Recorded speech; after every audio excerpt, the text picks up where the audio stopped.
doing. Give me a second, because I was actually still trying to get the channels pulled up. Hold on.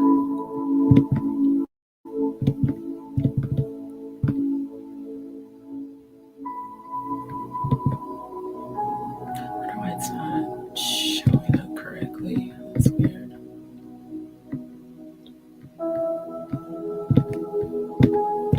Okay, I think I got it. Okay. So Nick, how are y'all doing on this evening / morning? Now I am gonna have to go downstairs to the laundry room in about 20 to 25 minutes. My last load is taking a lot longer than I had hoped to dry. So that's why I had to keep pushing back the time, but I didn't want to push it back to 2. So I will just come off camera. You guys can listen to the lovely high vibrational 963 hertz music and give me a few minutes and then I'll come back. Let me get to the comments. What's up, Cece Christensen back in the building, North Omaha in the building. That's what's up. Yeah, I don't plan on being too late tonight. What up, Cody? Fam Bam in the building. Thank y'all again for your patience. Thank you, LA Chic. Deidre, thanks so much for tuning in. Aussie in the building. That's what's up. Thank you, thank you, thank you. Bliss forever in the building. Bliss, I've been praying for you and your son, my love. I hope you guys are doing better. Nick, Mountain Goat Production in the building. Shout out to Nick, by the way. Thank you. Nick, you're the only moderator of mine that shows up every single live. So thank you. I appreciate your consistency and your loyalty to my support in my channel. Thank you so much, my love. Appreciate you. I'm trying to get through all the comments. Bro in the building. Oh, I'm so glad you showed up. I got to log into, well, you know what? I can send the link. Bro, I'm going to send the link to y'all via email. I keep forgetting to do that. So let me do that now while I'm thinking about it.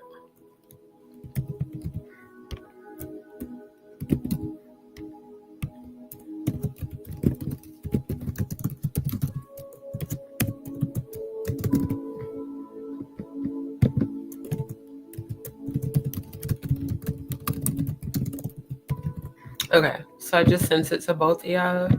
That way, as I get, into the actual live review, if you or sis want to tap in, y'all can. So thank you so much. So now we got 2 moderators in the building. Thank you. Appreciate it. So yeah, appreciate it. All right, let's see. We got Helena. Thank you so much. Grand Rising, my love. Appreciate you. Thank you. Trisha in the building. Thank you for tuning in. Franca in the building. Appreciate all of the DzPeepz and JagaDz. Patty in the building. Thank you. There's a lot of comments. Voice for Victims. Thank you so much for tuning in. And yes, family, like the video. Do I need to come off camera and stay off camera? Okay, we got 19 likes, family. Right now, because I know it's late, there's only about 30 people in the building. I'm gonna need 30 likes, okay? Like, I'm gonna need 30 likes because I'm not feeling the 19.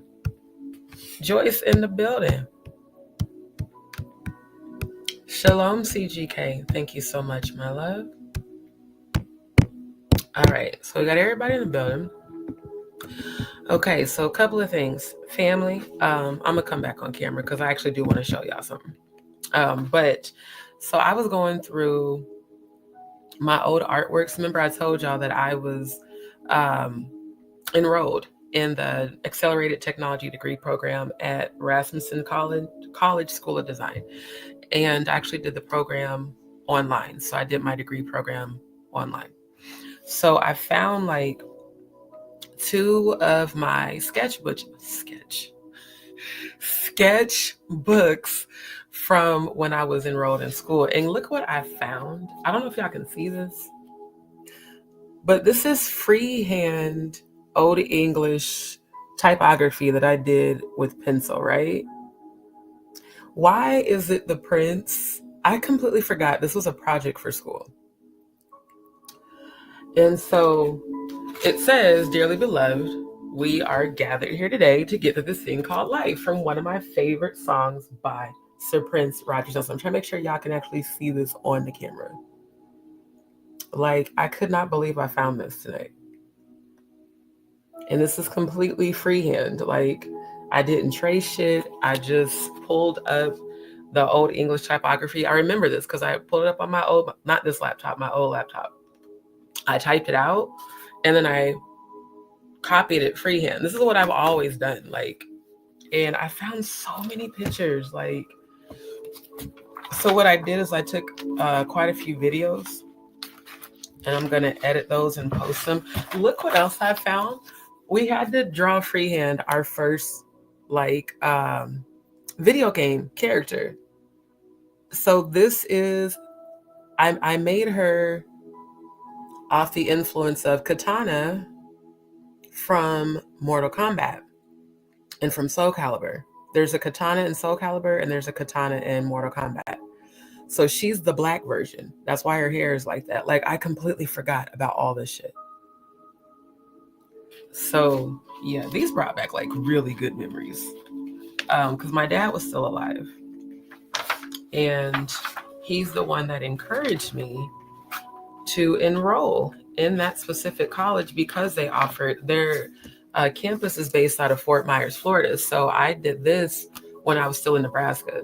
This is like my old sketchbook. I had the other one over there, but just the Dearly Beloved, I was like, I keep telling y'all, Prince is my all-time favorite, like since I was a little girl. And it was just the fact that I found this. I was like, get out. So yeah, when I get moved, I'm getting back into my analog art, not just the digital and all the UX design and video editing, like the old school when I would just sit in my room for hours and have my headphones on with some music and creating art. Like, I miss doing that. That just made me feel so close to Prince for a moment because I love Prince. I really miss Prince. Like, but yeah, I did it all the time. Like, I would be sketching in class because you know the ADHD of it all. Like, once the teacher's voice is going in one ear and out the other, I would always start sketching. And it's just crazy that I found this tonight. And then I have like actual logos that I did freehand because we had to do this for, this was for, I think this was for my animation class. It just says module 5 logo project. So it might've been for my UX design. No, this was for UX design. So I did, since I was a cheesecake lady, we had to pick our competitor. And of course, my competitor is the Cheesecake Factory. So I had to create logos manually. Like, these were the good days. So yeah, great memories. I just wanted to share that with y'all. And then once I edit the videos, because I just did a video of like each page and then the page side of my old one, then I will edit that and get it uploaded. Sierra Black in the building. Love to see the fam bam coming in. Grand rising to everybody. Thank you. Yeah, calligraphy was my favorite. And then when I got into media art and I did pen and ink drawings and pen and ink logo design, still life drawings. Still life drawings were my favorite. It was just so calming and peaceful. And we always had like, you know what? When I get wealthy, because I'm claiming my wealth right now, I'm going to teach art classes. Like, my teacher would play classical music, which I loved because I was in band, but I'm going to play this type of music. Like, I'm going to do online virtual art classes with 963 hertz. That way the young students can learn, because I didn't learn about this stuff until I was an adult. Like, they can learn about it when they're young. They can elevate their frequency while they're creating their art. And yeah, like, if I had a huge canvas, oh my God, I would be creating so much shit. So I'm speaking that into existence. along with my new Yamaha keyboard so I can get back to playing the piano and singing like I used to. I want to get back to those things that I love to do. Right? Oh, English was the shit. Grand Rising, George. Yeah, I did that with pencil. I still have those pencils. Like because I forgot as I'm, getting things ready to move and stuff. I was like, damn, I forgot. I have a whole art kit that I completely forgot. It's like wedged in my closet. And so, yeah, I think, I don't know how I'm going to do it on this laptop though, since it's a front facing camera. I will probably have to do like a separate live on my phone and then just have it on the floor and just like show you guys all of my art stuff. Yeah, Let's Go Crazy is one of my favorite songs, and that's actually in my phone right now. I have that song, many others, and that entire album. I have about 4 or 5 different Prince albums in my phone, and they're all the old school music, like from when I was a kid. Thank you. Thank you. Appreciate it. I'm telling you, look, the ADHD of it all, my mom knew. She knew what to get us involved in. I was in music, I was in art, I was in drawing. That's how I escaped through all the craziness, growing up. That was my escape all the time. And then music, of course. And I always had my earbuds or my headphones, and I would just get lost. And then, of course, I wouldn't hear anybody because I had my headphones on. And then I would just be making art as my way of escaping from all the psychoticness. So thank you. Appreciate it. Thank you so much. Thank you. Appreciate that. Yeah, those are from, I started that program in 2016. Yeah, and then I was 5 credits away from graduating and ran out of financial aid because they said that I had to start paying back my student loans. So that's the only reason why I don't have my degree, but I was literally 5 classes from graduation. And I would have only had to take those 5 classes that year, and then I would have got my degree. So thank you. Appreciate it. Appreciate it. All right. So Fam Bam, thank you so much. Of course, family. Love y'all. Yeah. And I'm like, I think this is what I'll do for Throwback Thursday. Like, I'm going to post the videos once I edit them, but for Throwback Thursday, I'm going to pull out all of my artwork because I have a huge sketch pad, like the big ass one. That definitely wouldn't fit on this camera. So I'll pull all that out and show you guys my old school artwork. Plotter, thank you so much for joining. I just want to say thank y'all for coming back. Y'all show up every live, and it makes me feel so warm inside. Thank you. Oh, that rhyme. Bars, nigga. Thank you, Nick, for sure. Okay, let me see. I had set my alarm for... Okay, I got to go downstairs in about 9 minutes, so yeah. I could, but they're expensive. So I'm considering a different school. Plus, to be honest, I didn't like the instructors. They were dicks, and they took forever to respond. And it was a lot. An accelerated technology degree program and doing it online. Like, just imagine you get your assignments for the semester, and projects that normally take 30 days, you're required to have done in 3 days. I mean, it's just, I'd rather kind of go at my own pace in I just want to see if the other college I'm looking into might have a better program. If not, then yeah, once I pay off, some of my student loans, I'll go back and finish for sure. Okay, love. Yeah. See, high school was great. I took a lot of advanced classes, and my GPA when I graduated was 3.9.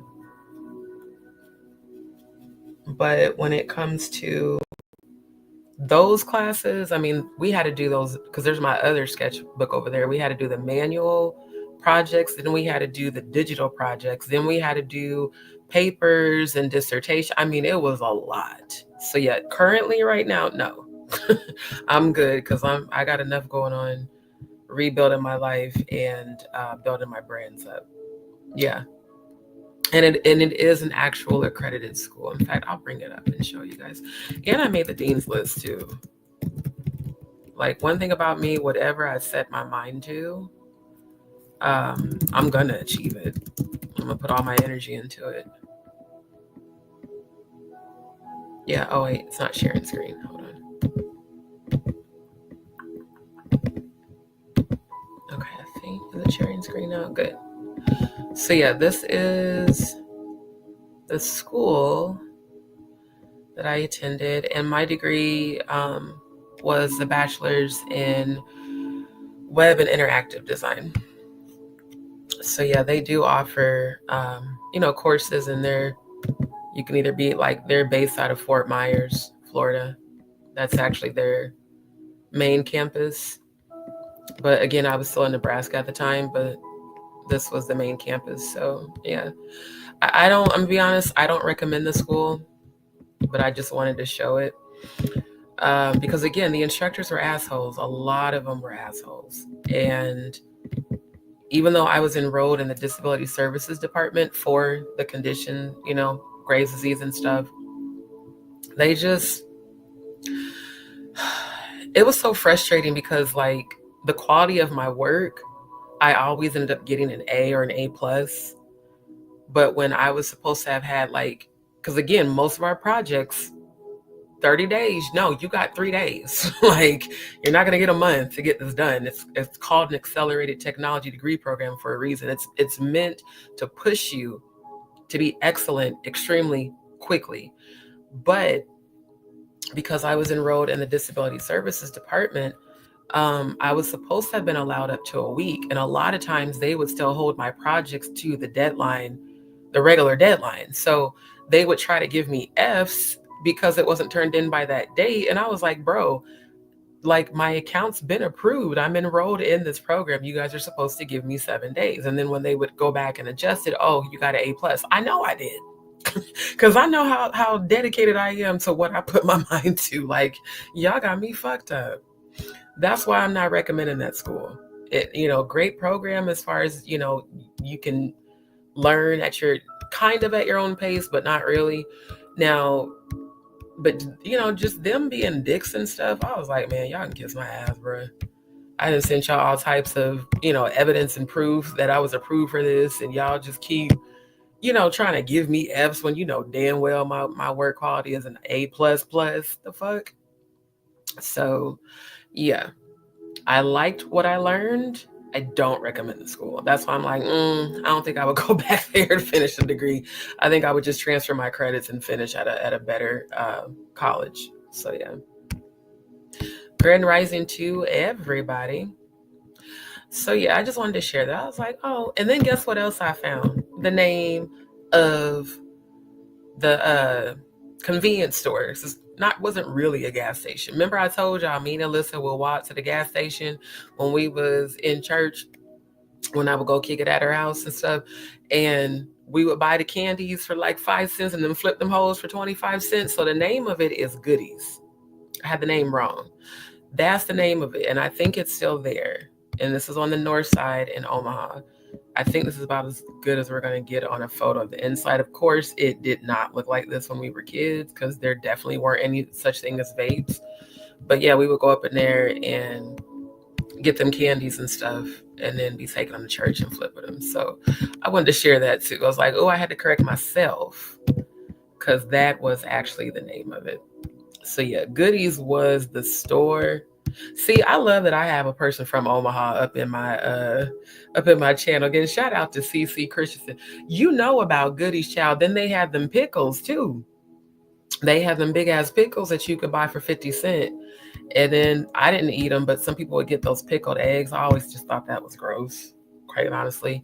And then they had the sausages. CC Christensen, tell me if you remember the Joe Test fish off Ames in the hood before they closed it down. Because last time I went home, they only had the one on the south side. But I think, didn't they close down the south side Joe Test during the pandemic? I can't remember. But yeah, Goodies had a whole bunch of goodies. I mean, they had candy, pastries. Of course, they had all the Wonder Bread, because the Wonder Bread bakery sold more than just bread. It sold, desserts and those little pecan pies, pretty much everything you see at like Walmart or any grocery store they had at the Wonder Bread bakery. And so of course they sold some of their stuff.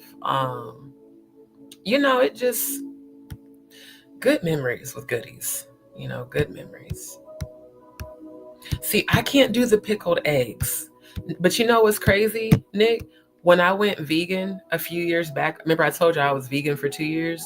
When I stopped eating eggs, if I try to eat eggs now, they make me nauseous. It's the weirdest thing. I guess because I didn't eat them for 2 years. Because I've tried. Like when I've gone to restaurants, like I can't, I don't know why. I just like they make me nauseous. But part of me kind of misses eating it. But then it's like, every time I try to, I have to spit it back out. It's weird. Yeah. Yeah, that's what I'm saying. I heard that they closed the one on the south side. Bruh, that one off Ames? Shit, that was the best Joe Test. Y'all look, Joe Test fish. You know how when you go to a restaurant that uses a restaurant quality deep fryer to fry their chicken? Joe Test fish was carp that was triple battered and deep fried, and it tastes like chicken, but it was fish. It was just the way they seasoned it and the way they breaded it and deep fried it. Oh my God, the best shit you ever had in your life. And they served it on white rye bread, not the brown one, the white one that's almost kind of like sourdough a little bit. And they served it with pickles, hot sauce, and then you get to choose either coleslaw, potato salad, or green beans for your side. And they served it with cornbread muffins and stuff. Or, later on they did start serving the Hawaiian rolls. But when I tell you the best fish you ever had in your life was at Joe Test Fish. And I was so disappointed because I had drove all the way over there when I went home because I still have my card in. Oh, I got to go check my clothes. I had drove all the way over there to the south side, and I was like, bruh, did they close down the Joe Test? It was like, yeah, the pandemic put them out of business. And I was like, man, oh my God. Do you know how many people in the hood put the Kool-Aid packet on the pickles to make it more sour? That shit was, no, I love pickles. I ain't gonna hold y'all. Kosher pickles, especially like when it get like time about my cycle. Oh my God, pickles and chocolate every month. Yeah, it's the weirdest thing since I was a teenager. But the Kool-Aid on it always tasted weird to me. Not with a peppermint stick. The peppermint stick is supposed to make your breath smell better.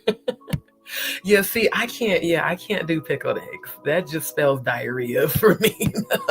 I'm good. Oh my God, right? You always, because you knew, look, you was finna, they had carp and they had catfish. I think they started serving flounder. Flounder is another fish I love. I love to eat and make flounder and mahi. I made that last year at my apartment. Then I did tuna steak, ahi tuna. See, if I eat fish, I like stuff like that, or swordfish or redfish. Salmon is kind of like if I have to eat salmon, and I'm gonna tell you why. All the years I worked for Darden restaurants, which was about damn near 10 years, every day we prepped and ate salmon. So, when you have it damn near every day, you kind of get tired of it. That's why, like, if I make salmon at home, I do sun-dried tomato basil salmon. So I'll get the big sun-dried tomatoes, fresh basil and garlic, and marinate it, and then pop it in the oven. Now, here's another secret for all of y'all. If y'all have ever paid attention to my Chef on a Budget Eat Your Way Healthy segments, you've seen me do this. It's called a steam pocket. This is effective. We've used this in every restaurant I work in. You get your foil, you make a T shape, you get a long strip of parchment paper that is long enough to fold over your protein. It works for all proteins, not just fish. And you pull the horizontal with the foil and the parchment paper up, fold it over like a pocket. Then you take the other T side and fold it up. And what it does is it insulates the protein to lock in the moisture. And also the parchment paper allows for the protein to cook evenly. Because you know how sometimes if you make like stuffed chicken breast, the inside will be undercooked, but the outside is done. It's because it wasn't properly insulated. So again, these will be things I'm going to be getting back to with my Chef on a Budget starting this coming week. And I'm going to be like showing you guys examples and teaching you on camera. It'll probably have to be on my phone. But there's so many different things that you can do to, you know, cook your protein and make it taste good. But it's like we did that every day at Longhorn. And then for our orders, we would cook the salmon on the flat top grill. So in the restaurant, you have like your, you know, like a 6-inch cake pan, right? But it's not a cake pan, but it's a, I forget the technical name, but regardless, it's just imagine like a cake pan. So it's like 4 to 6 inches, usually 6 inches. And it's made of foil, you know, like the outside of it is made of foil. It's the disposable one. What you do is you heat your flat top grill. You shoot with the oil little spritzer on the flat top grill. You put the salmon skin down. You shoot some water and you put the little foil pan over it. And as it's baking on the flat top, you continue to put, you know, squeeze the water in there. What that does is it creates that moisture and makes sure that it evenly cooks so that one end isn't, you know, overcooked or one end is undercooked. But it's a faster way to do it in a restaurant. So it's like, when I think about salmon, I think about, oh my God, we used to make this marinade. I'm giving away their recipe. I don't care. For Longhorn, it was soy sauce, granulated garlic powder, brown sugar. We didn't add juniper berries, but I added juniper berries at home. Juniper berries are your friend for any marinade, by the way. And fresh rosemary, fresh sage, and then I would add tarragon. And when we made the green marinade, we used fresh dill and basil with garlic. So, I mean, there's different ways you can prep salmon. And that's why salmon is such a diverse fish. It's amazing to use for any cuisine. But when it comes to eating it, for me, it's seldom. Like it's been a few months since I had it, but I love to do the sun-dried tomato basil because it's so good. Yeah, that Ames Joe test, right. That Ames Joe test, even though it was in the hood, it was the best one. And what was so fucked up is that they got shut down for food safety violations. It's another reason why I'm so serious about food safety in people's kitchens and why I'm so anal about watching people prepare my food, because most people don't realize that they're committing food safety violations all the time. That was the best one out of both Joe tests. Actually, there was 3 total originally back in the day. They got hit with a foodborne illness outbreak, which again, I learned this when I took my ServSafe certification. A foodborne illness outbreak, the definition of that is if 2 people go to a restaurant and within 4 to 6 hours you have symptoms of a foodborne illness, which those symptoms are typically nausea, diarrhea, indigestion, vomiting. Even if you don't vomit, if you start having nausea, diarrhea, and indigestion within 4 to 6 hours after you eat a protein, you are in fact infected with a foodborne illness. Like, these are all things I learned in my ServSafe class, which I aced, by the way, you know. So the fact that they had 2 people report to the city that, hey, we went there and then we got sick, and they went to the doctor and got, you know, confirmation that it was in fact a stomach virus, a foodborne illness virus. What happens is your restaurant gets shut down. You're shut down for a minimum of 48 to 72 hours. You have to empty out everything in your inventory, which means all of your costs that you did for the month for your restaurant just went out the window. Because see, in restaurants and restaurant management, which I've done as well, you have what's called A versus P, actual versus projection. So you have your actual food costs versus what you project to make in sales. So if you, like I used to help them with the truck order. So if you order in $5,000 worth of inventory and 2 people get sick at your restaurant and report it and go to the doctor and get confirmation, your shit gets shut down. All the inventory gets tossed. everything in the reach-in. For those who don't know kitchen lingo, a reach-in is a human-sized refrigerator that you actually walk into. That's why it's called it. Well, the reach-in are the ones you reach in. The walk-in refrigerator is the one you walk into. The reach-in is the one on the line that you open below you. Sorry, I had to get my terminology correct. But regardless, and even that, any food on the line gets tossed. So that means that your prep that you did all day to prepare for that night or the next day, it all gets tossed. Your walk-in inventory that you purchased for the month all gets tossed. And even some of the dry foods can get tossed as well if they can potentially become contaminated, like potatoes. Potatoes have the potential to produce fungus. Like, there's so much that goes into food safety, it's insane. So the fact that the Ames Street Joe test had 2 people report, they shut them down. They were able to temporarily reopen, but then it happened again, so that if it happens a second time, you're just done. They'll give you a chance to try to, make up for it. And what they do, you have to eliminate all your inventory. You have to go through in detail. I mean, anyone who's worked in a restaurant, doing inventory in a restaurant is nerve-wracking as hell. Even as detailed oriented as I am, I fucking hated it. I hated when we had to do inventory because it's literally every single item. That means if you have 2 pallets of mushrooms, you got to go through all boxes in the rows of the mushrooms. If you have a 50-pound bag of potatoes, you have to inspect the potatoes in the 50-pound. I mean, it's ridiculous. It's insane. And then you have to pass inspection again to reopen. And if you don't pass inspection, then you have to do it all over again.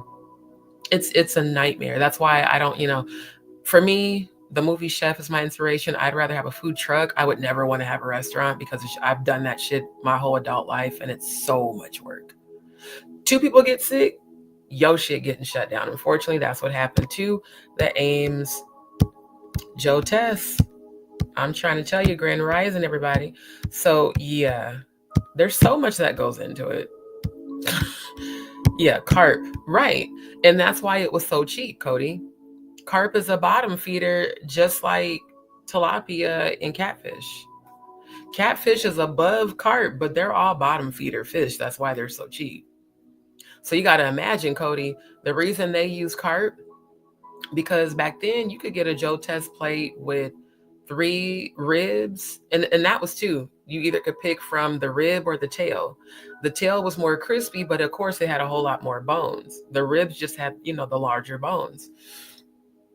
I would go and get the rib plate. I would sub the tails because I just didn't like picking through all the bones. And I would get the 3 rib plate. Their coleslaw actually was good for someone that doesn't care for coleslaw. I liked Joe Test coleslaw because it wasn't bitter and gross. And then I would get green beans. And then they did start serving greens after a while. Macaroni and cheese they would serve, and then mashed potatoes or jacket fries. They called them jacket fries, which are potatoes that you slice into a circle and deep fry. They're really good. I've made them at home.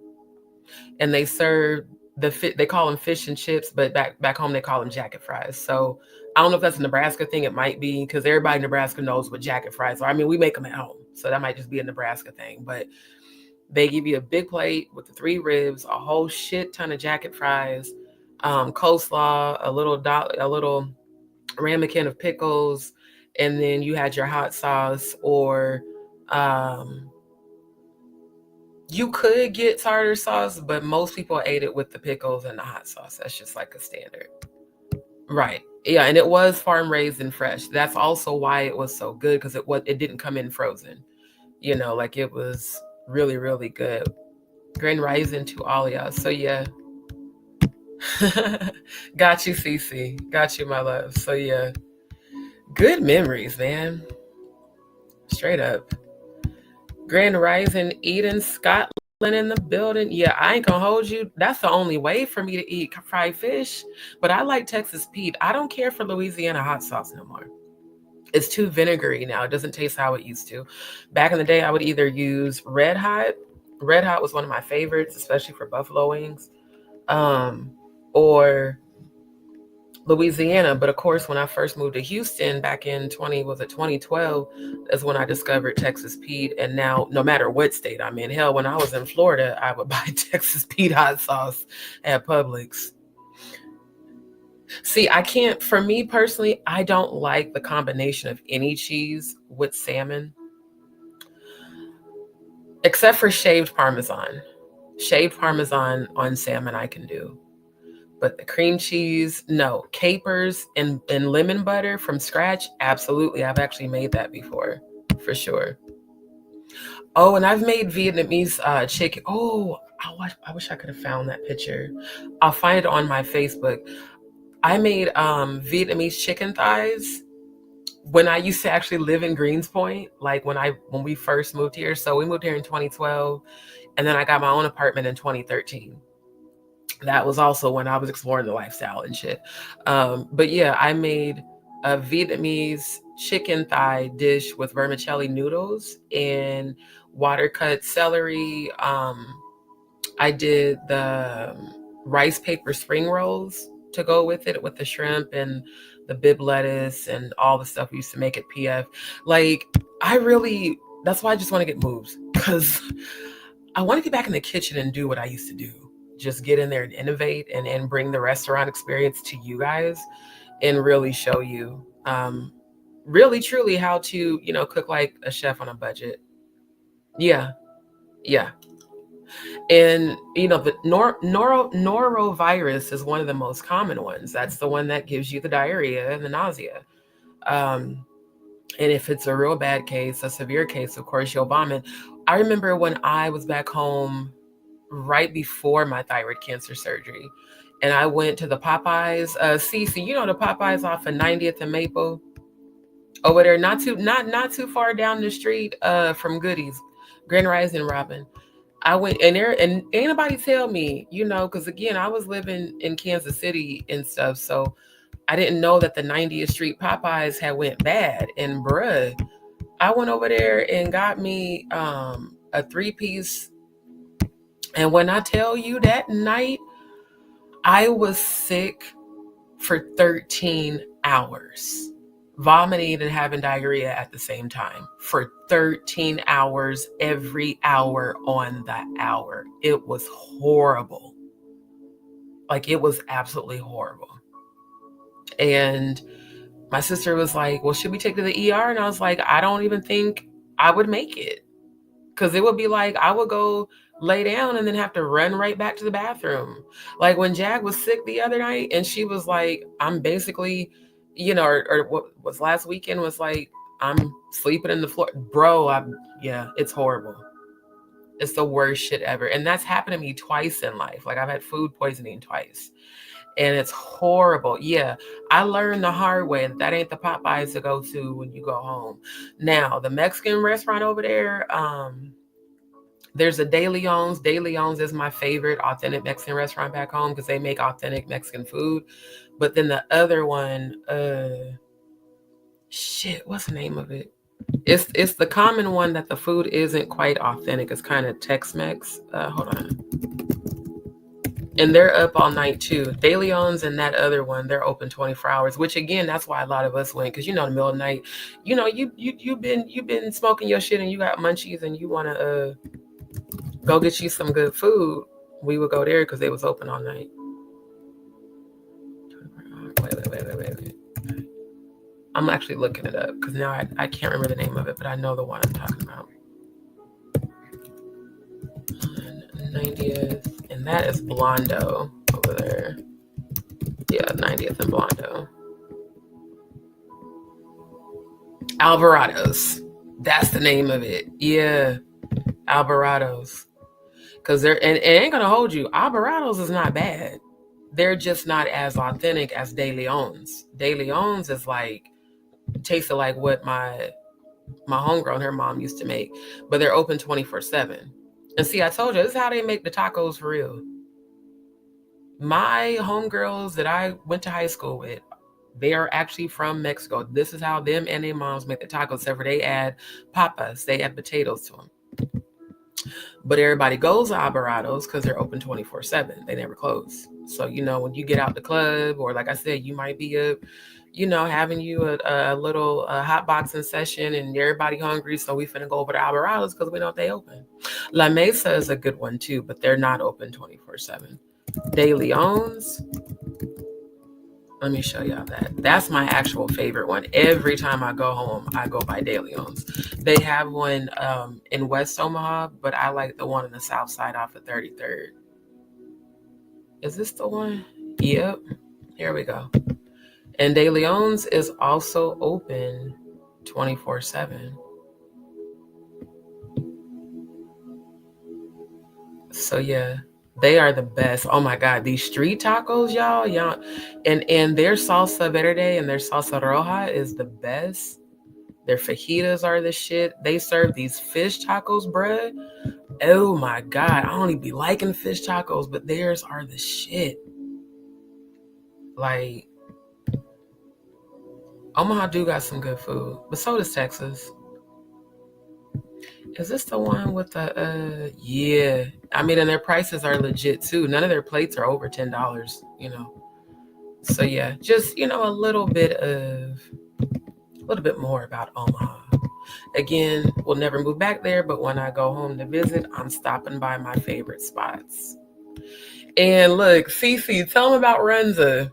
No one believed me when I first moved here about Runza. It's a German, let me pull it up. It's a German restaurant.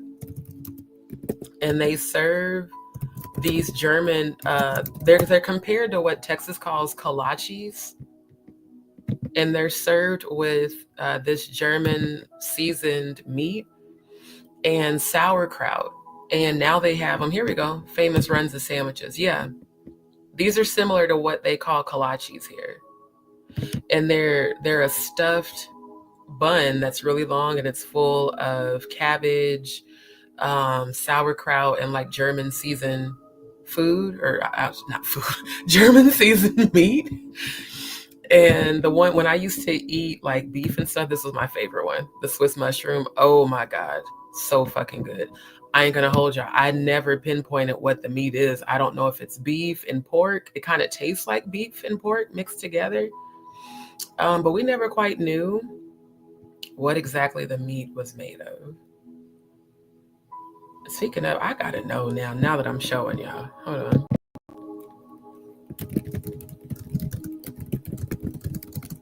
But yeah, these are like Omaha staples. And then the Wendy's always serves the chili with cinnamon rolls. Only time that I've seen savory and sweet come together. And yeah, it's actually really good. That's another Nebraska thing. Oh, here we go. Let me bookmark this. Okay, so yeah, it says Renz uses already prepared frozen bread dough. It's like a yeast roll. That's the texture of the bun, and it tastes like a yeast roll. So, oh, it is beef. Okay, so it says ground beef mixed with onion and green cabbage. Oh, I thought it was sauerkraut. Well, back in the day, they used to put sauerkraut when we were kids. But yeah, onion and green cabbage and season. Yeah. So yeah, this is what y'all call kolaches here. But back home, they call them renzas. And I don't eat beef and pork, but I ain't gonna hold y'all. If I go home to visit soon, I'm gonna get this and just take one for the team. I know my stomach ain't gonna like it, but I'm gonna take one for the team because they're really good. All right, family. So let's get into tonight. Enough down memory lane. We did a lot last night. Hello, Sheila. Thank you to everybody again for tuning in. Oh my God. Thank you. Oh my God. Because my alarm sure did go off. Thank you, Cece. Y'all, I'll be right back. Hold on. I'll be right back. I completely forgot. I hope it's dry. Because good Lord. I'm going to have to move all of this shit. Okay, hold on.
go back down there. Okay. It's already 2. Lord.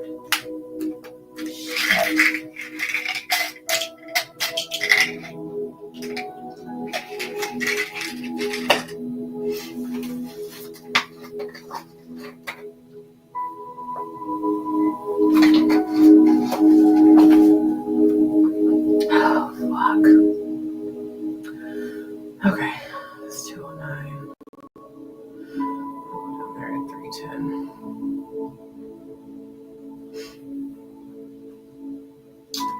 I don't know why that's taking so long. I ain't never had to dry that many times.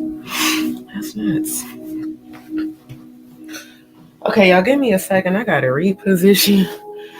Oh, I done fucked up. I didn't mean to move that much.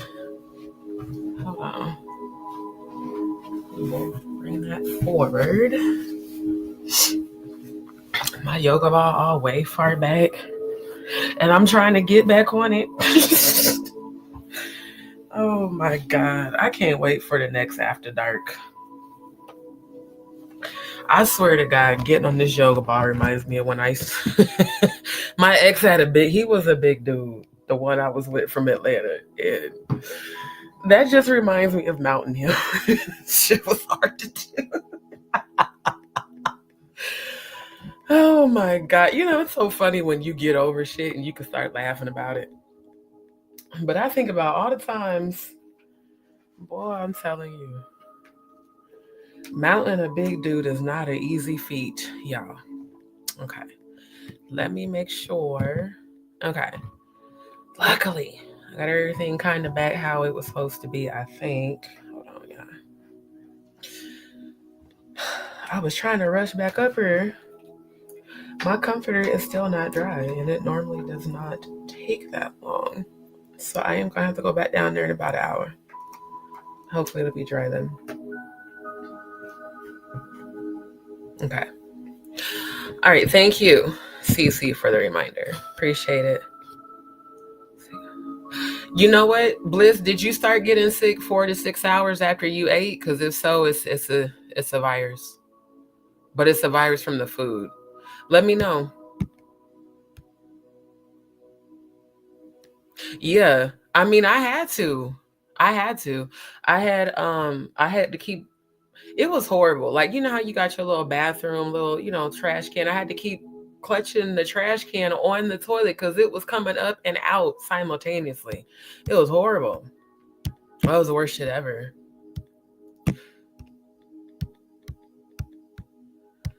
Okay. Let me get through. Oh my God, yeah, De Leon's is the shit, bro. That's if you want real authentic Mexican food, and they give you good portions too. That's the one to go to. Oh my God, and they give you the good the pickled radishes and the jalapenos and the pickled carrots and onion. Oh, so good. Yeah, no, straight up real. That's the kind of food I like to eat. I don't, Taco Hell, never. No. I ain't gonna hold you. Only time I only time I ate Taco Hell is when I was drunk. That's the only time. Other than that, I'm good. Yes. Yeah, Runza is the shit, bruh. Runza is the shit. Yeah. Yeah. In certain, I'm gonna find my old exam. I found it the other day when I was going through my toe. It's in one of my folders, but it has the list of the foodborne illnesses, and it shows you the symptoms. And there's specific ones that cause the hot flashes and chills. Oh yeah, they're fucking fries. Now, Runza fries, I would say Runza fries was better than timeouts, bruh. Yeah, Runza, they're crinkly fries because they're huge. They're like almost this thick, y'all. Like they're huge. And they're always fresh. Oh, they're so good. What up, bro? I sent y'all the link in the email. Check it out if y'all want to tap in. So yeah. Okay, I'm trying to get through the comments so I can get down to the bottom, and then we can get into tonight. I'm gonna come back to the comments, y'all. So family, for those who have asked about readings, I have decided not to use PayPal at all because PayPal is doing way too much right now. They went from holding the donations that were being sent that weren't, because they weren't sent family and friends, they are thinking that you guys are sending me money for sales for like a product. And I keep telling them that it's donations for my channel. And they continue to try to have me verify shit that isn't real. So now they're doing this review of my account. I said, you know what? I'm just gonna not use PayPal because y'all doing too much. Like straight up, y'all doing too much. So for channel donations, as well as for donations for the spiritual psychic readings, it is either Cash App or Venmo. The other reason I decided not to use PayPal is because they told me that international senders don't have the option to send and select the family and friends. Which again, it's almost like you're setting the account up for failure. You're telling me that, so all of y'all that are in Australia or different countries, Scotland, everywhere, they don't give you the option to send as family and friends, which is considered a donation. I was like, so even if you take the 21 days to verify the funds, anytime they send me money from, out the country to support my channel, you guys are going to hold it. So it's just stupid. So I'm just not going to use it. I'm done with PayPal. Like officially, I'm done. They're doing way too much. And I didn't know that. So that explains why, some of you guys that were trying to send donations and I kept saying family and friends, that's why you didn't see the option, which I didn't even know, So yeah, unfortunately, won't be using PayPal anymore. But if you have a Venmo account or you have Cash App, for sure.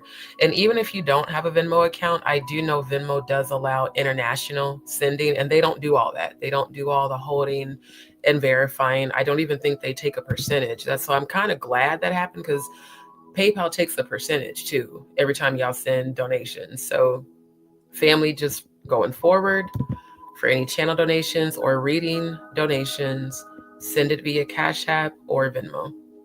And for those who have emailed, I will get to your readings this weekend, over the weekend, as much as I can.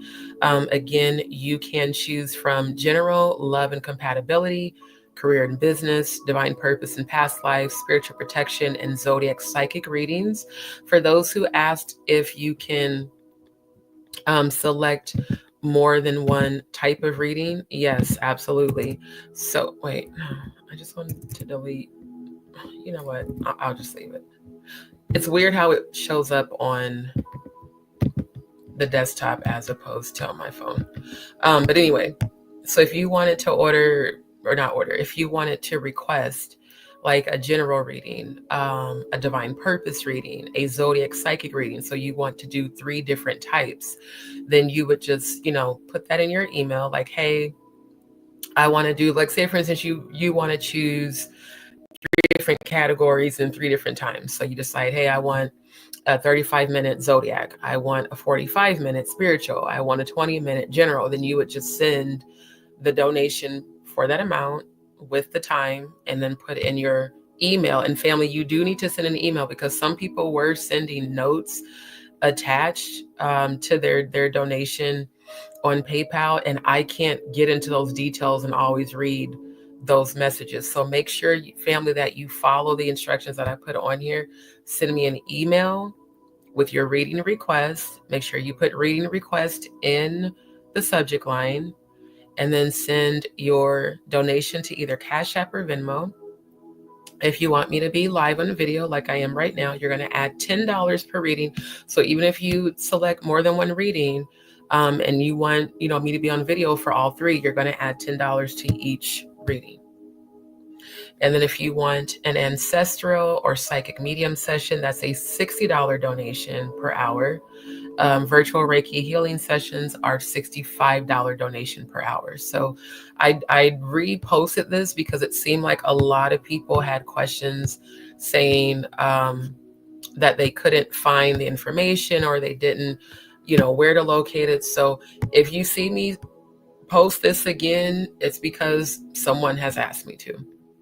And family, anything that you do send is appreciated, because again, my goal is to move by next week. So anyone that wants to donate towards that, I appreciate it. It's definitely needed at this time, because I really just want to get out of this environment so I can focus on what I need to do.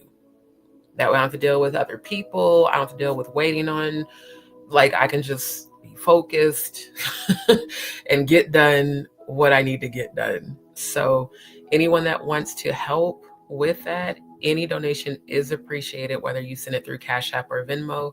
Of course, I prefer Cash App because it's just easier. But if you don't have Cash App and you have Venmo, or you don't have a Venmo, you can sign up. It's free. It doesn't cost you anything. You can link your existing bank account or debit card to it. It's an easy way to send and receive money that's completely safe. I've been using it since September. I even have a debit card, through Venmo. So if you don't have an account and say you don't have access to Cash App, it's definitely worth looking into, because Venmo does allow international sending and receiving.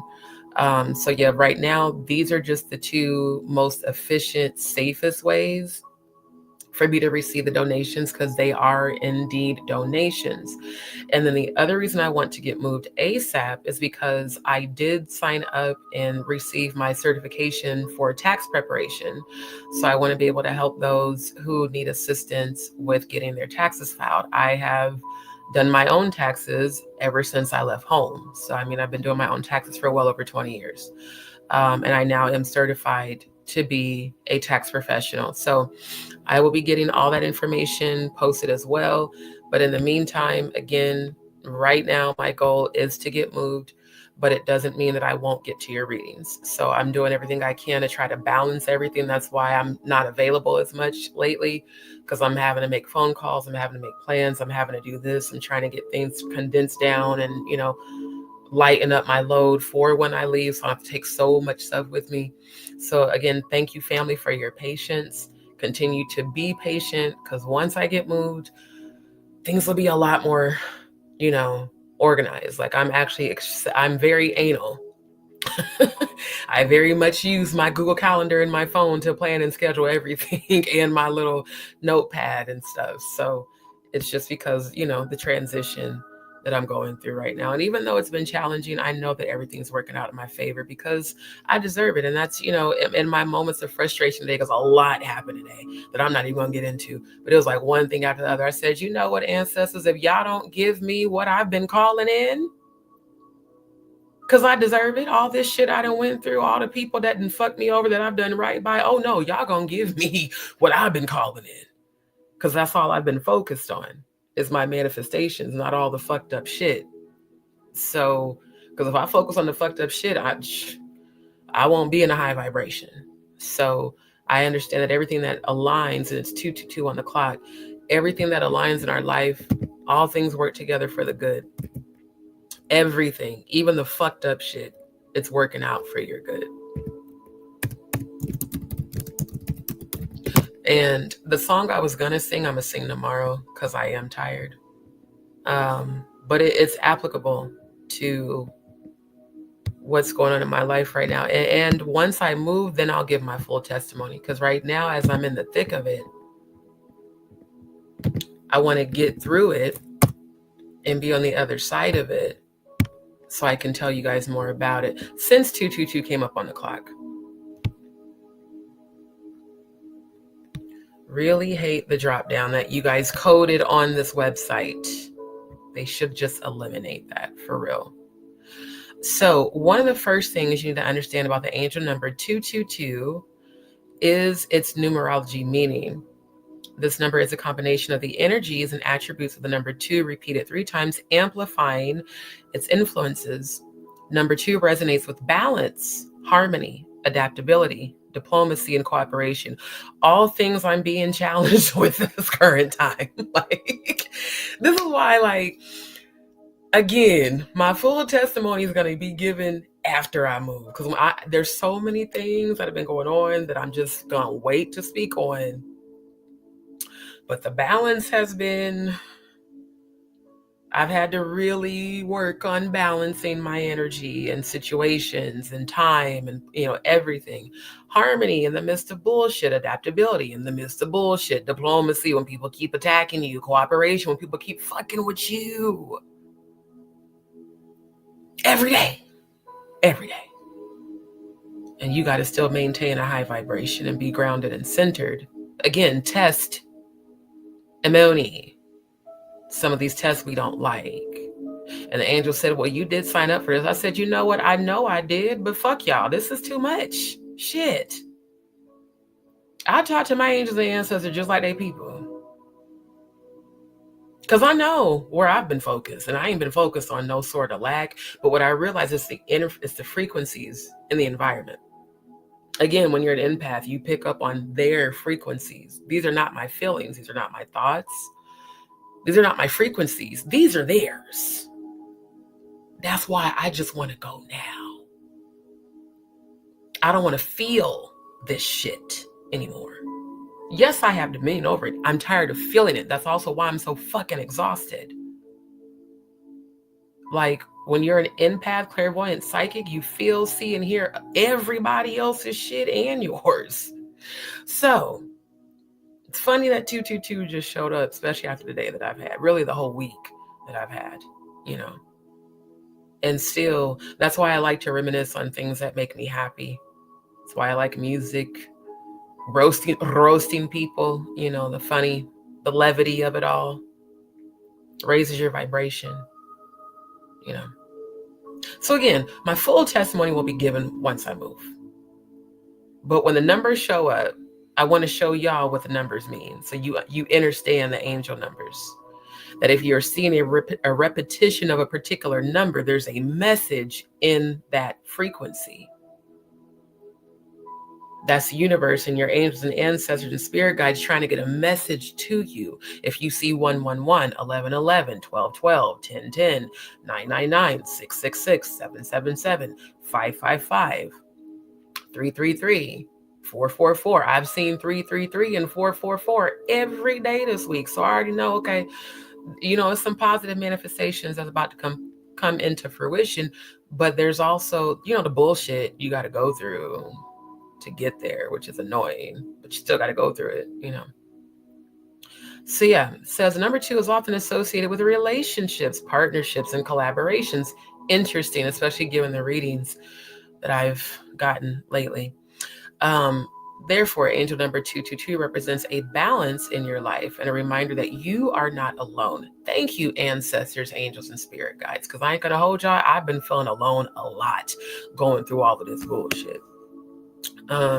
If you keep seeing angel number 222 frequently, it's a sign that your angels are trying to communicate with you. The number appears in your life to remind you that you are not alone and that your angels are always with you. So the alone is me being private and not wanting people in my business. So I go through my shit alone. I don't talk about it. It's very, very like pulling teeth for me to even ask for help. And it's not a pride thing. It's a survival thing. Because, in the past when people have exploited that and or taken advantage and or shitted on me, so I just choose, I'm gonna get through this by myself like I always have. The mind of a Scorpio, and a very independent Scorpio, a very, used to being self-sufficient, don't need shit from nobody Scorpio, it's very difficult to actually reach out for help. So I usually don't. I grind and go without until I hit my goal. And then I'm good. I've been like that since I left home. And that's how I've survived. But I realized even in my prayer manifestation, my water manifestation prayer today, I said, I'm not meant to live in survival mode. I was conditioned to live in survival mode because I grew up with a single mother who had 4 children and worked 3 jobs to survive and provide until she got remarried. So no, I'm meant to live in wealth and luxury and ease. I've been conditioned that life has to be difficult and tumultuous and hard. Because again, my grandmother picked cotton for a living with my uncle. My mom, again, was a single mom of 4 before she remarried, and She worked her ass off, 3 jobs. That's why I grew up working 2 and 3 jobs. I mean, I was conditioned to that. But now I'm supposed to capitalize off of my skill set and my talent. That's like specifically what my angels told me during my prayer in the shower. They said, you are going to build your wealth off of your skills and your talent, not working for someone else. That's why every job that I tried to do, the temp agencies all got shut down. I was like, God, that's why I was mad. I said, every time I sign up for an assignment and get approved some kind of way, it gets canceled at the last minute. Or I'm being told I got to go out and buy a chef coat and I got to go out and buy this. Why the fuck am I finna spend $100 to go make 50? The fuck? And I got to pay to go and come back? Fuck you mean? So no. Balance, harmony. My mother was a very successful entrepreneur. I am as well. So this is how I build. Y'all listen to that song on my outro by KWE. I just leveled up, I thank God, straight from the mud. Now it's time to get the pie. Sweat, tears, and blood. You can see it in my eyes. My future's looking up. What a time to be alive. I think I'm gonna probably play that song for y'all. I found that song about 2 years ago on TikTok. And it is royalty free, as far as I know. I think it is. But that part of it stood out to me. So that's why I chose that as the song for my outro. And that's why y'all see I've changed my outro a few times over the past couple of years. But that song has remained the same because that's my real life. Like, I'm going to make it happen no matter what. But I'm going to make it happen legally. Because, of course, there's so many illegal things I could have been and did, you know, especially given where I'm from and the people that I know. But no, I'm in a space of healing and abundance. So instead of worrying and allowing other people who are stressed out to stress me out, I'm going to keep my frequency high. And what you focus on, you give your power to. So I'm going to align my thoughts with what I know I deserve. Not just what I want to manifest. I deserve loyalty. I deserve support. I don't mean financial. I mean like spiritually. I deserve to be a wealthy entrepreneur. I deserve to purchase properties and buildings and put other people in them. I deserve to set up forever freedom and rescue children who are being sexually abused and trafficked. I deserve to create a facility to help women suffering from complex PTSD, and PTSD, something I definitely, was diagnosed with after being raped and fully understand. I deserve to help other people heal. And I deserve to live well doing that. I definitely deserve to be healthy. This condition has gone on for far too long. And the symptoms I've been having that they said I need surgery for, I contacted a nurse and she said, what you're telling me is actually worse than what they told you. You need to have your surgery done ASAP. So then I speak healing over that. Because maybe, just maybe, I can heal it myself and not have to have surgery. But if I do, I want to get that done. So again, I want to get moved now. I want to get my life back on track. And I want to accomplish every goal and every dream that I've been pouring all of my blood, sweat, and tears into. Because just because y'all don't see that shit don't mean it ain't there. So, yeah.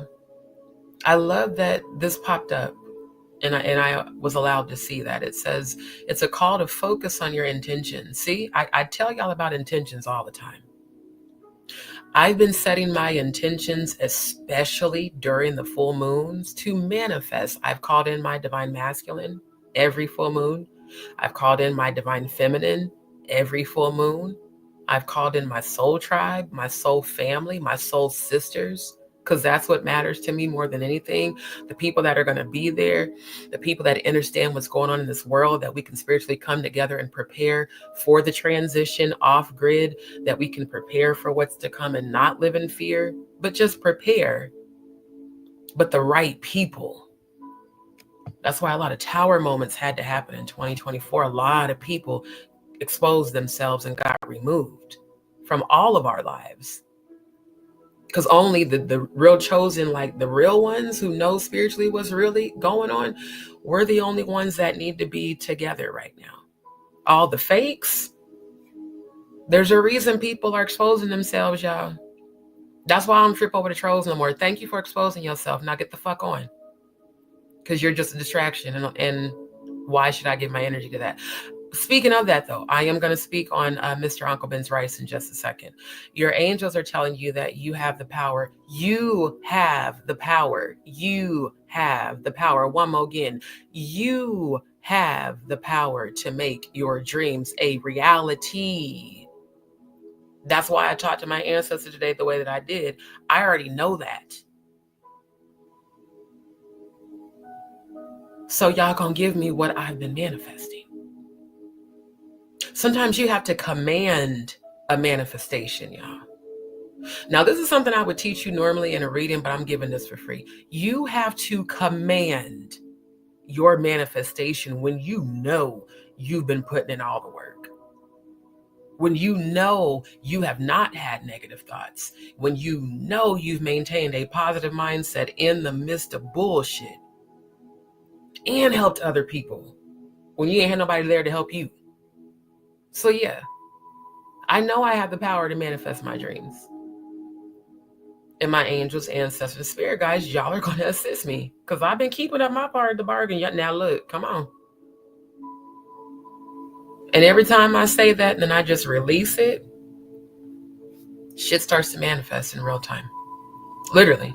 And I believe that's why I'm being taken through this journey right now, so that my life can literally be an example of manifestation. Perseverance, resiliency, tenacity. The things I've been through, most people would have definitely unalived themselves by now.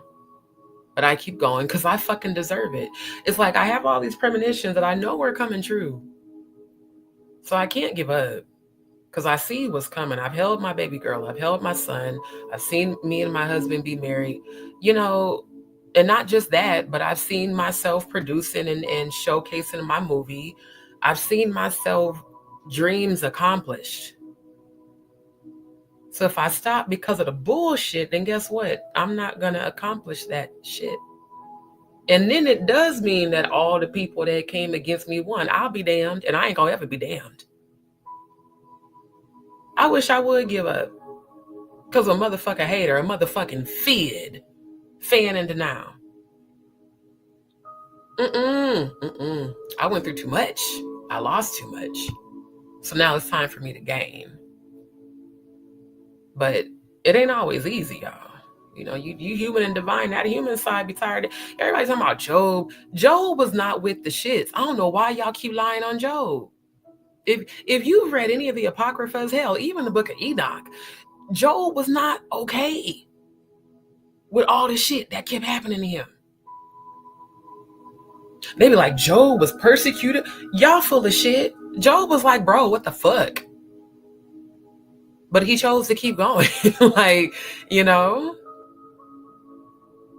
he wasn't just like, oh, I love, you know, being hit with boils. And I love that you killed all of my kids. And I love that you killed all of my livestock. Like, bro, what the fuck? I serve you.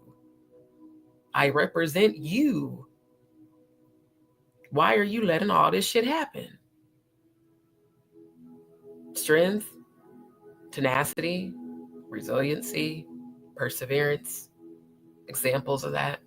So that when somebody else is going through it, they can look at you and say, damn, well, she didn't give up, so I can't. Why do you think I'm so strong? Because he listened to Siobhan Mitchell. Every time I looked at her, she didn't fucking give up and went through a whole bunch of bullshit and always believed until she took her last breath. When she died, her arms raised up to heaven. So yeah, it don't be easy. Yeah, it'd be a whole lot going on outside this app. But again, storm is here, but I'm asleep on the boat. So in tears, what you water will grow. Never fear, it's all under control.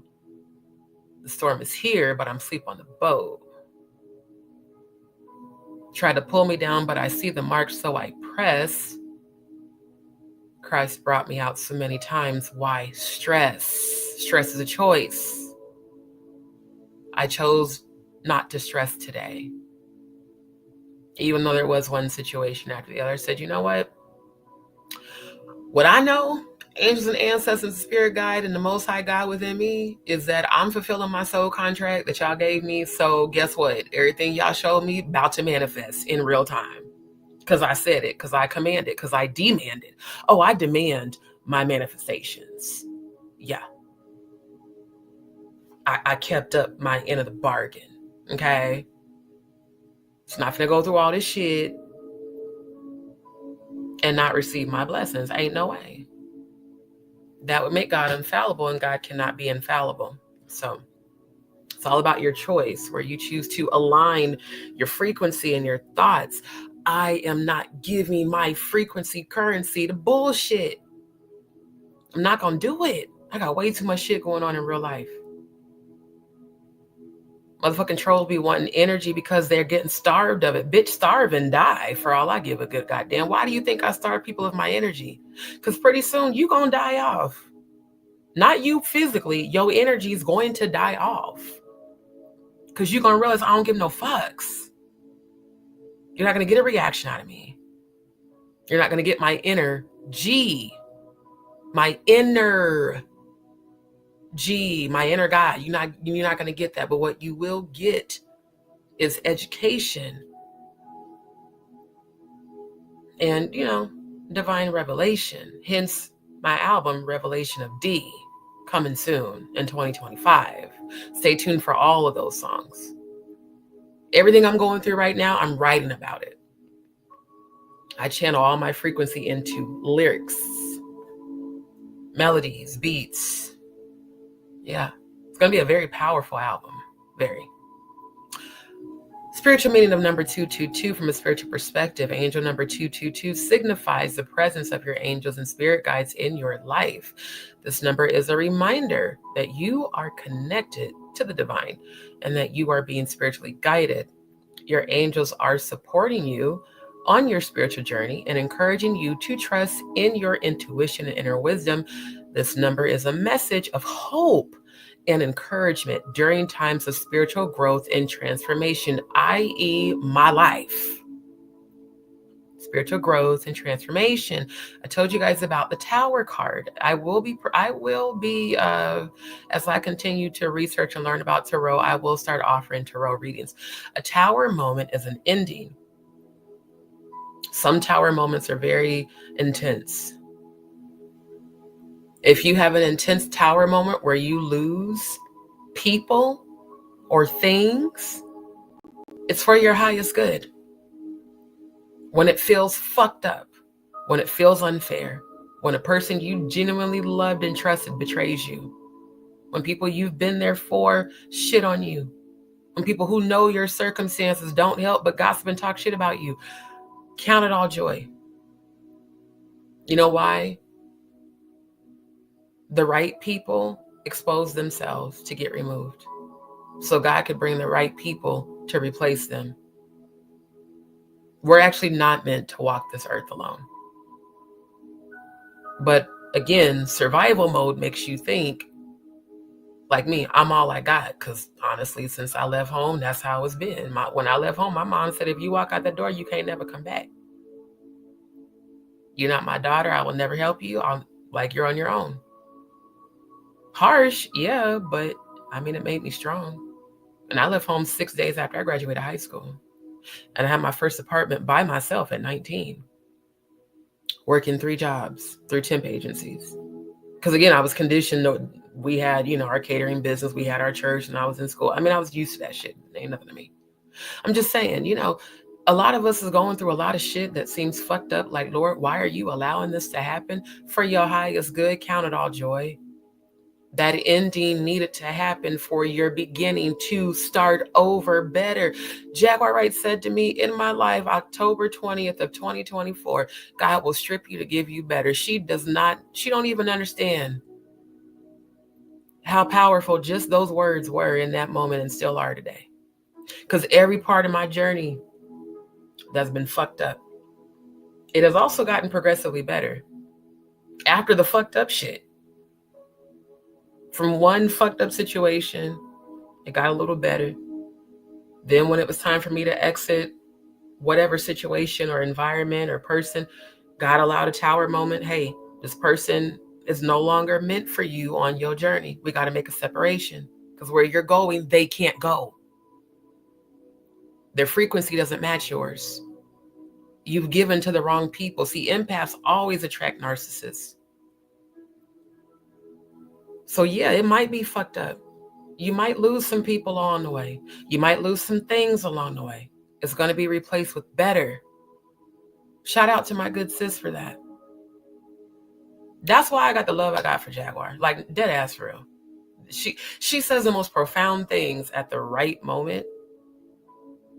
Everybody else want to talk shit and, clout chase and do all the dumb shit. Yet I see the power in this person who's been through things worse than what I've been through, and yet can still encourage me. It's a beautiful thing when God truly aligns you with people for a spiritual purpose and not for the bullshit. Yeah, this journey has not been easy, but I'm still standing. I'm still here. So if my life had to be a little tumultuous for a while or for a year or whatever, for me to, get to the place where I am now, spiritually, mentally, emotionally, and healing, fantastic. But now it's time for the actual tangible manifestations of the sacrifices that I've endured. Do you know how many people have shit on me who I could have had fucked up? People who could have been never heard from again. See, if I was my old super hood self, a lot of the shit I went through wouldn't have existed. But I said, no, I've grown past all that. I've healed. My focus is healing. Any energy that rises up against me is automatically going to be destroyed by itself, simply because the frequencies don't match. Energy cannot be destroyed. It can only be transferred. So if my frequency is much higher than yours, then your low vibrational attacks and, your incantations and your seances and your covens and your cults and your warlocks and your witches and all you dark magic people that keep, sending random emails and random comments about all the spell work you're allegedly doing on me and Jaguar Wright. Have you seen any of it work, or have you seen that very energy destroy you and your life? It's like, when are you guys going to learn? You can't come up against the chosen and win, ever. Like, it just doesn't happen. You can truly only destroy yourself continuing to try to, Yeah. BetterHelp. BetterHelp.com for all you psychopaths. Let's go ahead and do some advocacy, and then we're going to move forward. Because there's a lot of people. Amber needs better help. Uncle Ben's Rice, Uncle Ruku, unfortunate face, look like the Crunch Bar. You need better help. No nuts. Manchichi. No nuts so ugly. You really need better help. BetterHelp. BetterHelp.com. Y'all need it. The obsession is very real and very nuts. Okay. I can't quite understand. People be getting their karma and still talking shit. Like, you ancestors, I think y'all need to teach them a more intense lesson. Angels, ancestors, and spirit guides, I just want to thank all of you in this moment for your protection, for your strength and your guidance. And I want to thank y'all for fucking up everybody who thinks that they're an enemy of any of the Soul Vibe tribe. I want to thank you for reversing their negative energy and intentions right back to their asses. I want to thank you for them receiving the very evil intention that they continue to send. And what I was shown about Mr. Burgess, I can't publicly say. But sir, I would get your affairs in order if I were you. Spiritually. And probably also, there's a such thing called an advance directive in Living Will. I think you and Miss English and Miss Kidd and Mr. B, Mr. Lionel, sausage forehead, I think all of you need to take that very serious, because there's angels of light and dark that move on my behalf and those I pray for, very swiftly. All of you involved in speaking on Jaguar's son, Giovanni, be very careful what you say after today, spiritually.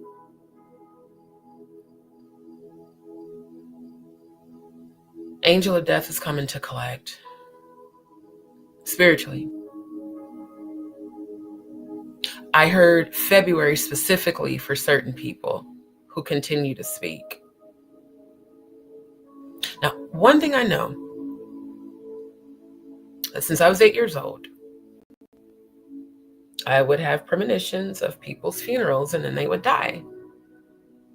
It used to freak me out so much when I was a kid.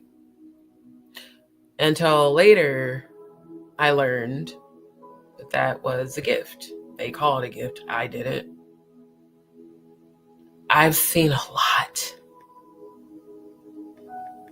lot of funerals. And I've seen a lot of these trolls as funerals in the 5D.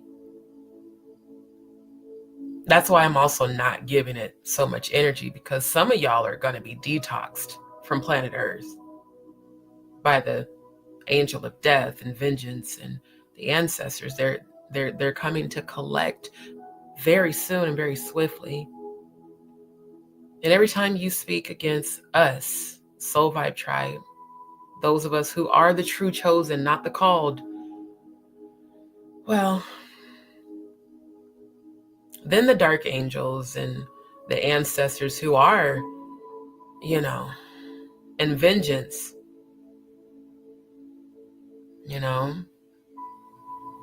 they're going to come visit. In the Bible where it talked about, when I see the blood, y'all remember that gospel song? When I see the blood, I will pass over you. You guys don't have the blood of Yeshua applied to your soul. Therefore, the angel of death is not going to pass over you. Those words in these gospel songs, I don't think y'all really paid attention to the lyrics. When I see the blood, I will pass over you. When I see the blood, they don't see the blood on your soul. They gonna come collect it. I think that's about all I need to say about the trolls. Yeah, see how they falling off? I knew it was trolls watching. Hit you with that real shit. DJ Genesis, why are you sending me cash apps asking for a reading for prices that I don't offer? Now, I blocked you from my channel. Your obsessive nature, you went from stalking Jaguar, now you're stalking me. Ma'am, move the fuck on. I took receipts of everything you did. Your photo is definitely given that you, ma'am, need better help. Better help. BetterHelp.com. You definitely need it because you got a lot of demons on you. You think I'm going to be stupid enough? I don't even offer readings for $10, but you think I'm actually give you a reading when you're a known troll on Jaguar's channel? And even on mine, it was Jay Mizek that busted you out when you was in the comments, and I initially didn't know who you were, and I was being nice, hey, thanks for subscribing, because I always have subscribers only enabled. And then when he, let me know that you were indeed the troll that did a lot. And weren't you involved in the Penske fiasco? Weren't you a part of that too? Why the fuck are you sending me $10 cash apps for readings? Let me go back to my channel. Maybe you can't read, because the donation is $20 for a 20-minute. And even if you sent the proper amount, you will not get a reading from me ever. You're a parasite. and you're being controlled by demons who I have dominion over. I'm not getting paid for exorcisms, okay? So I have no idea what you think you were going to do. I think you all keep trying to push this Cash App scam, bullshit that I've seen on a lot, people have been sending me screenshots of the ops, because I ain't gonna say I've seen it because I don't go to y'all's channels. But I remember what I saw in Jaguar's live when we posted Bliss Forever's Cash App for her to get donations. Being a victim of the California fires, and all y'all was talking about, oh, you and Jaguar are trying to get scammed. No, y'all not. Fuck y'all and miss me with the bullshit. Y'all are not finna spin that narrative. This is why I have posts on my channel. Any donations I receive are for spiritual psychic readings and/or people just donating to my channel to help. Nobody's scamming anybody. We weren't scamming anybody because we posted Bliss Forever's Cash App link that you guys ended up fraudulently reporting, according to her. So why the fuck, DJ Genesis Detroit, let me just call you out fully. Why are you sending Cash App saying you for reading for $10? I don't offer $10 readings. The donation amount for my spiritual psychic readings, again, $20.20 for 20 minutes. These are, again, angel numbers, just like the one I just reviewed. $33.33 for a 35-minute reading. You're not even paying $1 a minute for that one. Or $44.44 for a 45-minute reading.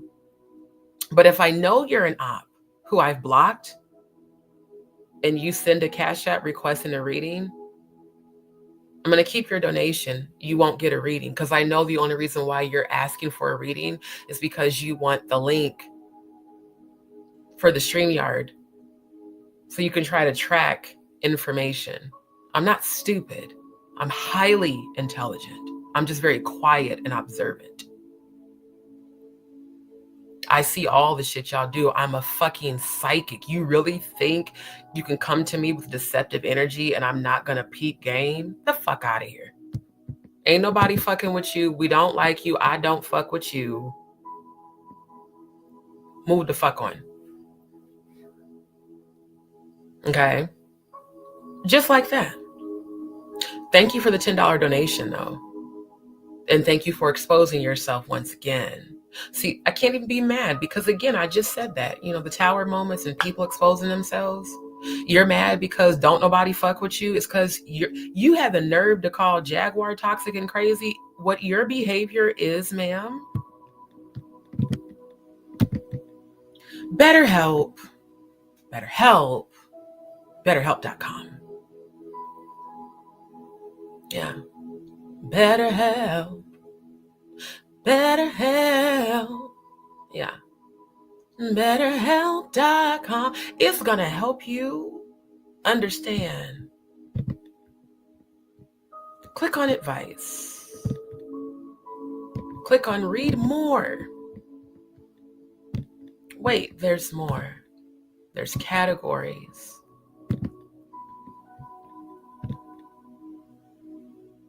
Bipolar disorder, bullying. Love it. It's another category you need to visit.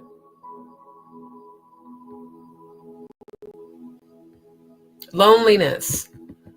All of you YouTubers who spend your entire day on YouTube trashing and berating Jaguar Wright, it's because you're lonely. They have loneliness. I don't agree with the whole religion can help you make it through difficult times, because in my experience, religion made it worse. But yeah, you can read more and you can get you some good help. Because that's why y'all doing this shit. You're lonely. You ain't got shit better to do. You're not building empires. You're not building brands. You're not working on healing. Your entire day is spent on giving all of your energy to strangers you don't know in a very negative way. Happiness, another one.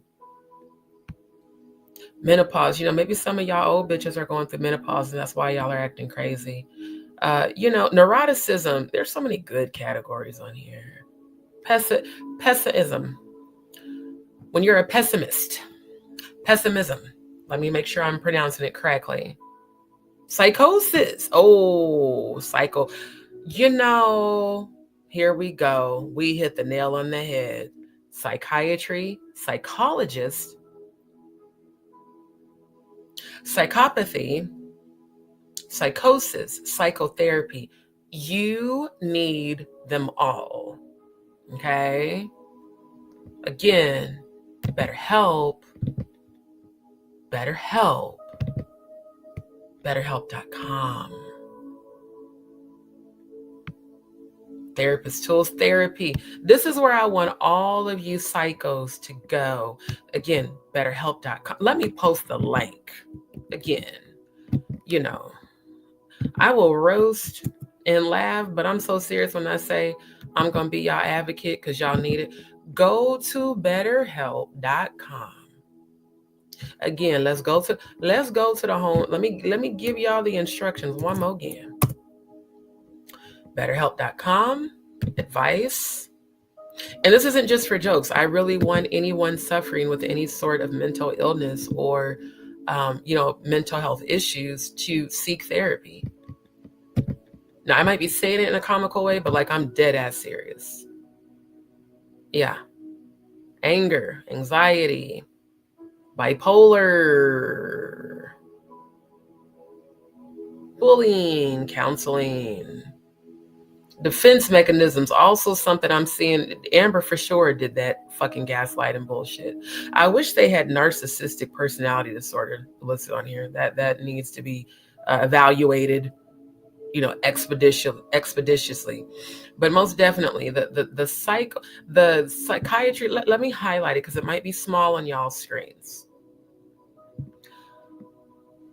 This will help you so much. Didn't mean to click on reviews. So I want all of you to go visit that. And then for those who've asked in emails and or comments, again, if you would like a spiritual psychic reading, a lot of you were saying, well, I don't know where to find it and I'm frustrated. I think I've done this every live, but I'll do it again. When you go to my homepage, click right next to home. I'm looking at my phone to make sure it's hovering, and it is. I can see my mouse. And you see videos, shorts, live, playlist, and then community. It's the last tab on the homepage. Click community. Because one person said she got frustrated because she couldn't find it. I was like, okay, I'll do it again. Again, I've been a trainer for years, so that's why I also have so much patience. And I reposted it so you guys would see it's the very first post on my community wall for those who said they were confused. Again, spiritual psychic readings, ancestral and psychic medium sessions, and Reiki healing. All right here. All right, fam bam. Y'all make sure y'all tap into our good sis, the Jaguar Wright.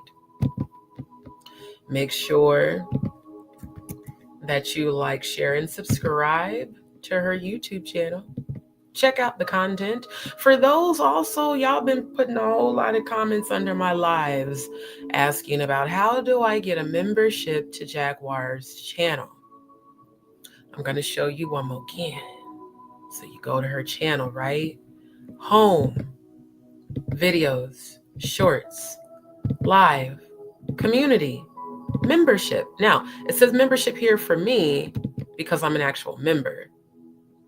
But for you, really, StreamYard, isn't that crazy how it started tripping when I showed her channel? Y'all so full of shit. I swear to God.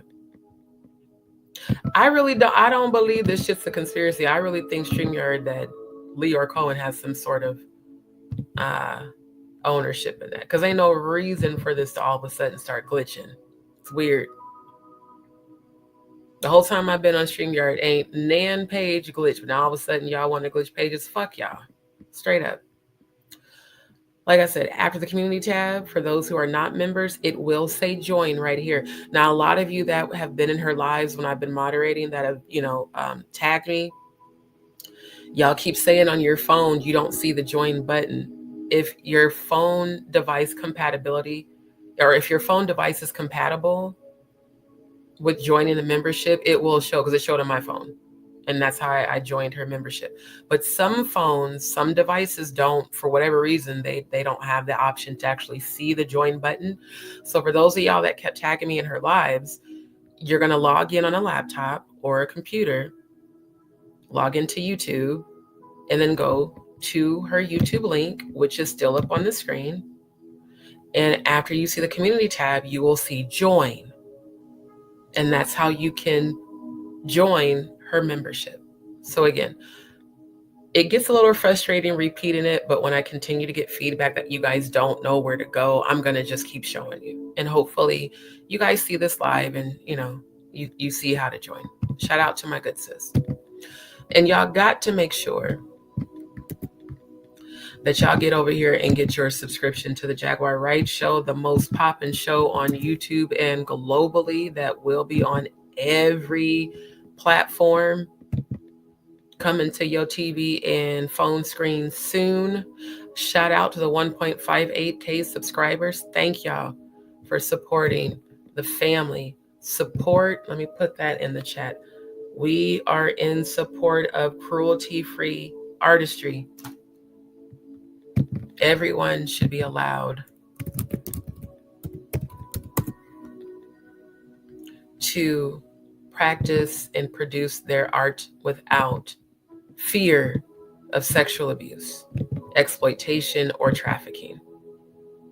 I'm actually bringing up the other petitions too, because y'all know now tonight's subject I am going to go back to part 2 of the alleged Clive Davis and Diddy and Ray Fudd of it all.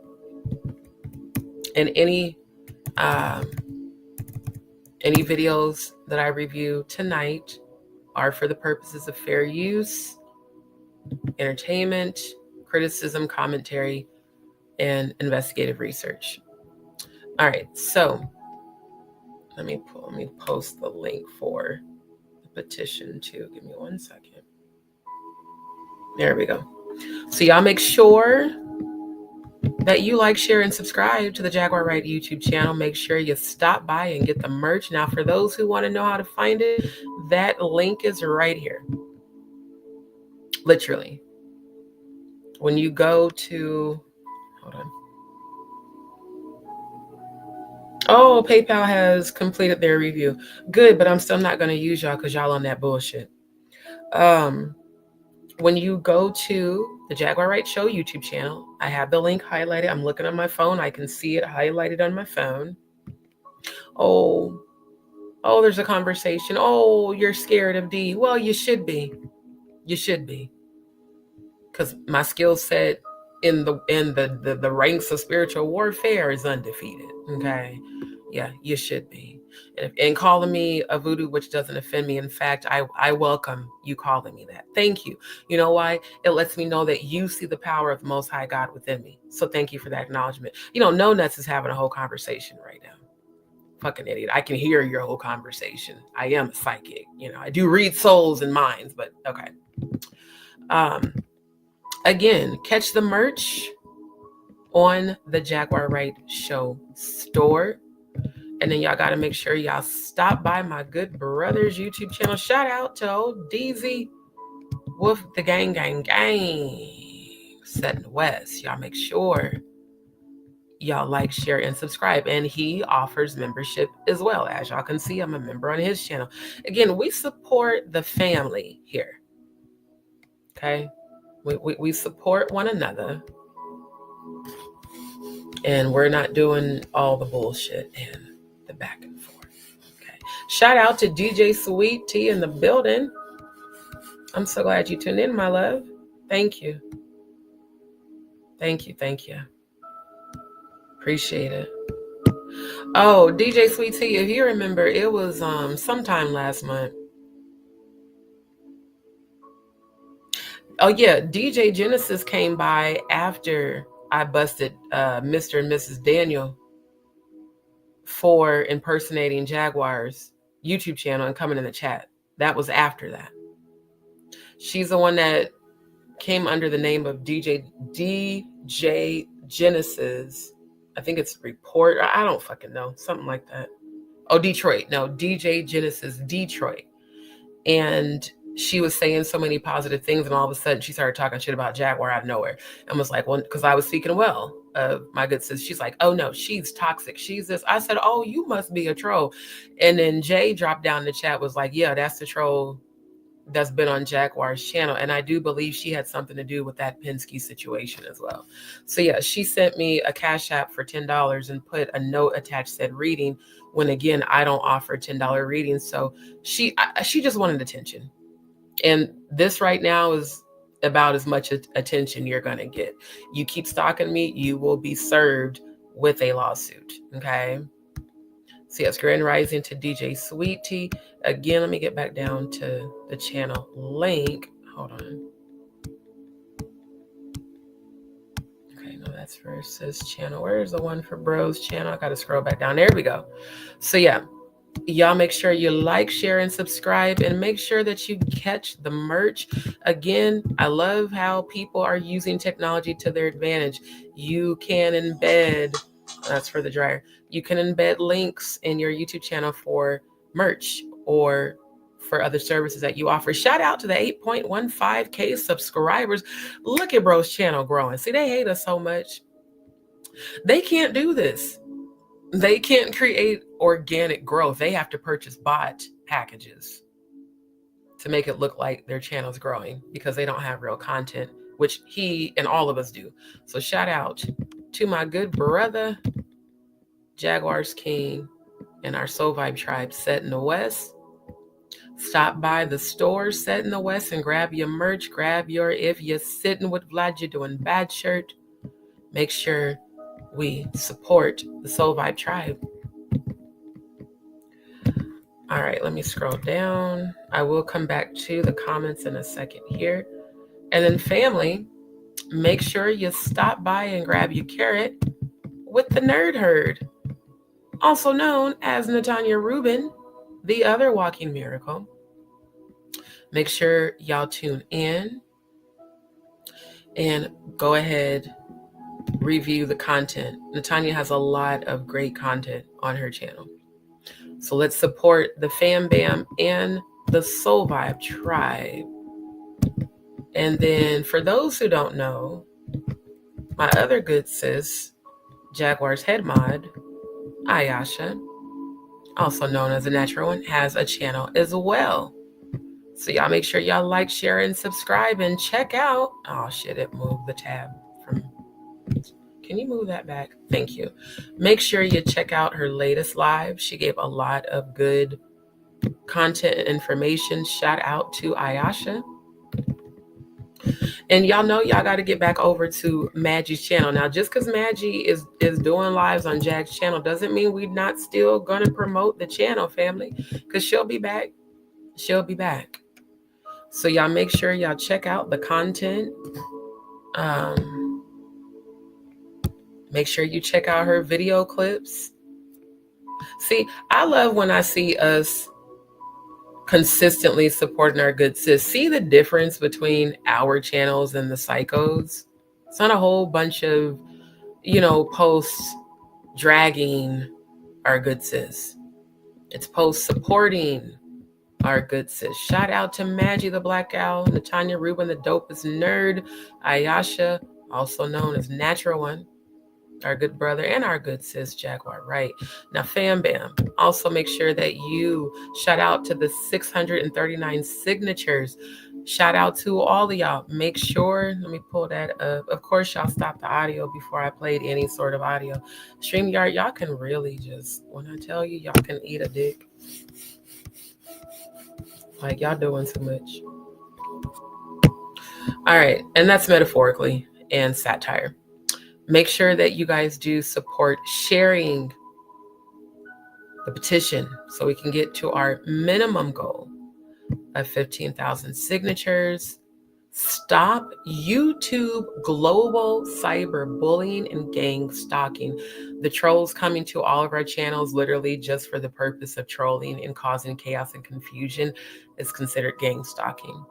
The blatant lies, defamation, and slander is considered cyberbullying. And those are all also illegal acts that people can go to jail for.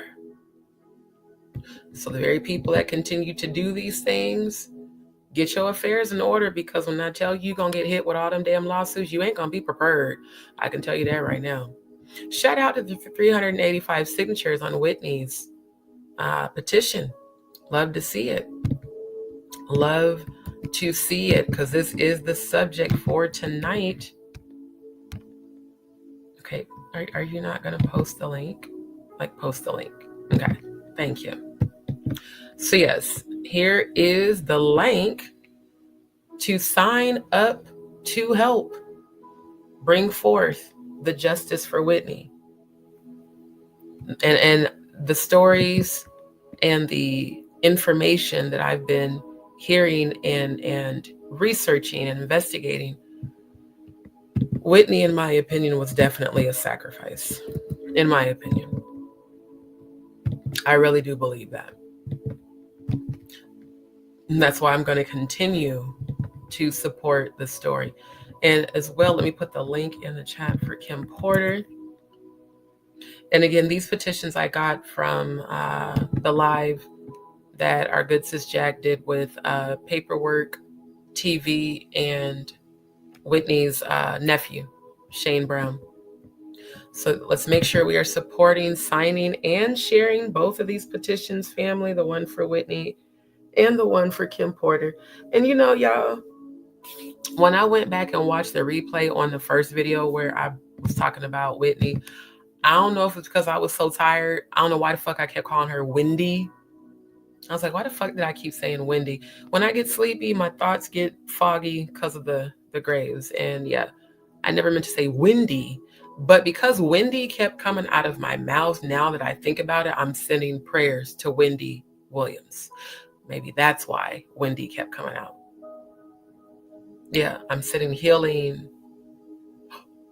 Oh, Wendy's about to expose some shit. Divine protection, healing, peace, and favor to Wendy right now. I'm not going to say anything. I'm going to wait till she does. She's going to be, Wendy's going to be exposing some shit in 2025. Y'all just stay tuned. Now, again, support Justice for Kim Porter.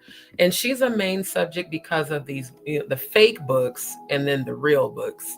This whole thing with Courtney, Uncle Ben's Rice, Reject, Uncle Ruckus, Rude Coup, Unfortunate Face, Nestle Crunch, looking ass.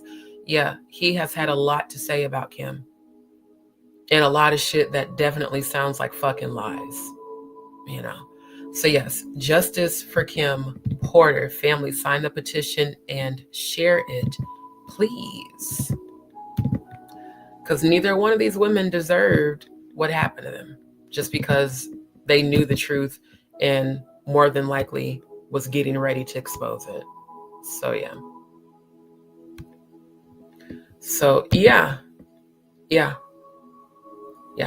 That's why I'm doing my own deep dive into it. And after being a part of that live that Jag was on with Paperwork and with Shayne, I was like, especially the shit Shayne had to say, especially him being Bobby Brown's nephew. Like, if anyone knows the truth from the inside, it's him. Now, I've been observing Shayne in his reaction videos on his channel. And one thing I will say is that I respect how he chooses to, what's the word? Agree to disagree. He doesn't disrespect Jaguar if he disagrees, with something that she said, like when he disagreed about the note that Whitney passed to Brandy. And he, even what he said, he's like, I just don't see Whitney, Auntie Whitney ever producing a tell-all book. He's like, so I love Jag. I'm not at beef with her, but I just don't agree. Again, he doesn't tear her down. He just states how he feels. And even being a relative of the ex-spouse, who knows, there might be information he didn't know. Maybe he wasn't made privy, if that is true. Because it's almost like I won't say he's calling Jaguar a liar, because he's not saying she's a liar. What he's saying is he doesn't believe certain things that she has said. And again, who knows? A lot of that is lost in translation because Whitney and Kim are no longer here. So, it's kind of perception. I would be more, I would be more willing to believe that if said nephew can produce receipts. That's all I'm saying. If you think that the note didn't have anything pertaining to Whitney telling Brandy that Clive Davis allegedly was trying to kill her, if you don't think that Whitney could have been potentially writing a tell-all book, can you show us why you don't believe that? Again, I'm the kind of person that seeks answers. I'm not just going to go by something because anyone said it. But when you refute what Jaguar says, because she's been pretty on point, I just kind of want to see those receipts. That's all I'm saying. In respect to Shayne Brown for what he's doing, using his platform to investigate and, to want to really get to the bottom of what happened to his aunt. So like I said, it was just very interesting, the, response that he gave. But my prayer for that entire family is healing, because it sounds like there was a whole lot of bullshit going on. The fact that and I found the information on the last live about Sissy inheriting the estate and her two brothers and Pat, the cousin, it's just all way too much of a coinky dink. I just don't think all those coincidences were random, because Whitney left her estate to her only daughter, Bobby Christina. And then when Bobby Christina was unalived or sacrificed, in my opinion, allegedly, then the estate went to Sissy and her two brothers. And then she made Pat the executor of the estate, the same one at the beginning of that live. And let me bring it up while I'm talking about it so we can actually get into it. Where Pat, said that Whitney called her twice on the day she was unalived and how she didn't answer. And again, why would you not answer your relative's call if allegedly that, they were due to be sacrificed? It just doesn't make sense unless you potentially, allegedly participated. So I think what we should do, StreamYard, come on. Oh my God, this is so incredibly annoying.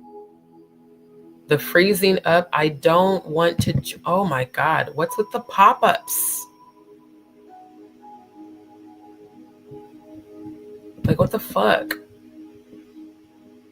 Oh, that's fucked up. He made the video members only. Now that's weird, Paperwork TV. Why would you do that?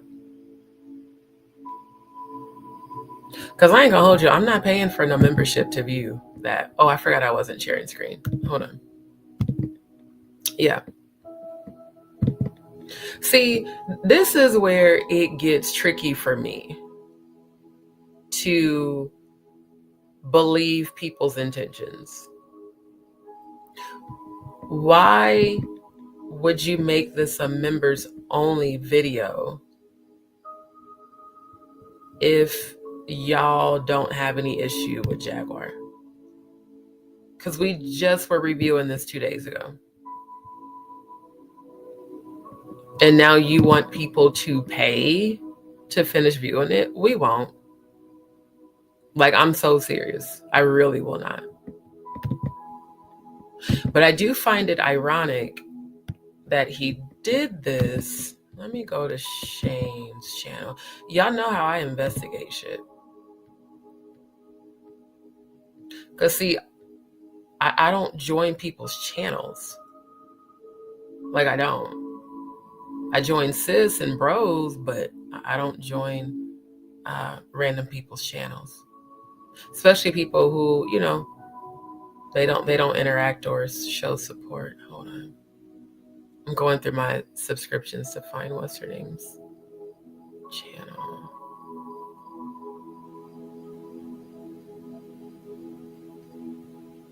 Oh wait, there it is. Okay.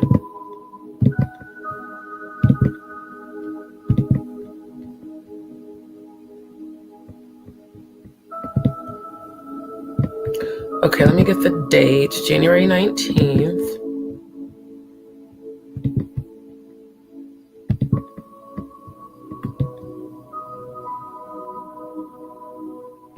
Okay, so then he does, I need to get the date on this.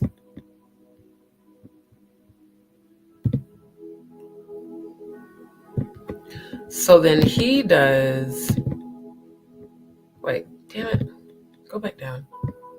So he does this reaction the day after. Okay, let's toggle again. Original stream was on the 19th. He does this stream, or a video, because it wasn't a stream. He did this video the next day. And it popped up in my feed, because you know when you first subscribe to people, they always pop their content up. This popped up in my feed, you know, a couple days ago. So this was January 20th. Okay, now let's go to, what's the date on this? And again, let me switch my banner. All commentary, and I'm not actually reviewing their videos, but I'm getting details so I can understand why the sudden change in energy. But regardless, any video content that I do review tonight, or this morning rather, is for the purpose of fair use, for purposes such as criticism, commentary, entertainment news reporting, scholarship, and investigative research. Now, I'm thinking about this now because I was able to point out the similarities and all the activity of CLIVE DAVIS on his YouTube channel. Why are you now protecting the content, sir? That's weird. You weren't doing it before.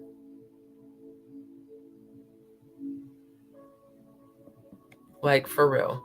This is giving, goddamn, I really hope all these people aren't trolls. Like, I'm just really starting to wonder about YouTubers. So then he did this one on the 20th as well. The real reason why Whitney Houston and Bobby Brown went to the Jordan River. See, he's covering things that Jaguar talked about, and his responses aren't necessarily favorable. And I remember during the live when Jaguar brought up, I think it was one of his uncles or something, and he was like, well, you don't know anything about that, and that's something that's very near and dear to me. Now all of a sudden y'all members only in content. And he did this on the 23rd. This is two days ago, because it's technically now the 25th. So I'm just trying to wonder, between January 19th and today, why are you being so protective of this live? Are you afraid of CLIVE DAVIS? I mean, what the fuck? This is weird.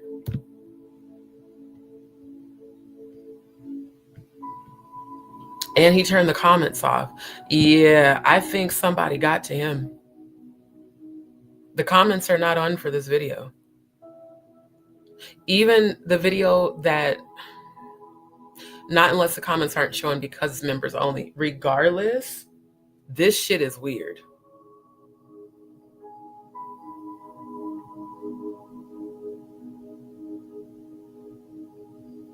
Family, if you're gonna type curse words in the chat, please abbreviate your curse words. We can't have that in the chat. So yeah, y'all know I investigate everything. Now you have to pay a fee to join his channel to review this? That's crazy. So yeah, this is, in my opinion, troll behavior. Let me put this out, and then now a couple days later, well, let me make it members only so I can make money. I mean, why have a public, you know, and y'all have to keep in mind, he enabled subscribers only on the live to get people to subscribe to participate in the chat. Even us, DzPeepz JagaDz, we all had to subscribe to participate. So you got well, you know what? You ain't got mine now. I don't fuck with channels that operate like this. I don't. That's weird. That's really weird. So yeah, I'm not gonna fuck with your channel, bro, because something about you ain't right. And I ain't gonna hold y'all. I heard a lot of negative things about Paperwork Party TV. I've seen a lot of commentary of people saying that he allegedly had behaved in some troll behavior. Like, I've heard that. So this is given troll. This is given, are you truly trying to resolve your aunt's, or are you just, is this a clout thing? Like, I'm confusion.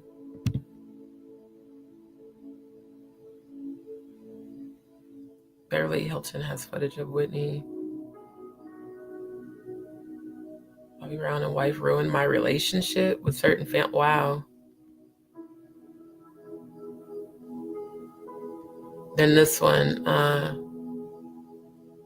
Bobby Christina's story review by my first cousin Shayne. I just want to point out the Masonic symbol.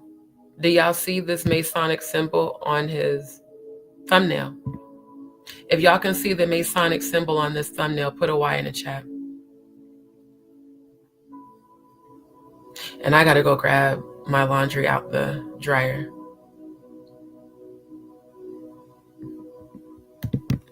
This is why when new people come along or Jag goes on certain people's channels, I'm not quick to support him because I need to watch you.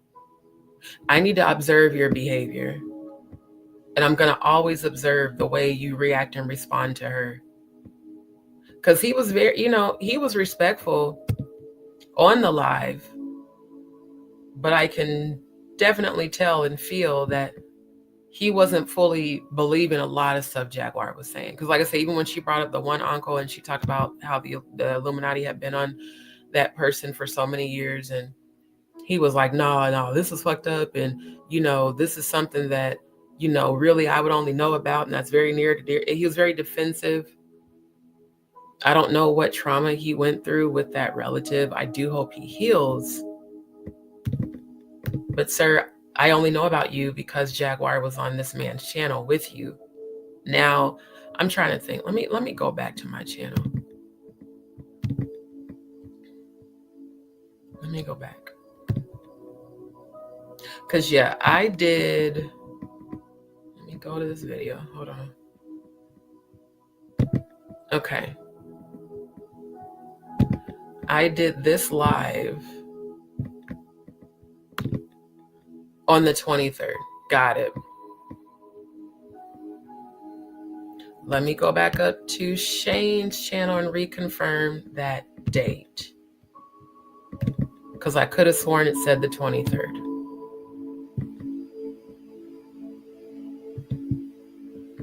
Okay, let me toggle back. Yep. Okay, see, you can't look when I tell you can't get shit past D. So this one, Jaguar Wright speaks on Whitney Houston tell-all book. My response. Very same day, I did my first review. This is not a coincidence. Not at all. And I'm still sharing y'all petition. And yeah, there's people trolling, talking shit about Jag in the chat. I don't see him defending her. And OJ Patrice was in the chat too. I think she was in the chat on this. She was. Yep. Do I got those receipts? Because I remember taking a screenshot when I seen OG Patrice. It wasn't during the live. It was after. It wasn't in the chat. It was a comment that she left. And I was like, ain't that the chick sis be talking about? Hold on, y'all. I'm looking at my phone right now.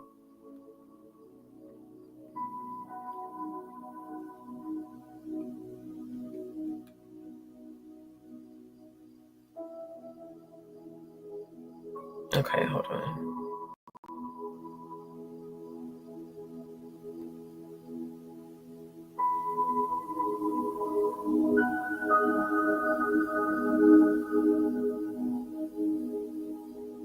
And this was on the 19th. Okay.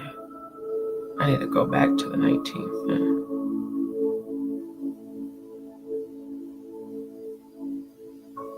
And you know what's crazy is even though he made it members only, I'm going to send these screenshots to myself. I'm so glad I took screenshots during his video. Because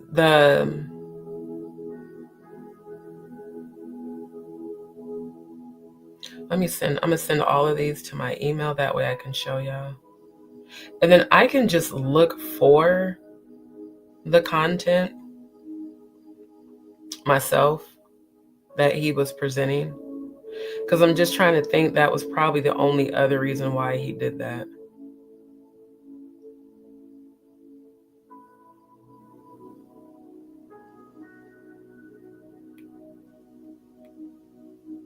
Okay, hold on.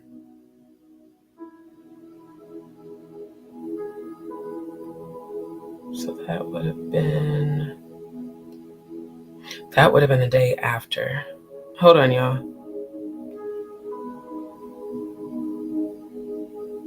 And the fact that I spoke about what I'm about to show y'all. Where's my stylus? Hold on.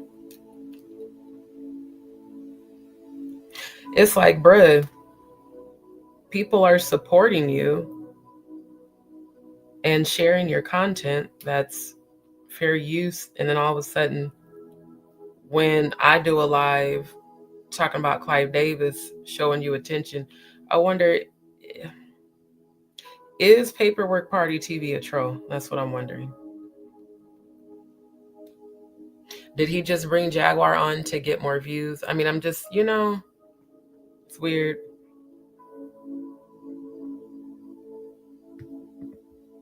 It is, yeah, Paperwork Party. Okay.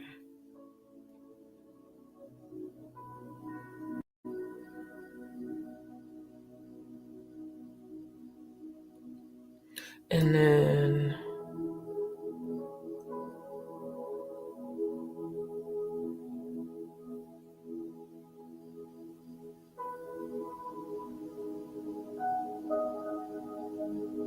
plus, he also had a subscriber who went by the name of Lucifer, which I thought that was super weird.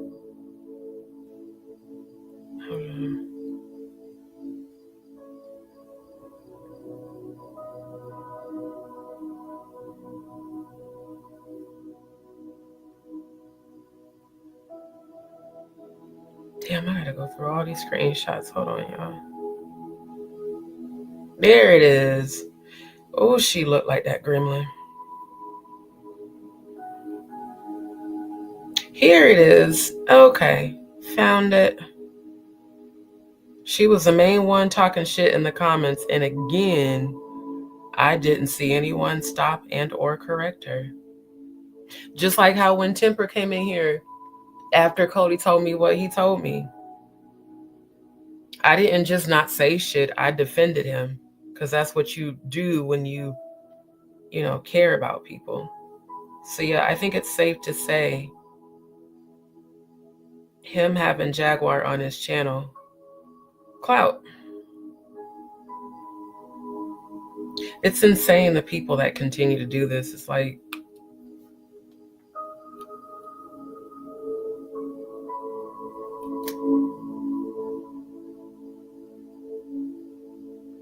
I'm actually sending the screenshots to my email so I can share screen and show y'all.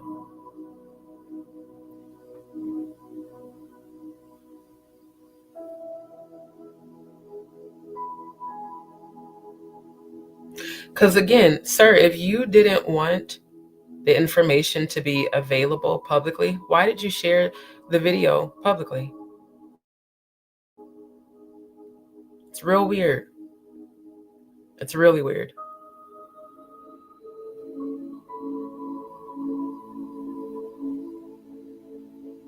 Okay, I'm trying to make sure I sent all the screenshots. I did not. Okay, send the rest. And yeah, Ray J's knuckles. See, again, I shared screen and showed y'all.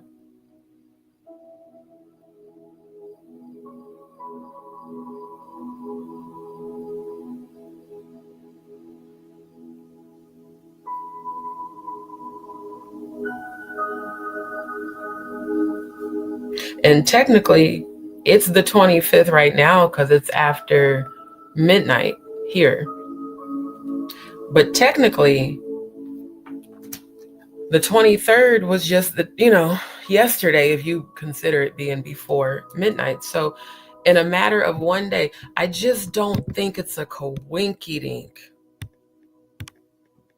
that the very same day I do my live, and again, I do my live late at night, so this ran into the morning, which means that one or both of them saw my live on the 24th, because again, I did this on the 23rd.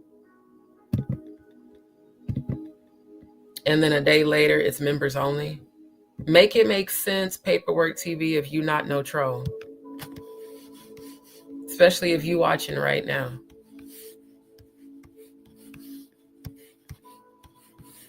You know, this is weird.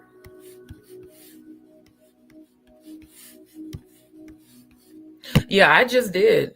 I'm not fucking with him. Not at all. Something about you ain't right, sir. And like I said, I started seeing comments on the tube. That's weird.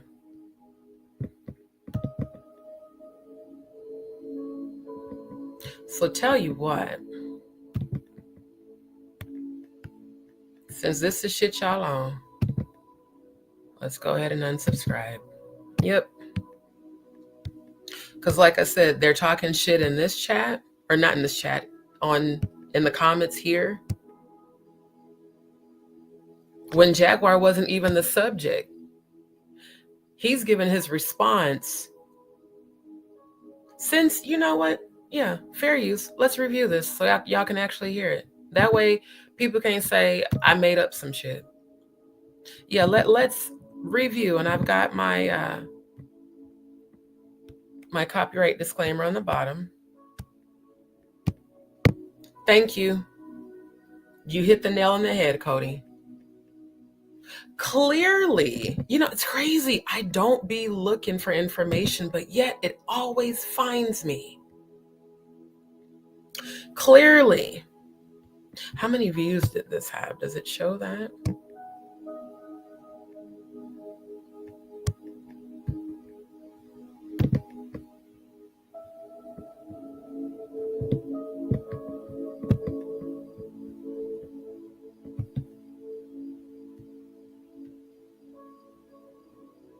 Oh, it doesn't, because he made it members only.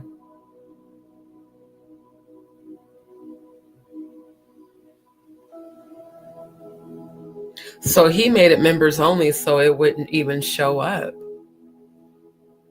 Why are you hiding the live, sir? I need a full understanding of why you did this shit. It doesn't make sense. The only thing that makes sense is that you're a troll. And how do we know you're not a Fed?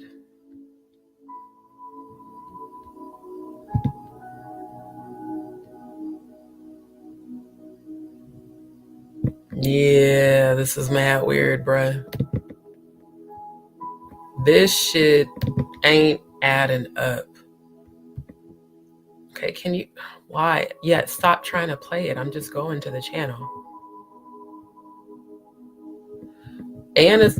No, he did. He turned the comment. It says live chat replay was turned off for this video. Wow. Y'all might not can see it. Let me highlight this. Matter of fact, I'm going to put the link in the chat so y'all can go see it for yourselves. Here we go.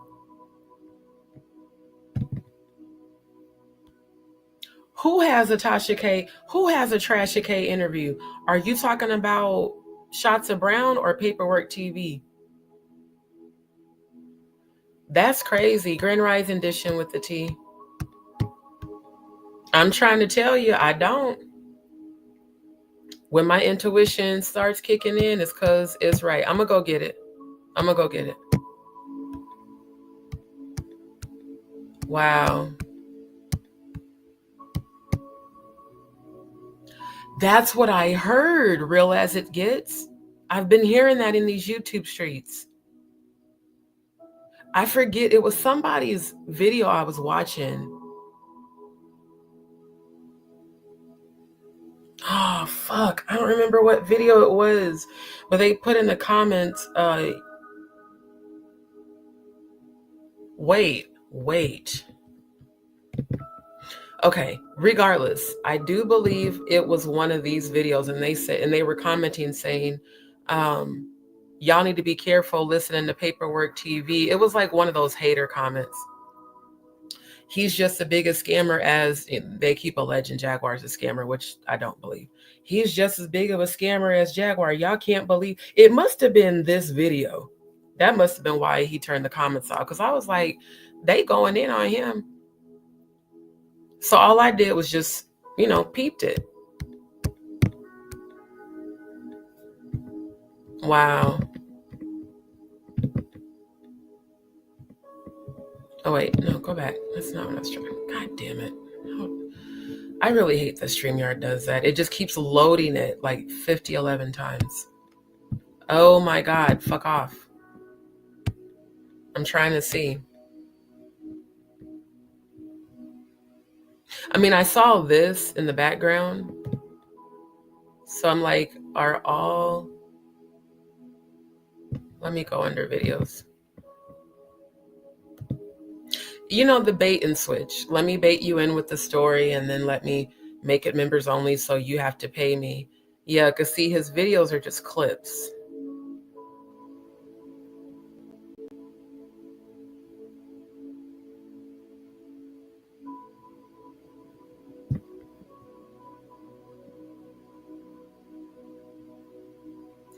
Whitney Houston's brother Gary says he knows how Whitney really died.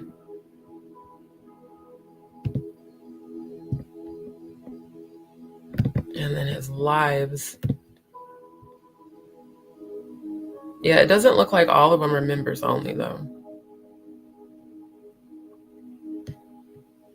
But it does look like his most recent ones are members only. Let me go back to the link and let me see what pops up. Do y'all see now why I don't just be running to jump on supporting people just because they have Jaguar on their channel? Doesn't mean they support her. A lot of people just want to attach themselves to her.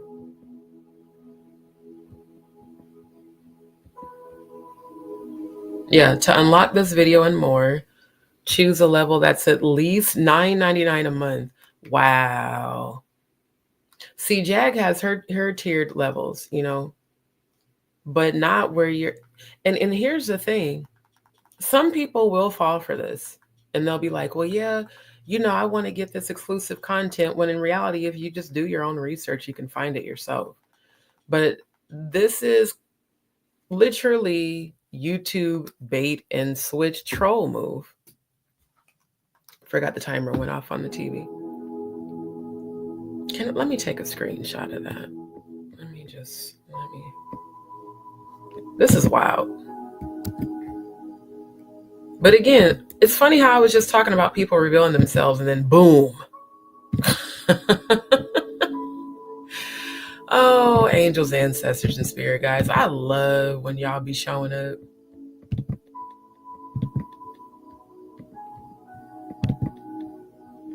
Now, what I am going to do, since Paperwork did this shit, I'm going to do my own, like I normally do. I was sharing his because of the fact that Shayne Brown is saying he's Bobby Brown's nephew, and I wanted y'all to hear it from the horse's mouth. But ain't nobody paying $10 for that shit. Not me. That's just like paying $50 for a goddamn pre-rolled joint. It's crazy. But yeah, this is not no coincidence. I think that may have been the setup the whole time. Let's get her on our channel, let's get the reviews, and then let me hide the footage. And right here it says live chat replay was turned off. So basically no one's going to see our comments. No one's going to see how we came to his channel supporting her on his channel. That's weird. Shout out to Sister Shonda. Thank you. That's mad weird, bro.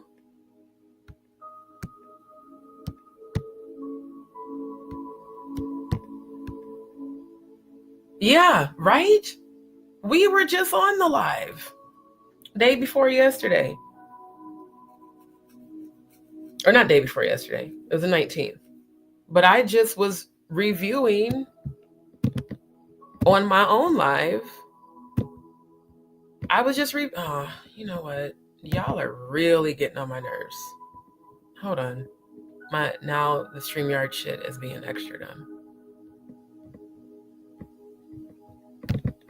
Okay, go back to reshare, share screen, go bike. All right.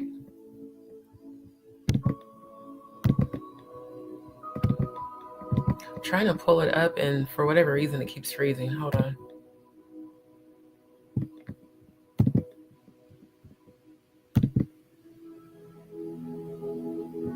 Okay, because I'm like, I already know it's not going to go away because I use StreamYard.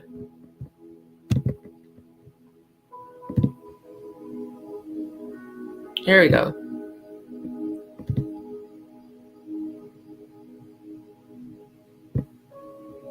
So yeah, how is it? I was just sharing screen again on the 23rd. Late at night. I don't know what time he posted this. I don't know if this was posted before my live or after, but since it has the 23rd date, it had to be before. Yeah, because it says January 23rd. It had to be before. And again, that leads me to believe that they both probably came and viewed this live. Oh, Paperwork TV was in Jag's live. Wait, let's a little bit of investigation. Let me go. I remember seeing him in Jag's live and he was speaking so highly of her. Sir, if you cared so much about her, why did you turn off the chat replay? Why did you turn comments off? And why did you make the video members only? Hold on, I'm about to pull up Sis Live so I can find the proof.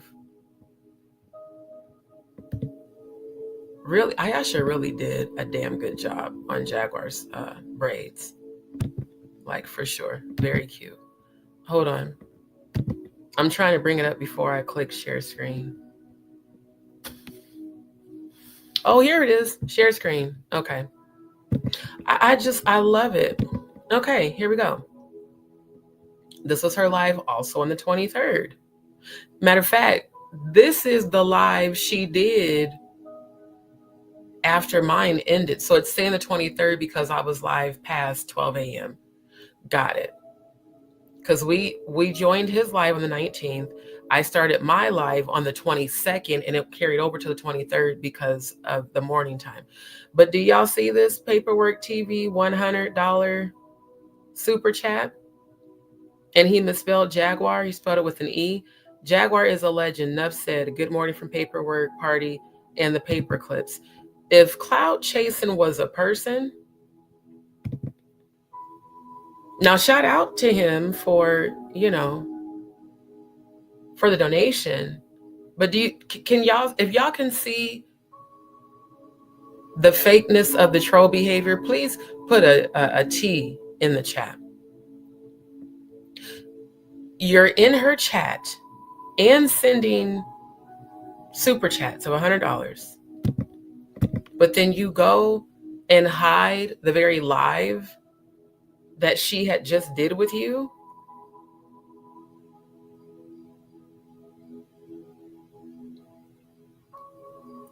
Make it make sense. Paperwork Party TV. I have a feeling you're watching right now. Sir, this is troll behavior. This is giving, I wanted to attach Jaguar to my channel for views. Let's go back to the channel.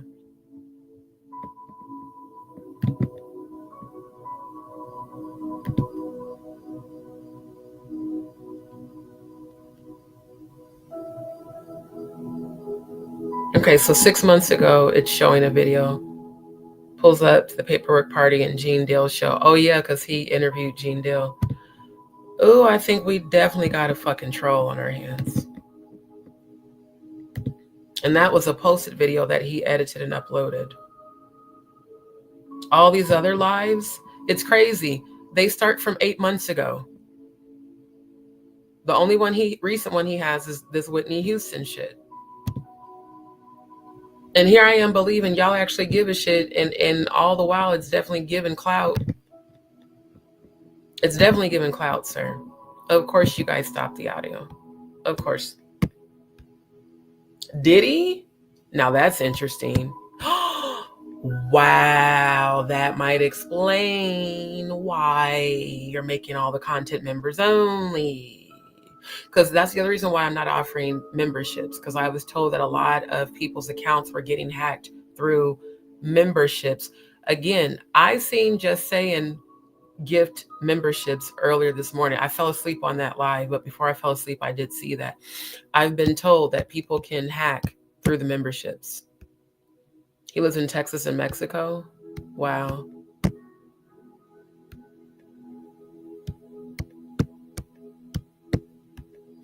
And his mom on his page. Really? Okay, hold up. Let's go back.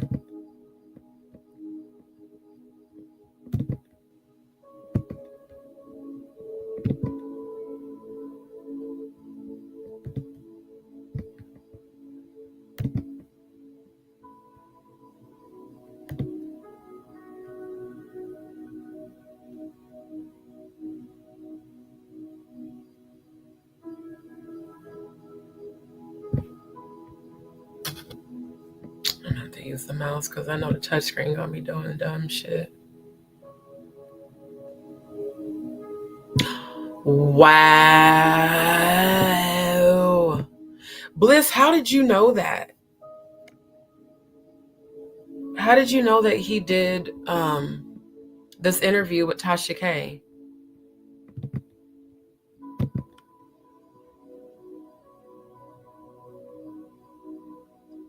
Yeah, I wouldn't support Paperwork TV at this point. Let me go back. This is why. You made the live that we all subscribe to your channel to participate in the chat. You made it available. And then after the 23rd, you made it members only and turned off the chat replay and the comments. Yeah, I don't trust that behavior. That's troll behavior.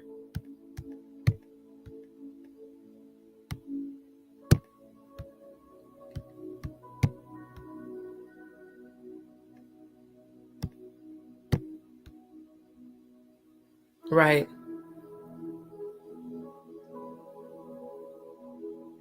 He would be racking if people knew about his channel. Again, I only know about him because of Jaguar being on there.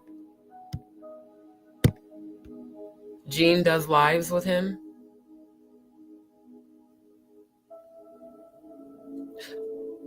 I have a feeling Gene doesn't know he's duplicitous. Yeah, we were all in that live together because we had to subscribe to participate in the chat. Yeah. It's insane. Okay, let me go to Gene's channel.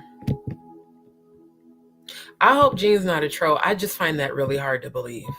I mean, look, I don't put nothing past nobody, but it could be possible. Okay, y'all, I gotta go grab my my laundry out of the laundry room, and I do need to go use the bathroom real quick, but I want to pull this up. I'm on Gene. Let me go switch tab. I'm on his channel.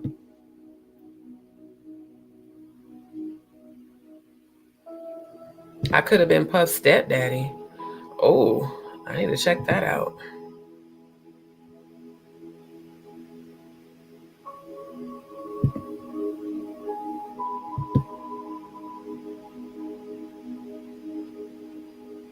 Naomi Campbell is the connection between Diddy, Ghislaine, and Epstein. Oh, that's interesting.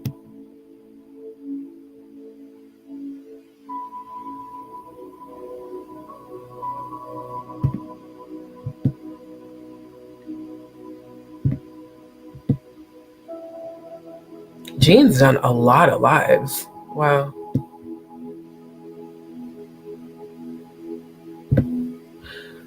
Lionel B, thanks for the support.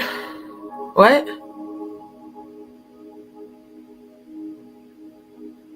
Wait, what? Hold up. Say, huh? What? Lionel B, thanks for the support. Gene Dale Show gained thousands of followers. Keep up the good work. I think he meant to say, man. This was in November. This was before Adria and Courtney were on Lionel B's, because they were on Lionel B's at the end of November. But I didn't see this until Gene.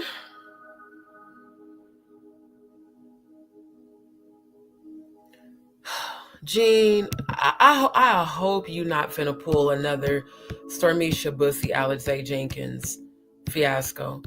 Jay Mizek in the building, thank you. This is wild.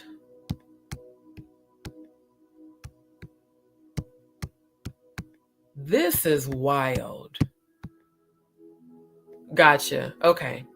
Because I just was like, damn, I ain't even see that shit. Bliss went, look, Bliss deep dive deeper than me. Because, you know, I didn't scroll down that far. That's wild. But thank you for letting me know. He did say he was going to make the live members only. Did he? Okay. Thank you. Because I'm serious. I didn't hear him say that. Okay.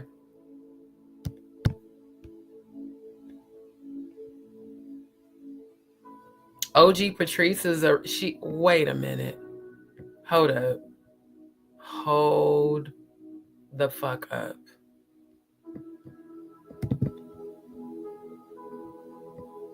Okay, let me scroll up. That's weird that OG Patrice would be. I'm just trying to check the chat to see if that shows up.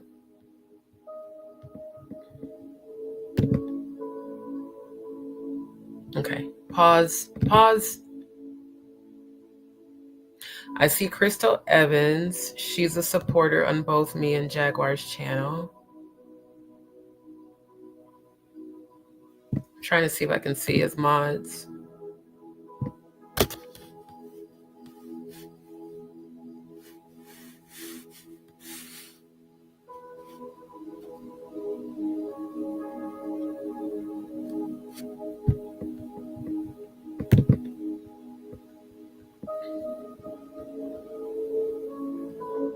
God damn it. Jag was in the chat on this one.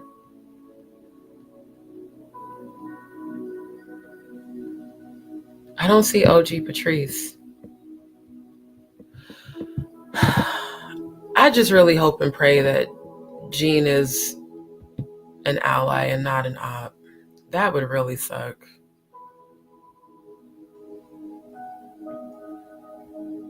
Because I've always spoken highly of him.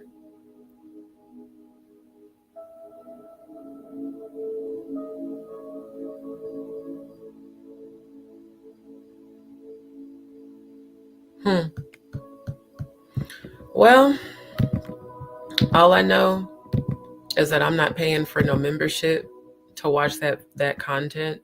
I'll do my own investigative research. But this is very telling. That might have been why he was reacting and responding to Jaguar the way he did. This was June 12th. Okay.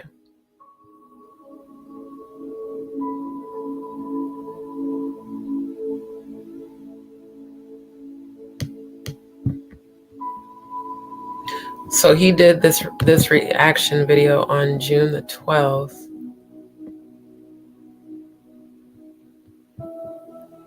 Which was an uploaded video that he edited and recorded. So I wonder if he did the interview on her platform.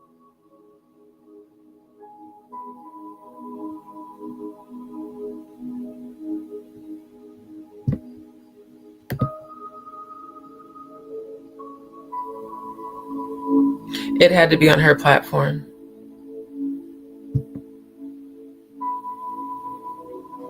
Now, this video says, God, Go back up. Bobby Brown's nephew responds to Tasha K. Okay.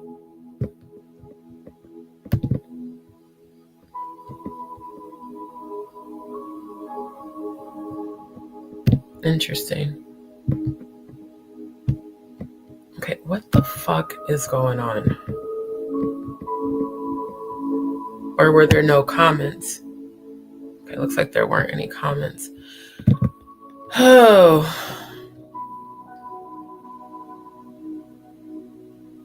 I've been promoting this Whitney Houston and Kim Porter petition for the last couple of days, and it looks like you guys support the ops.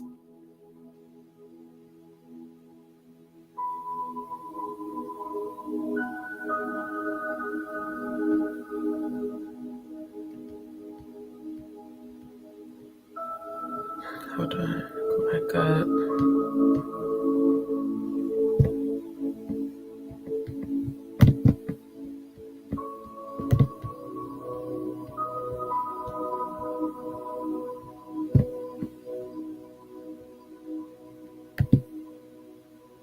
Oh, it was on her channel. I just looked at the thumbnail. It says the wine. The fuck is it? The wine what? The wine whatever. And I refuse to go to her channel and give her any views.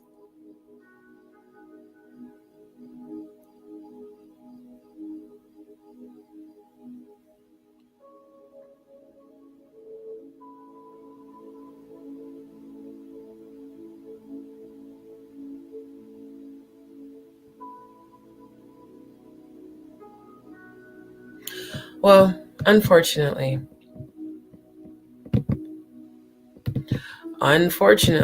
I'm not going to be able to support either one of your channels. Even if he did say he was going to make it members only, it takes away, to me, the validity and intention. This is definitely given he wanted to attach Jaguar's name. Even if he did say he was going to make it members only, that further proves you wanted to attach her name, clout, get people to come over, get people to subscribe so you can, make money, get people to watch the content for views, and then make it members only so that they'll have to pay you. I wish I would. Because, yeah, that whole him allegedly being a Cash App scammer, I've seen that on Instagram and on YouTube in certain people's comments and commentary. That's wild. Gotcha. Yeah. And you know what? I kind of like briefly went through it, but I didn't like fully go through it. Wow.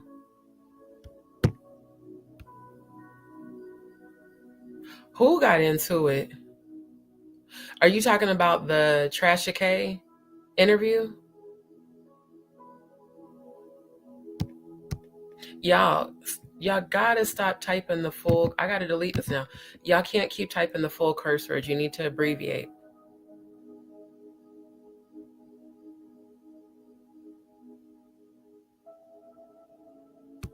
I don't know what you mean, Franca. I'm gonna delete your comment. You said please do not display my comment, but I have to be very careful of FM. I don't know who FM is. Now that's what's weird to me. Why is OG Patrice one of Jean's mods? Why? Okay. Okay, because I'm like, that shit's starting to give troll, bruh. Okay, yeah, I do remember her saying that. Okay. See, I don't remember all of it, but look, Franca, I might have to block you if you keep typing these curse words in the chat.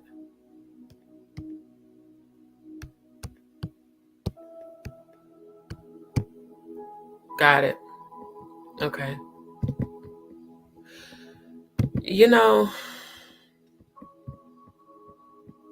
This is also disappointing. Because at the end of the day, Paperwork TV, why are you capitalizing off of this woman's death?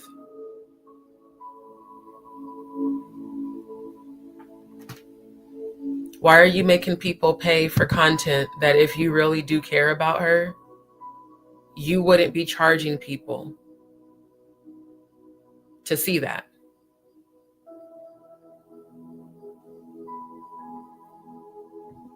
That's weird. So on that note, I need to go grab my laundry and I do need to go to the bathroom. So y'all enjoy the high vibrational music for the next few minutes. I shall return.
All right, y'all. I don't know why. I've never had to dry my comforter this many times. I don't know if the dryer is malfunctioning. So I'm gonna have to go back down there in an hour, but I'm not gonna be on the live too much longer because I do need to go braid my hair. This is weird. Yeah, that's what's disturbing me. It seems like Paperwork only cares about capitalizing. I mean, I don't know if your comment, I don't know if that's true, but right. Thank you. You hit the nail on the head. And if it's true that Paperwork Party TV is a scammer, then it's not really surprising. Whether he announced it or not, why are you capitalizing off of you're claiming to care so much about Whitney and about what happened to her, but yet you want people to pay you $10 just to hear the rest of it? Just like how people kept saying all Lionel B cared about was, clicks and views. And a lot of people was like, Lionel doesn't actually care about anyone. He just cares about, getting paid, which I definitely believe that, considering how he did all that shit with Adrian and Lamisha. But it would really suck if Shayne, it would suck the most if he's doing that. Now, I don't see him offering any sort of membership, so I mean, I don't know. But this is a Masonic symbol, and so is this. Both of these, this is literally the Masonic symbol for the devil. And so is this one. And technically, even so is this one. When they do the one like this with the thumb over the middle finger and ring finger, that's a Masonic symbol.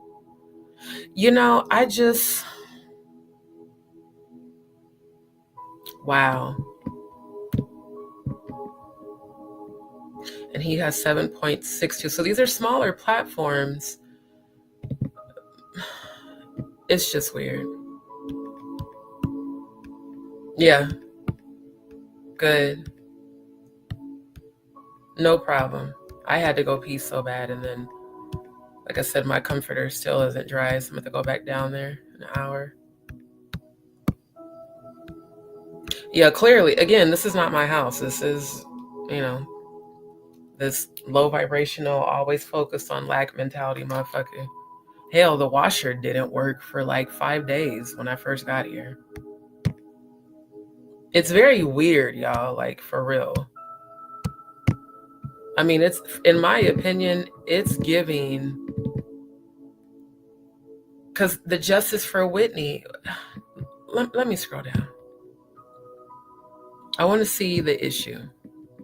Whitney Houston died February 11th, 2012 in a hotel room in California. We believe the death investigation was not properly investigated because there are a lot of inconsistencies between the coroner's report and the police report. There is new evidence that has come forward, and we want to reopen the murder investigation. Okay, so that's the whole mission for their petition. Bars. Oh, and Paperwork Party TV was the petition starter. And he has media inquiries here. Press request contact form.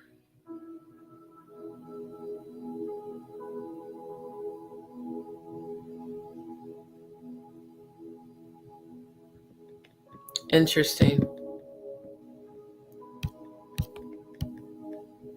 Well, unfortunately, I won't be advertising this petition anymore after tonight. Something in the milk ain't clean. Something in the milk ain't clean. Community post? Okay, hold on. Because I usually don't go to people's community tab, I'll be honest.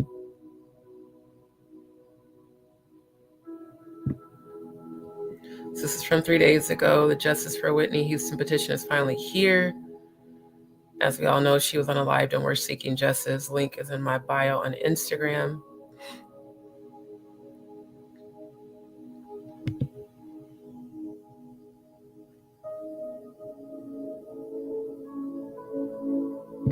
He's doing it again.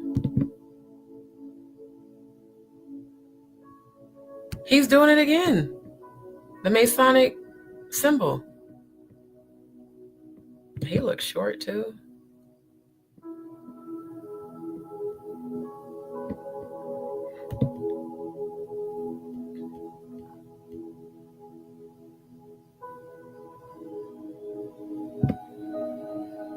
Drop y'all state and city. That's suspicious as hell.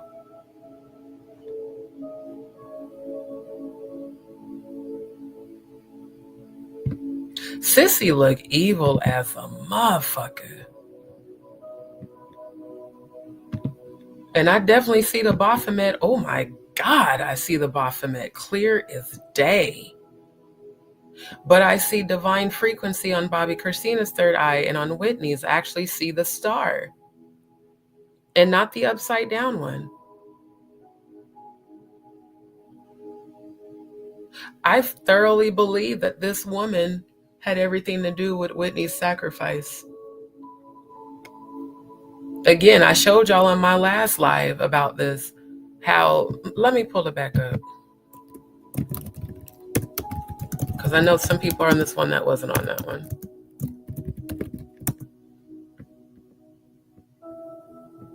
Here we go. Here's who inherited Whitney Houston's estate and where they are now. Let me drop the link in the chat.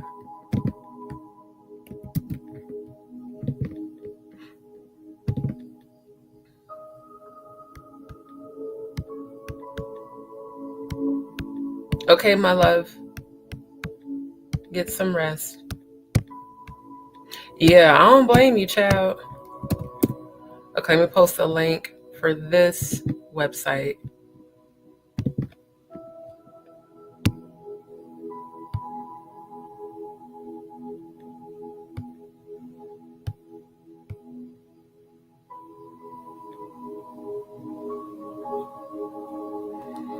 During an episode of Oprah's Next Chapter, almost a year after Whitney's passing, her brother Michael and mother Sissy appeared on the show to talk about her death. Interesting how all these people are on Oprah. You know, Beyonce with her Sasha Fierce Demon, and interesting. In the interview, Whitney's brother Michael confessed that he feels responsible for his sister's death. That's extremely telling. With Whitney's ex-husband Bobby Brown being blamed for her drug addiction for years, he admitted to Oprah that he felt that he was the one to introduce her to the drugs that would lead to her death, even though her cause of death didn't say it was due to her overdosing. It said it was due to her drowning in a bathtub. Again, it just happened, said Michael. She was famous. We were traveling on the road. We had money. We just got caught up. It's been a battle ever since. Well, at least he took the blame off of Bobby. Following Whitney's death, her estate was estimated to be worth $20 million. Although it might have increased since her death, in the terms stated in her will, the estate was left to her daughter, Bobby Christina. Houston wrote it in 1993, then made changes to it in April 2000. The estate wouldn't become available until Bobby Christina turned 21. At that time, she received 10% of the estate, which was estimated to be about $2 million. The will then stated that she was supposed to get more of the estate at the age of 25 and the rest at age 30. Whitney's ex-husband and Bobby's dad, Bobby Brown, was listed as a beneficiary in the will prior to their divorce in 2007. Unfortunately, 3 years after her passing, Bobby Christina died in a similar way, the exact same way as her mother. In January of 2015, Bobby Christina was then 21, was found unconscious. We know all that. Okay, she passed away 6 months later. Okay. At that time, Bobby Christina's boyfriend, Nick Gordon, was under investigation for causing her death. Her family blames him for her death and ultimately won a civil lawsuit of $36 million for wrongful death in November of 2016. So Sissy capitalized off of Whitney and Bobby Christina's death. So you're adding, let's do some calculations. Pull up the calculator. I already know that 20 plus 36 is 56, but I'm just, for the sake of the timeline, I want to keep track. So after Whitney's sacrifice and Bobby Christina's, now the family increases their net worth by $76 million. Even though on the other, article, it said Whitney was in debt of $20 million. Was Whitney in debt, or did y'all steal that money? That lawsuit states that Gordon beat up Bobby Christina the day she was found in the bathtub unresponsive, causing what her grandmother describes as global brain damage. The lawsuit also stated that he allegedly stole thousands of dollars from her bank account while she was unresponsive. As stated in Houston's will, if Bobby Christina died bearing no children and unmarried before the age of 30, the estate would go to her mother, gospel singer Cissy Houston. I love how they put gospel singer, how it just, puts the false religion shit right on display. And her two brothers, Gary and Michael, Houston's sister-in-law, Pat Houston, became the executor of the estate upon Cissy Houston's request. Again, Houston's sister-in-law, Pat Houston, the same one that Paperwork Party TV was talking about, that he played the video of her interview with, what's her name? I think it was Sawyer, Diane Sawyer, I think. I don't remember. But Pat Houston became the executor of the estate after the family gained an additional $36 million. As all members of the family remain alive and well, they have taken on the estate since. Last year, Nick Gordon, Bobby Christina's ex-boyfriend, was found dead due to an overdose, adding further heartbreak to this despairing situation.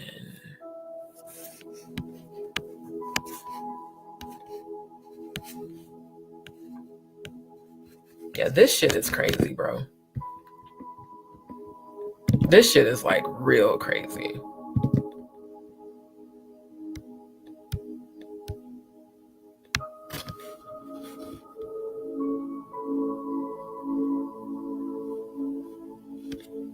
Who is it?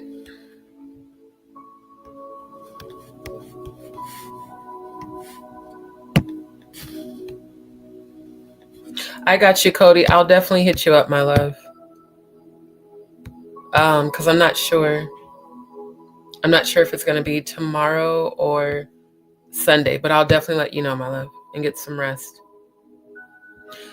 This is, this is weird. This is just all very weird to me. Because keeping in mind, Shayne is not Whitney's actual nephew. He's the nephew. He says, because I say allegedly, I don't know this to be a fact, but he says that he is Bobby's nephew. Now, in my opinion, he doesn't look anything like Bobby Brown. Doesn't mean he's not his nephew,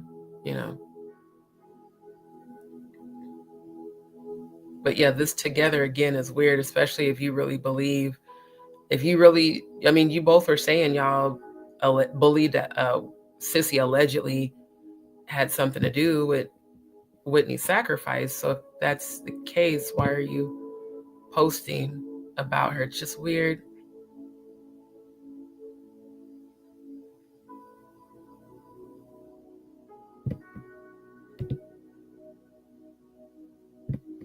Oh, here it is. That's what I was looking for. The ancestor sped up that scroll real quick. Thank you for extending your platform to my mother and myself. Oh, that's super interesting. Now, she looked like Bobby. So Bobby must be her cousin, because she got that Bobby face and forehead. So Bobby must be a second cousin to him. He looking a little feminine there. I ain't gonna hold y'all. I don't like Trashy K, but them jeans is cute, and I would rock them even better than her because I'm not short and stout. So yeah, this is given a positive. This gives the appearance of a positive relationship with Trashy K. So yeah, everything makes sense now. If you see one, let me know. Because I mean, I haven't been able to scroll all the way through the chat. If you see one, let me know. Yeah, let me go back to that article. Yeah, it's the family. Sissy, it was handed over to Sissy. Let me go back down.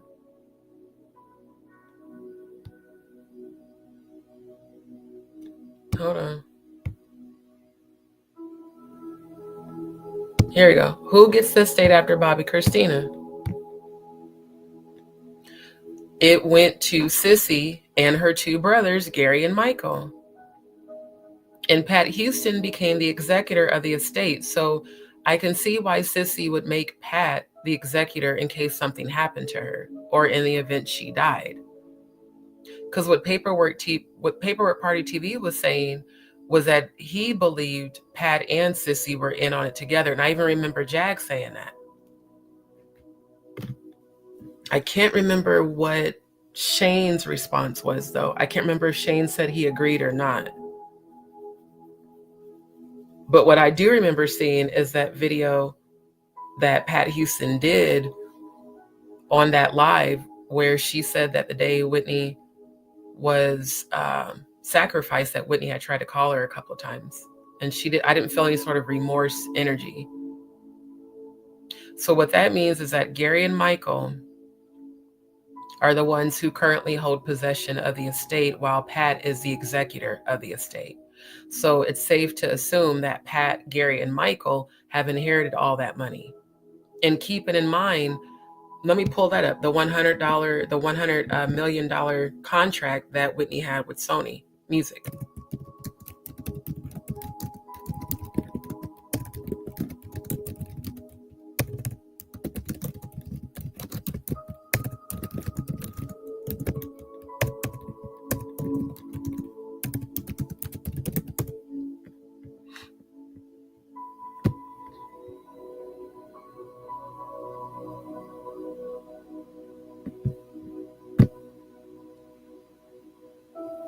So this was published August 7th of 2001. Yeah, she signed a $100 million deal with Arista Records.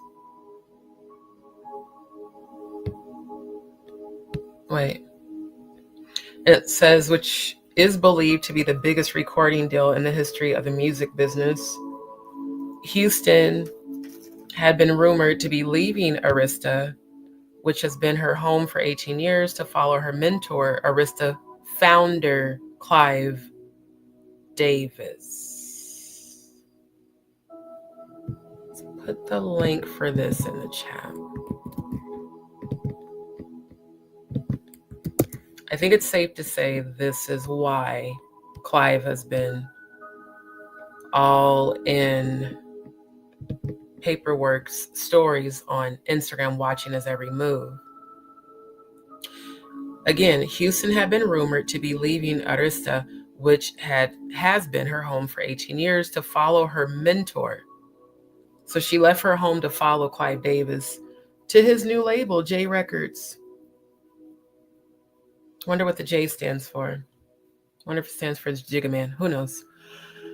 The terms of the deal call for at least 6 albums and 2 greatest hits compilations. She's expected to head into the studio within weeks to begin work on her first LP under the new deal. Houston's deal eclipses Mariah Carey's reported $80 million deal with EMI's Virgin Records. Okay, I don't care about that. As for Houston, her new deal represents a major bet on the part of Arista parent BMG Entertainment. They are huge, which is facing a $150 million loss for the year and planning to lay off hundreds of employees.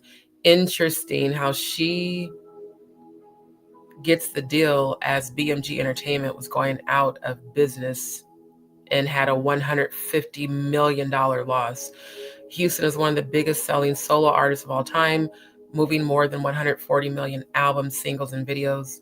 So then that means Whitney and Sissy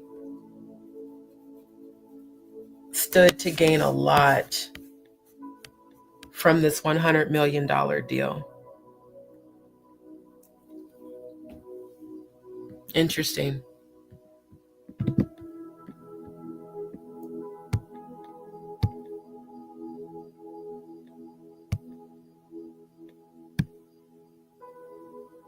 Okay, I'm going to put this link in the chat as well.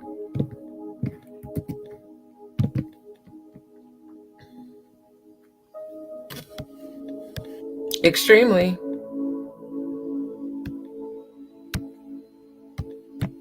Thank you. That part.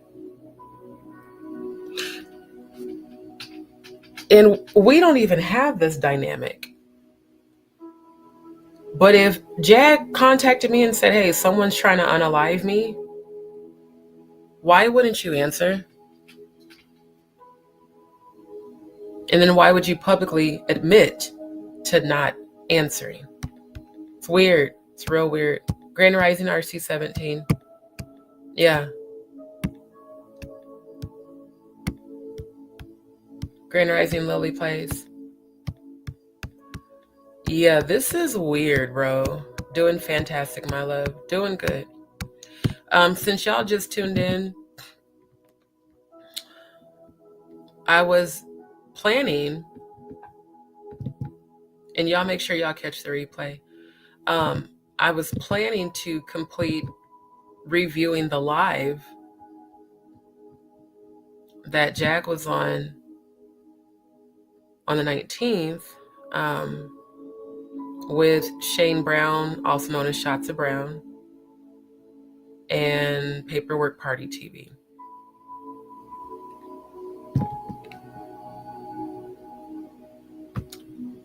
Let me refresh the history. I don't know why the fuck it's not showing all the damn videos. Hold on, y'all.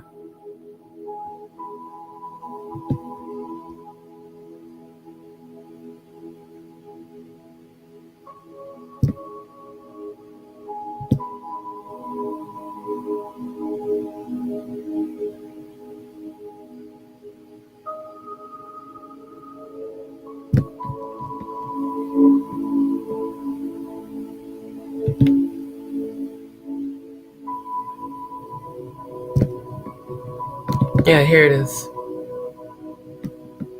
Hold on. Good Lord, StreamYard, hurry up. So yeah, now I didn't hear him say that, but Jay Mizek said he did. He said, well, he said he was going to make it a members only, which again, I didn't hear that. But this is a video I was reviewing on the 23rd, day before yesterday. And then I come back today and yeah, he wants people to pay. It says to unlock the video and more, choose a level that's at least $9.99 a month. So that's why I'm doing all this investigative research right now, because something in the milk ain't clean until Bliss Forever said that this is Shayne Brown's YouTube channel. It's called Shots of Brown, that he did an interview with Trasha K. And then she said, check his community wall, which I just did. And I scrolled all the way down and found this. Thank you for extending your platform to my mother and myself. This was 10 months ago. And then these. Why are you posting about Sissy and Whitney if you believe that she could have had anything to do with Whitney and Bobby Christina's sacrifices? It just, shit's not adding up. And so what I did when Bliss Forever posted that in the chat, I went to his videos, and sure enough, he has this video, how Tasha K interview happened. So yeah, it appears that he's cool with Tasha K. But like I said, I felt like this was hella, and even if he said it, it's still suspect. Why are you trying to capitalize off of the research and discovery of how Whitney was sacrificed?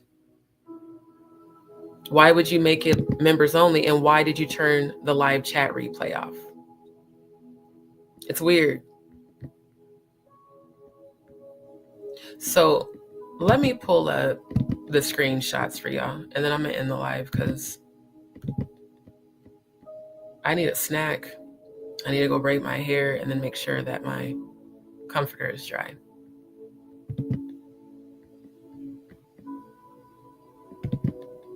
All right, so I'm so glad I took these during the live.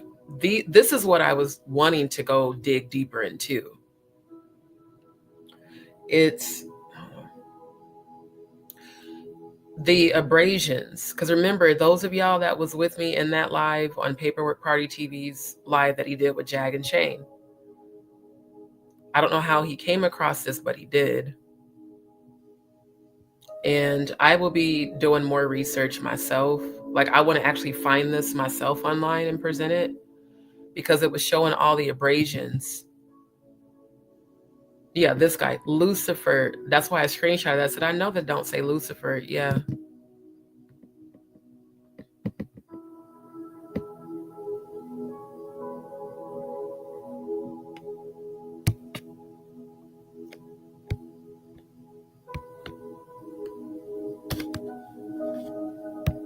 And then these are more from the more abrasions from the autopsy. Again, a person doesn't end up with this many abrasions if they drowned in a pool. Not in a pool, if they drowned in a bathtub.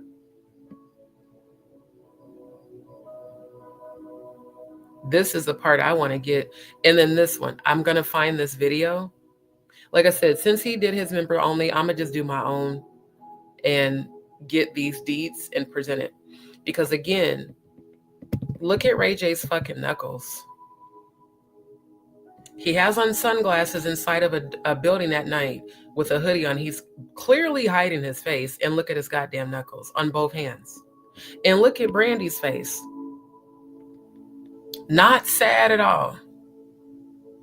She got the resting bitch look on her face. And I see the Baphomet over her third eye. But the knuckles that Rayfoot has are very telling. Because it said that he allegedly was the one that unalived Whitney, allegedly with the diddler. And that allegedly Clive Davis not only set the whole thing up, but that allegedly when this was going on, Clive Davis was in the room. Clive Davis was witnessing it. Diddy was doing the satanic rites while Rayford fought with her to sacrifice her. Allegedly, allegedly, allegedly.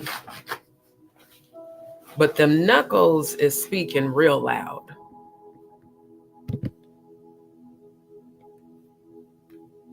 He's in Dallas, Texas. Oh, the plot thickens.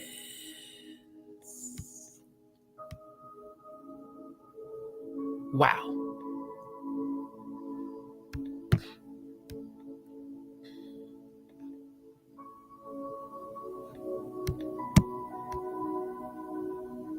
Yeah. Right? Right? More and more bullshit.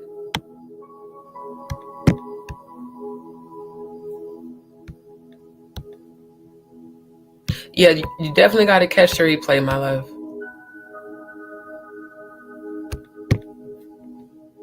Right.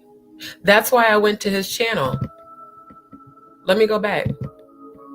Because I said, I respect that he doesn't trash Jaguar and that he can do a respectful agree to disagree. But you've done now 2 videos disagreeing, and those videos have gotten quite a few views. Your first one got 2.9K views. The last video of yours that got close, that's, superseded that, is the Bobby Christina story review. But again, he's doing Masonic symbols in the thumbnails. This live, and the reason I watched this, not live, the reason I watched this video is because of look at this face in the thumbnail. That's that, I don't believe it look. That's why I watched it. And he wasn't disrespectful. He just said that he didn't agree, just like he said he didn't agree on this one. Okay, you're allowed that, right? Nothing wrong with that at all. But it is weird.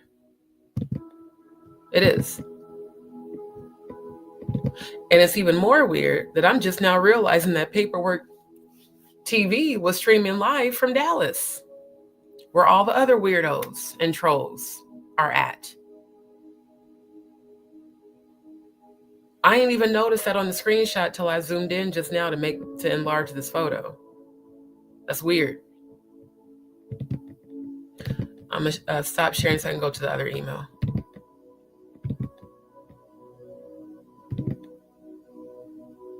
Oh yeah, this is the one. Let's go bite.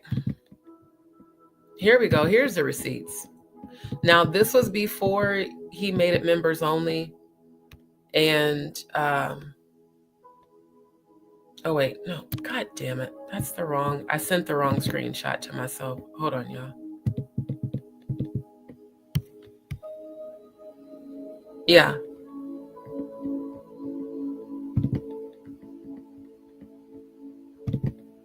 Here we go.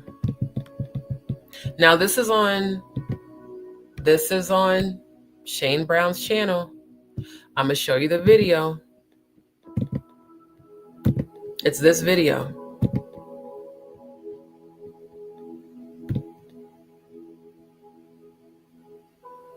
Here we go. Yeah, she right here. OG Patrice. And look how that comment got 49 likes. So of course I always read, the additional comments. All they're doing is talking shit about Jaguar. I like the one where they said Jaguar is telling the truth.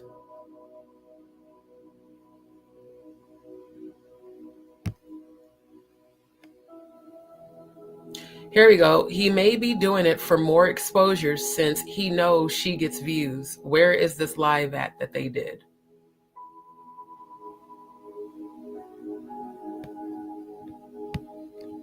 So that's why I took the screenshots in case, the video got taken down. I don't know who this is, but they said Jack is on the right path. Clive took her out.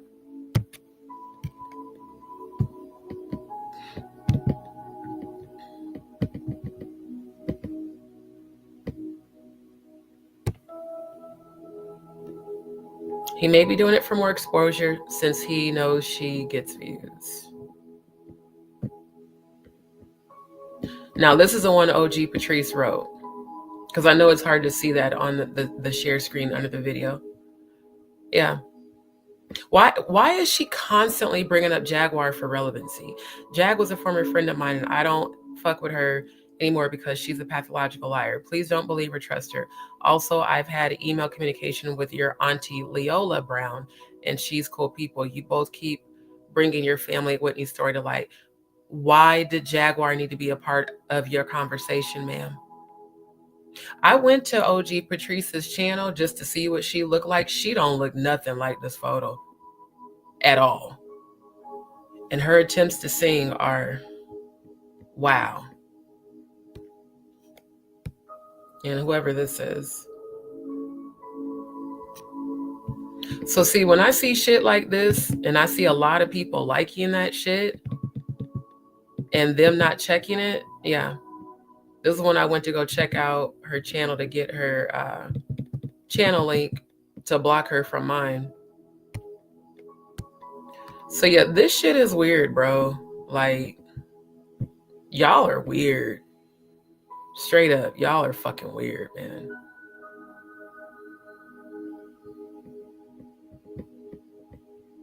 And something in the milk definitely ain't clean. Something in the milk ain't clean with this alleged nephew. I have to say alleged because I don't even know if that shit is true. Okay, let's go back. Let me zoom in on these. God damn, go back to the right tab.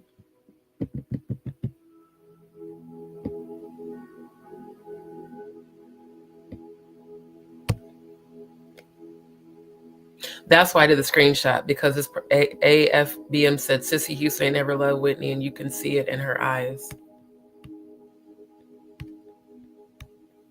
But it was also to get this screenshot. Because I'm telling y'all, these motherfucking knuckles is saying a whole lot. And so is this covering up of the face and the sunglasses and the look of guilt. You know, this is the look of someone who just allegedly red rummed somebody. Looks like the cremation of consciousness didn't work on you, Rayford, because I see a guilty conscience, sir. I see a very guilty conscience there. Right. That's why I don't fuck with people that are from here. Like literally, I don't. The few people I know out here are people that are not actually from here. Thank you. And he kept giving props to that Lucifer guy. It was weird.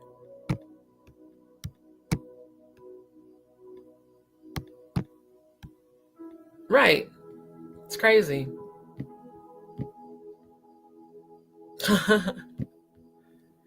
Yeah, I just tonight during the live, I unsubscribed from both of them. It's very weird. Hey, my love. Thank you, Australian. But yeah, this is all just weird, bro. Shit don't make no sense. But the guilty conscience does.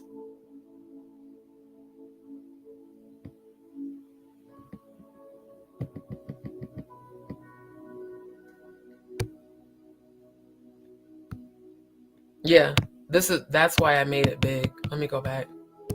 It said outside scene near Ray J before he got into the Sprinter van.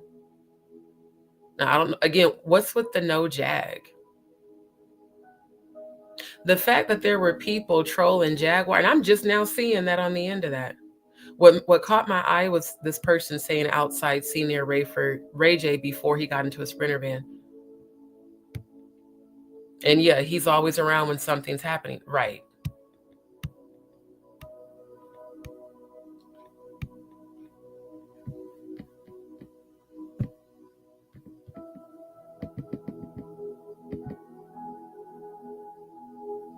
Diddy was about to take the, oh, really?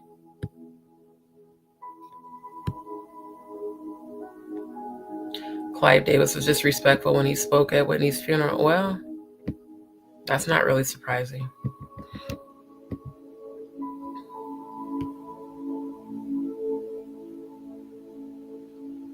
Again, why are y'all talking about Jaguar?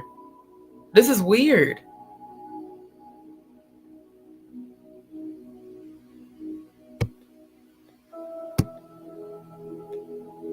Brandy and Ray J stay in the middle of Black Hollywood BS. I agree, bro. It definitely sounded like a sacrifice. Both Whitney and Bobby Christina.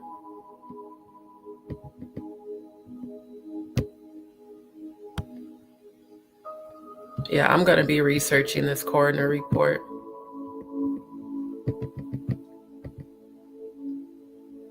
I heard that too, RC117, that she had sacrificed her family. I actually heard that years ago.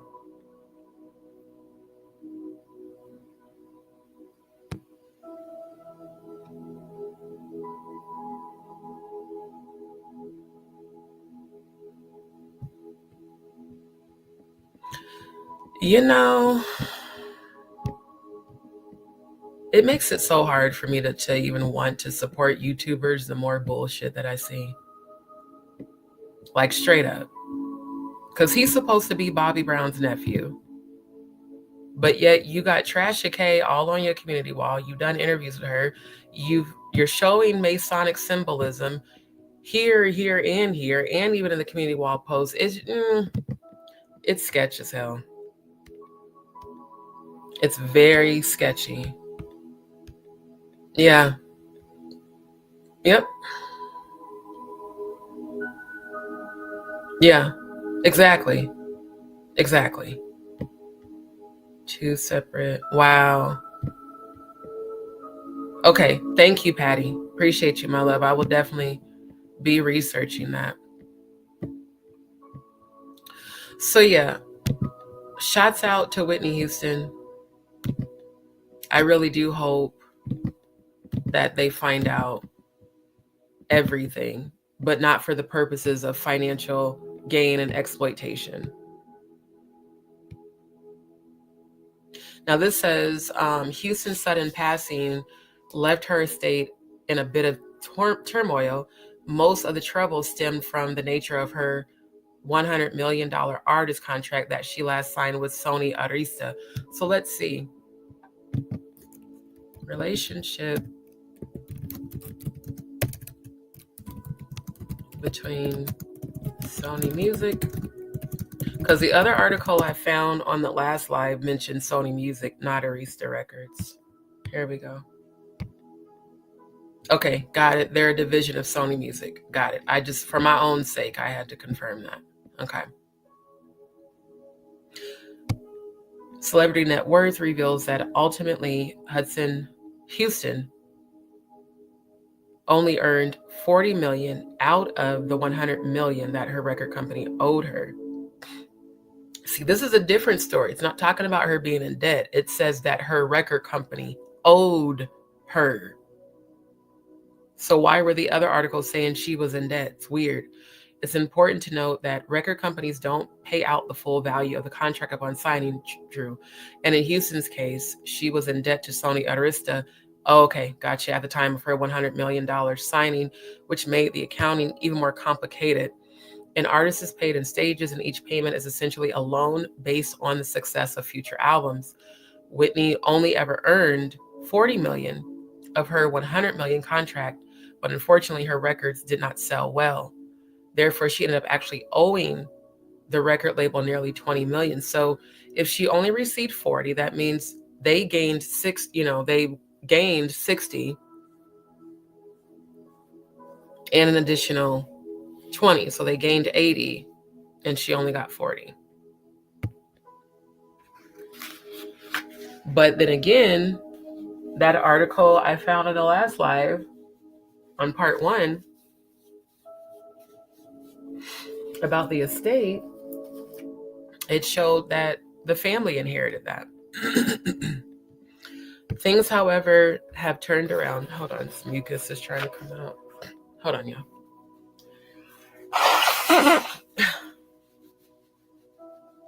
I so wish the weather would be consistent right now.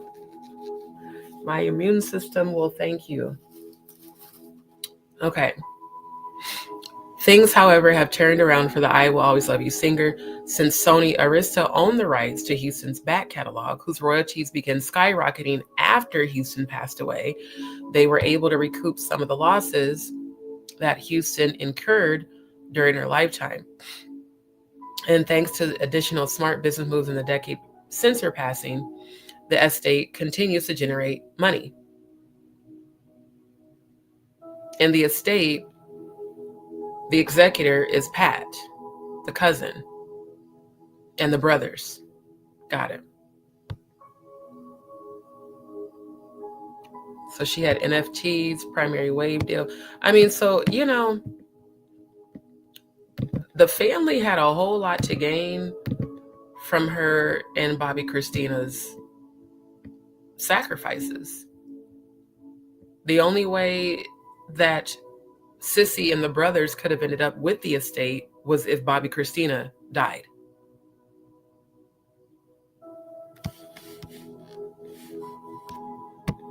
Yeah, facts. Yep. Wow. Harvesting organs is also something they do that I've seen on that satanic ritual calendar. That's wild. Grand Rising, Kamari. Right. Why? She's a guest on the panel. The subject is not about her. The subject's about Whitney.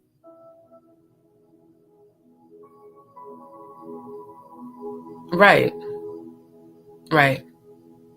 I mean, and I'm going to be honest with you. I don't believe I didn't pick up on him speaking bad about her in his reaction videos. My issue is, you see the comments. Why aren't you correcting the comments? And if you did an interview with Trasha K, at the early part of 2024, what was the intention of having Jaguar and Paperwork Party TVs live with you? Because it's given that he didn't really believe Jaguar before the interview. And he didn't directly say it, but he indirectly said it when he corrected her about her statement about his uncle. It's just weird. That's disgusting. So yeah, man, look, I keep trying to tell people there's always a reason God has me to find things that I definitely wasn't looking for. And it's always to expose those things and those people, that they are not who we think they are.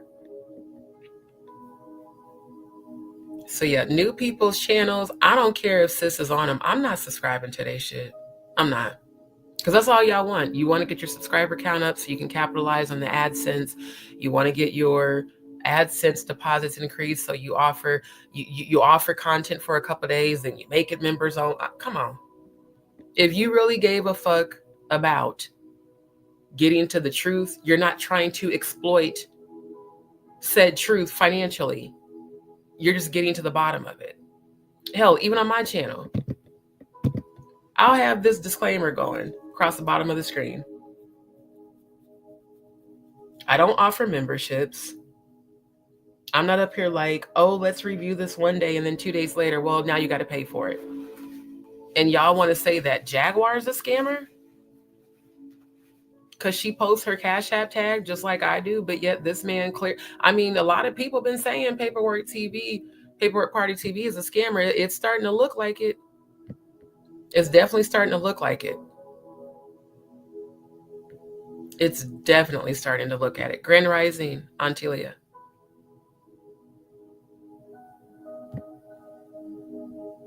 Wow. Yeah, Antilia, definitely catch the replay. Yeah. Yeah, mine has no organ donor on mine. You're not gonna be harvesting my damn organs for some satanic ass shit. But yeah, this is weird. So before I end the live, well, actually no, because that comforter is about to come out. Like I said, I reviewed this one. And that's the one that OG Patrice is, putting her commentary. And then I reviewed this one today.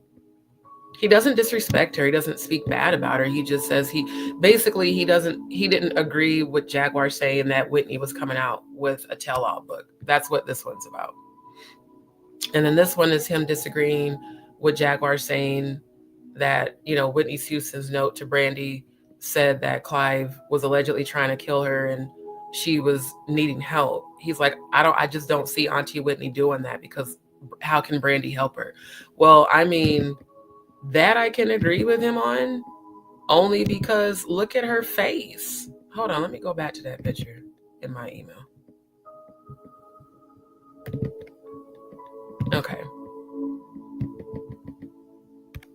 This is not the face of a chick that wants to help you. This is a face of a chick that's happy you're no longer here.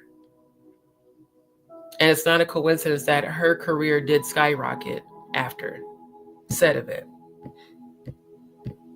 That's the photo I was looking for. Go back, zoom in.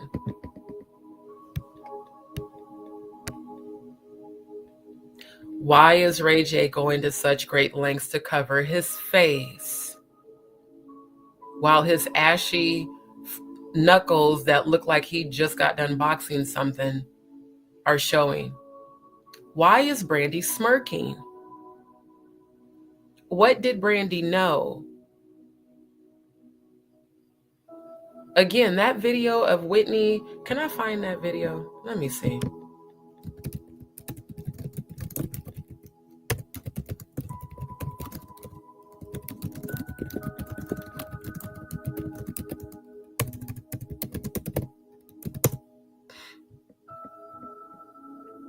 Oh, here it is.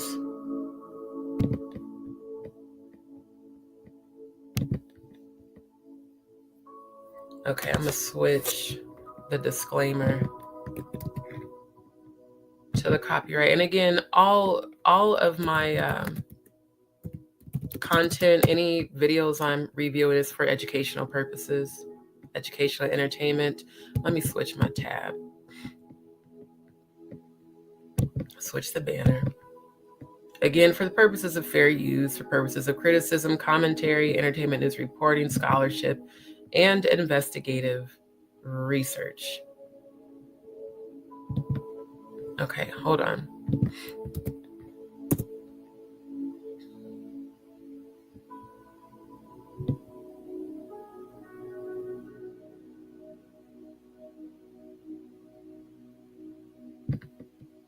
This is interesting. Now, I found the video, but this is weird. The title to this one. Exclusive, Monica, Brandy, and Clive Davis talk Whitney's influence. Wow, 12 years ago. So that would have been either 2012 or 2013. I mean, because technically we're in 2025. Yeah, it definitely was 2012.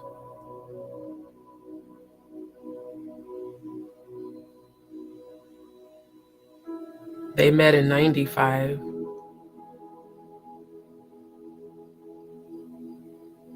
It's interesting that they have Brandy and Monica on their relationship under this category. Where is the 30-second? Okay, here it is. Again, fair use, fair use, fair use. Okay, just in case there's music, I'm gonna mute it.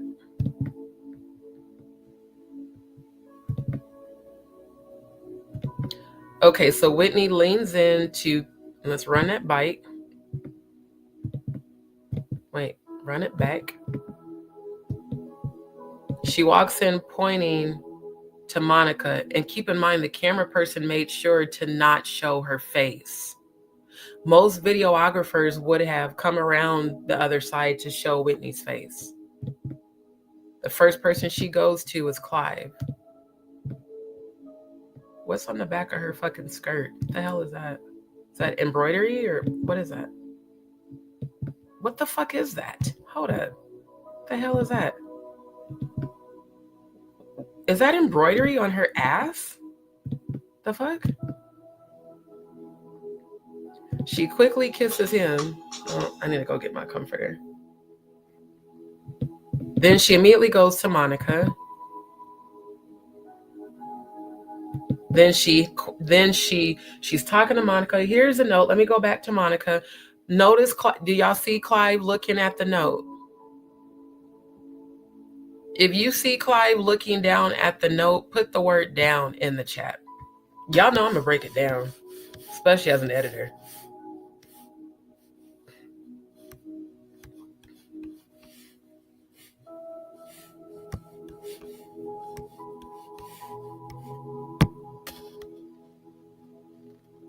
Right. So if you and Bobby don't speak, why are you chasing clout off of him and telling everybody how you are Whitney's nephew when you're indeed Bobby's nephew?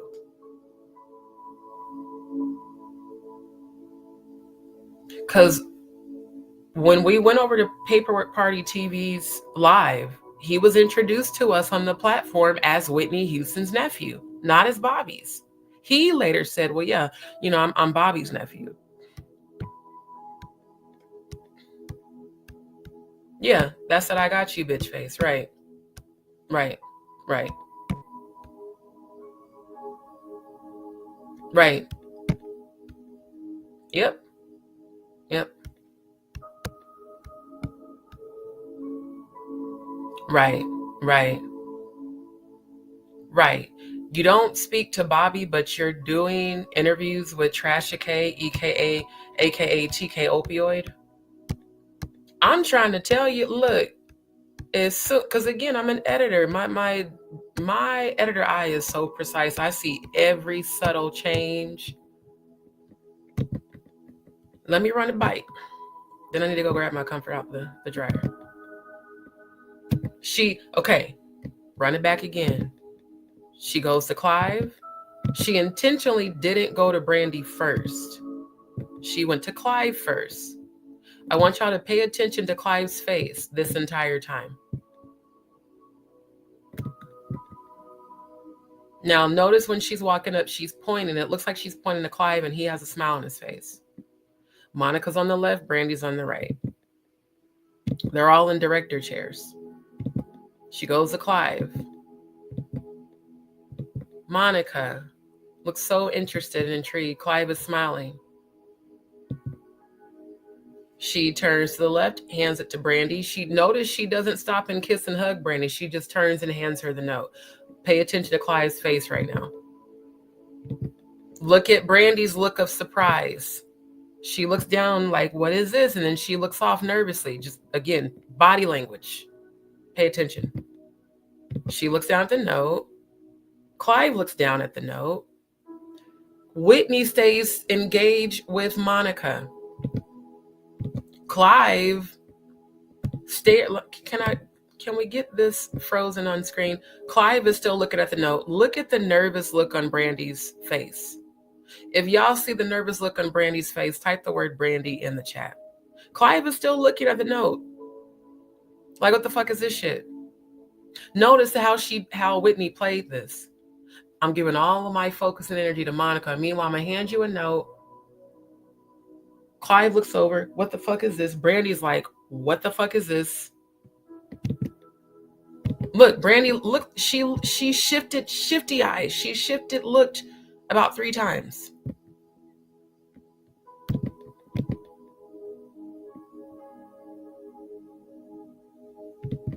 She opens it briefly and closes it.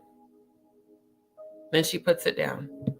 Brandy is looking so uncomfortable. Brandy, maybe that note said, I know what y'all are planning to do. Because look at Brandy. She looks nervous as hell. Did y'all see the smile go away? If you saw the smile go away, type the word smile. She opened the note. That smile went away. Look, she's reading the note.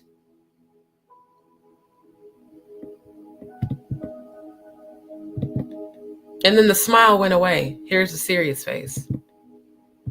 And now she looks nervous and scared and disappointed. God damn, Brandy was skinny as shit. Then she tries to fake a smile. That smile is so fake. And then, you know, she's keeping Clive occupied so he can't keep looking over at the note that Brandy just read.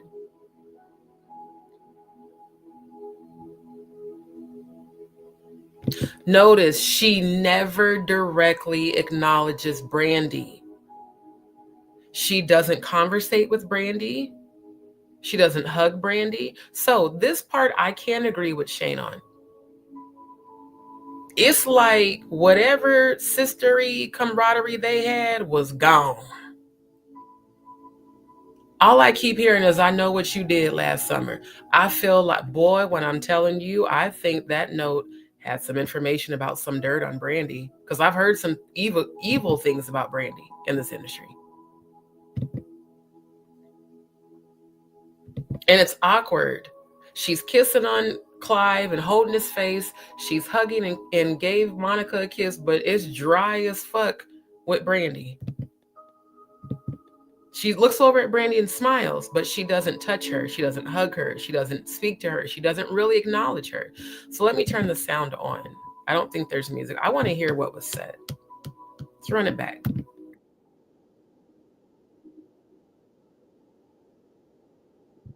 She said, I love you.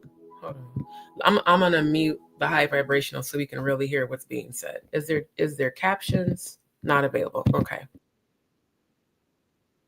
She says, oh, I love you. Okay.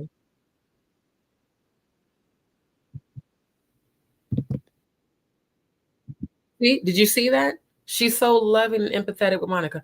Girl, I'm trying. Bitch, this is for you. You know, she didn't say bitch, but that's what I'm saying. The tone Whitney gave is not a happy one. Did y'all see that? She quickly stopped. This for you, turns right back her attention to Monica as Clive Davis is looking at the note.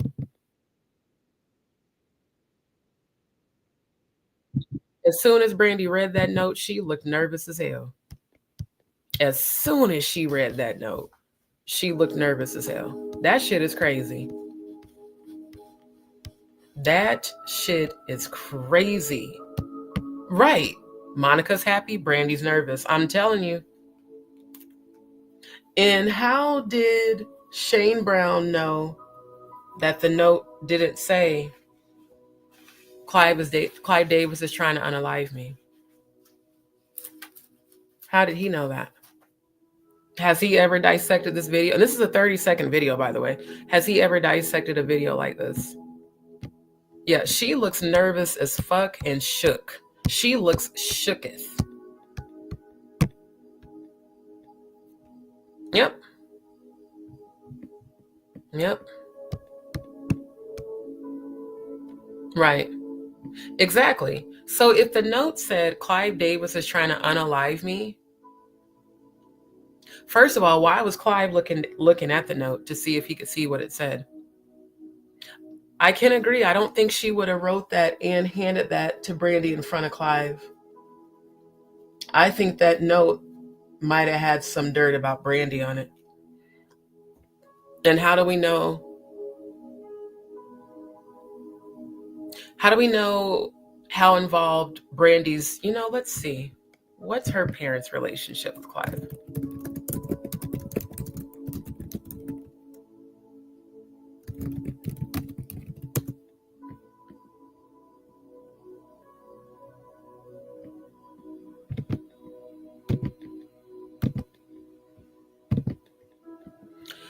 Brandy speaks out a mysterious note Whitney gave her days before passing. Video's not available, of course. She clapped back at a fan who asked about the note and said she doesn't plan on letting anyone know what it says.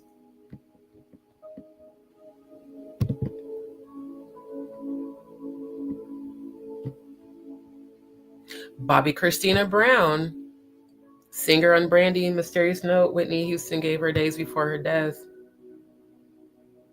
Singer Brandy has broken her silence on the mysterious note that the late Whitney Houston gave her days before she died. I'm going to put this link in the chat.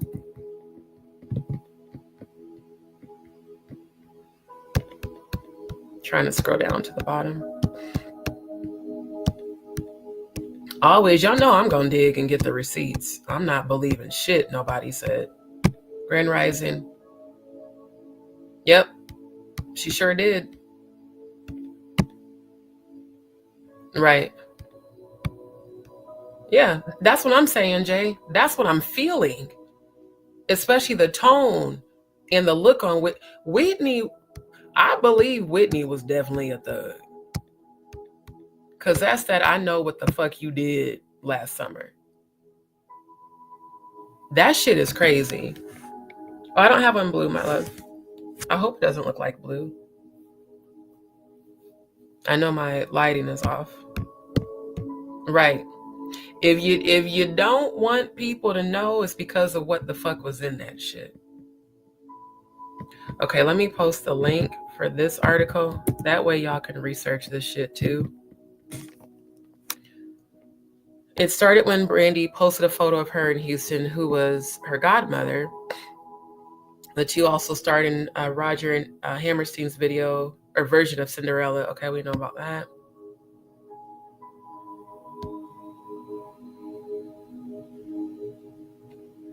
Brandy made it clear, because she gave it to me and no one else, so I haven't shared it with everyone, because she only shared it with me.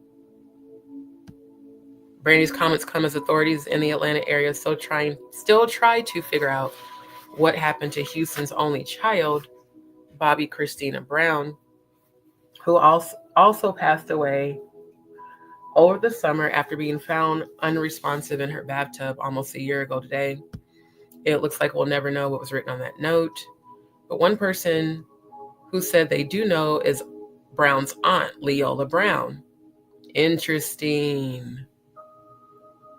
Who was the sister of Bobby Christina's father, Bobby Brown. She revealed she knew that Houston wrote via Facebook earlier this week, "Oh, Brandy will never tell, but I already know." Well, y'all didn't really spill no tea. Y'all just led to no answers.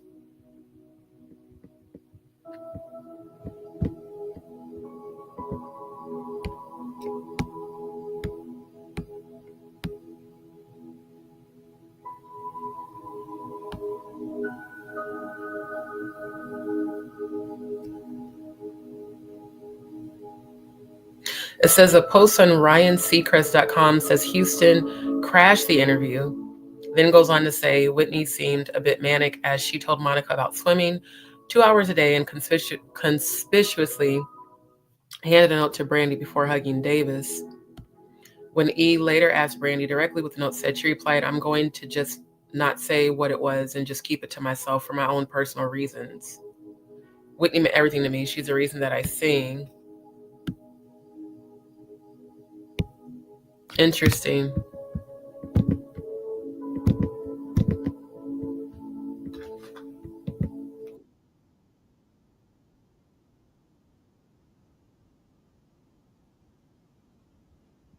She said, "Oh, I love you." And then she just looks at Brandy and doesn't say shit else.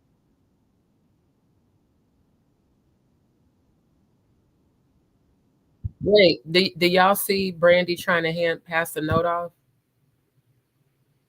Who's she trying to pass the note off to? Is it Ray J? I'm serious. The fuck?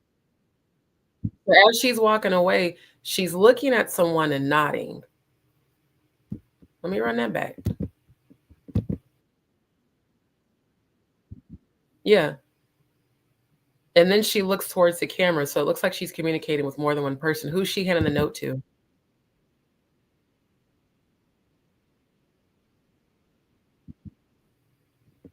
Let me run it back.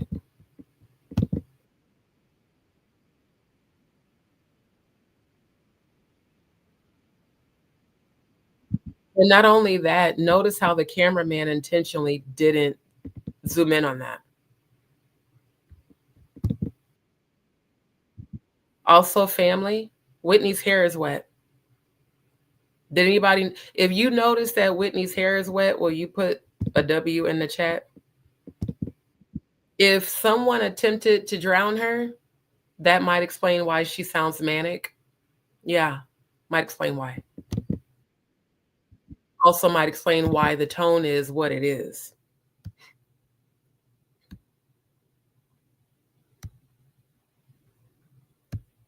Yeah, this shit is wild, bro. Her hair is fucking wet. Which, if it's true that Rayford allegedly had something to do with it, then that means maybe the first time he failed. Maybe that's why Brandy's sitting here looking shocked and surprised. Like, ain't you supposed to be dead, bitch? Now, again, I'm an editor and I do have gifts. That's what I'm feeling right now. That's why Brandy looks so nervous and shook. And notice how Monica's just looking off. She's like, I'm disassociating from all this shit.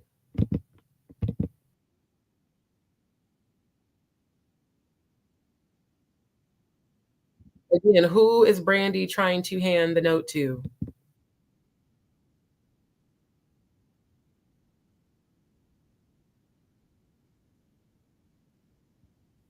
And she's nervously telling, she said mom, so that has to be Sissy. Come say hi to my dad. Why is she calling Clive Davis her dad? Let me run that back. Yeah, she said it right there. Yeah, that's my dad. The fuck?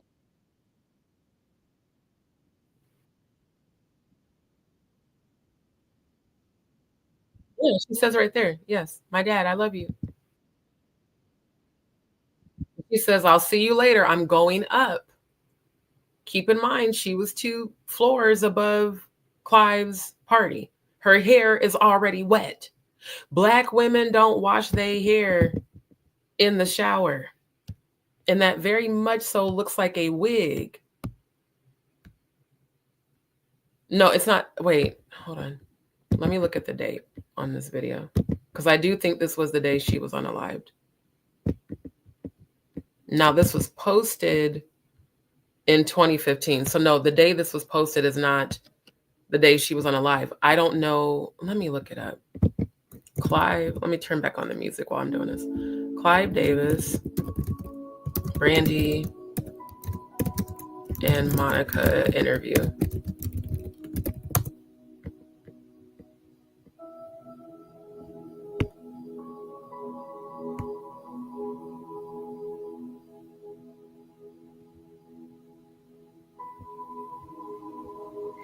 Let me get the date. Date of, go back here. Date of,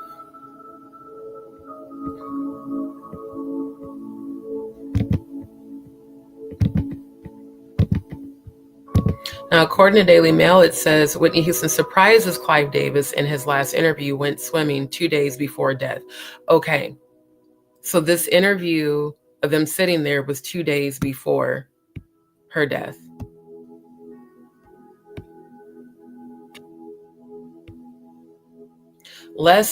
Now in the caption it says less than 2 days before her unexpected demise, Whitney Houston jumped in on E! News interview. Okay, E! News interview. There we go.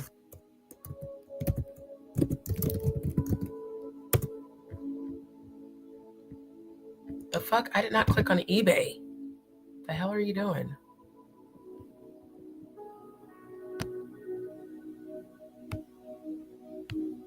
Now this says February 15th, 2012. Hold on.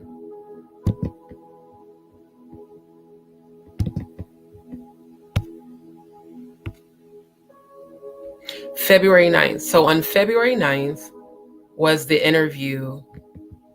I'm gonna drop this link in the chat.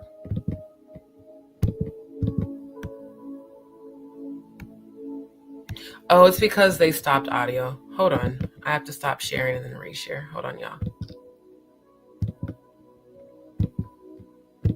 I keep forgetting when they just stop sharing. Y'all are doing the fucking most. StreamYard. Good Lord. Hold on. Because then they started double sharing and then I still can't get it to play. Hold on. Okay. So February 9th. Let me make sure it's... Okay, it is sharing. Good.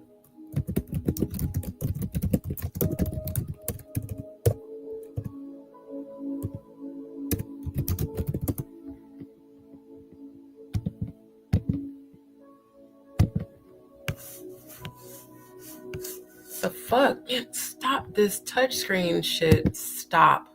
It's so annoying. Okay, so yeah, February 9th is a week after the Candlemas Sabbat Festival. Animal and or human sacrifice. It's exactly a week after that. So they had this interview February 9th and she died, wasn't it February 11th? Yeah, 2 days. So if my theory is true, someone attempted to sacrifice her on February 9th. And I think the reason Brandy was so alarmed and nervous is because Rayford was the one who was supposed to have unalived her. And maybe Rayford told her that, you know, the job was done. And then all of a sudden, well, she's not dead. Her hair's wet, but she's not dead. Again, why is Whitney Houston's wig wet? Let's go bike. Full screen. It is the back bottom of her wig. So if a person is inside of a bathtub, naturally the hair at the nape of the neck and down is going to be wet. So you know what? I don't even need paperwork party TV. I'm on the case. This is a 36-second video clip that as an editor, I am dissecting. Investigative research. This is giving someone tried to drown me in a pool or a bathtub. No, not a pool, a bathtub, because if it was a pool, all the whole wig would be wet. So if you at first you don't succeed, try again. 2 days later, they tried again. And unfortunately succeeded that time. And again, the date of that interview was exactly a week following Candlemas Sabbat Festival, which is a blood ritual usage, animal and or human sacrifice. I cannot make this shit up. Even if I tried, which I'm not. This is some bullshit. Which further upsets me regarding Shayne and Paperwork TV exploiting this. This is crazy. No, she didn't. Right. 2 days. 2 days.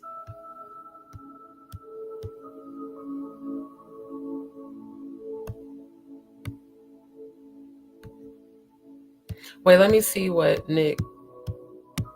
Whitney just blocked Brandy from handing that note off. You know what? You're right. She did.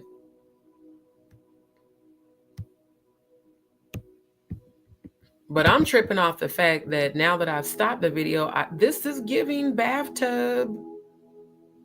She's got on glasses.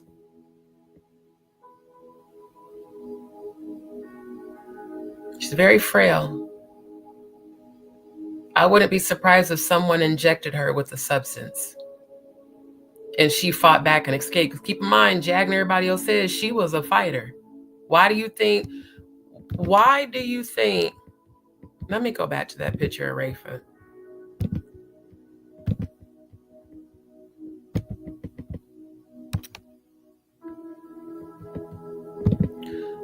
These knuckles are struggling. And again, he has on glasses, hoodie on, face down. Guilty conscience says it all.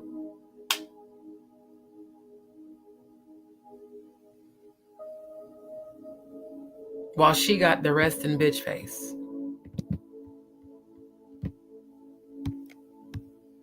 This shit is wild, bro. This is wild. This is really fucking nuts. Grammy week on the night before Whitney was at the club.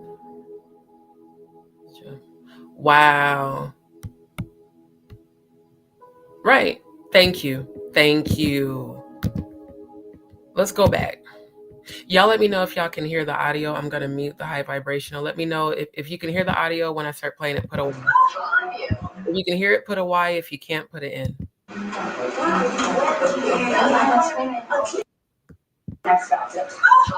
Look at Brandy's face.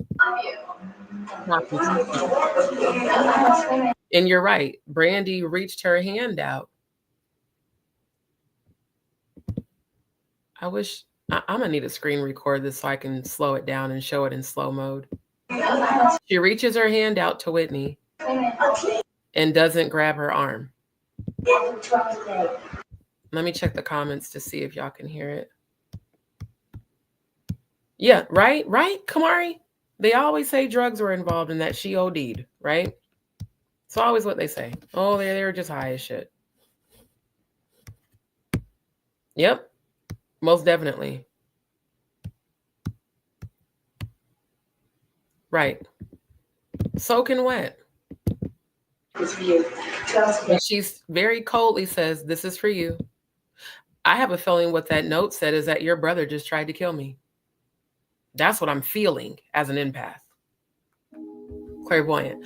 I believe that note, again, because remember that title, I Know What You Did Last Summer? Yeah, I think Whitney let her know, like, oh, bitch, I know what's up. You look so nervous and shocked and scared. And again, it's Clive Davis looking at the note and not at Whitney. And then he puts his happy face back on again. Yep. Yep. Straight up. Straight up. Yeah. Yep. Okay. Glad y'all could hear it. Dopeness. This is wild, bro.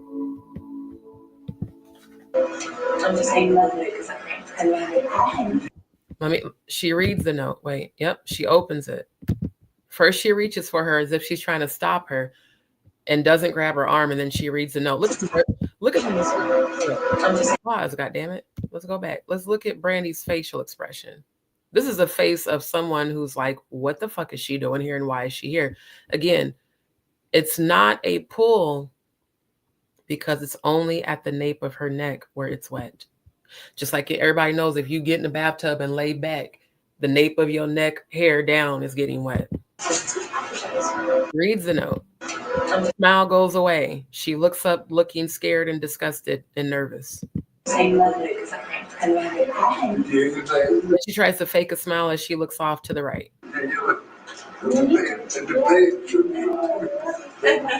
No, I love you. What is Brandy pointing at on the floor? What the fuck? Yeah, she folds the note and then she what is she pointing at? My dad. My dad. And look, when she looks off to the right is like, bro, what the fuck? It's Brandy's face for me. My dad. My dad. Yeah, that's a look of nervousness. I'll see you later. I'm gonna. And then she proceeds to hand the note to someone. I'll see you later. And so we're seeing her reaching down with the note. She's not reaching out. She's reaching down. I don't want anyone to see me handing you this note. Whitney was really smart, the way she just distracted everything. Mom. Now, I do think I saw a hand take that note. Let me run it back. Mom. Yes, there is a hand here. Someone comes to grab the note from her.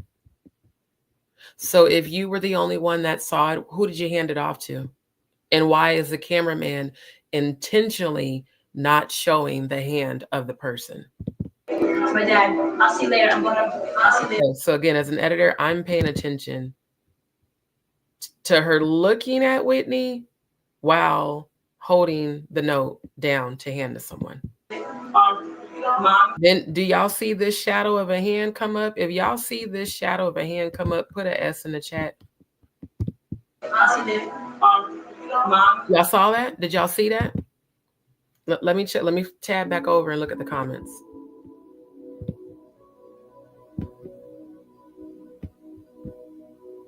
It's extremely nefarious. Right. Right.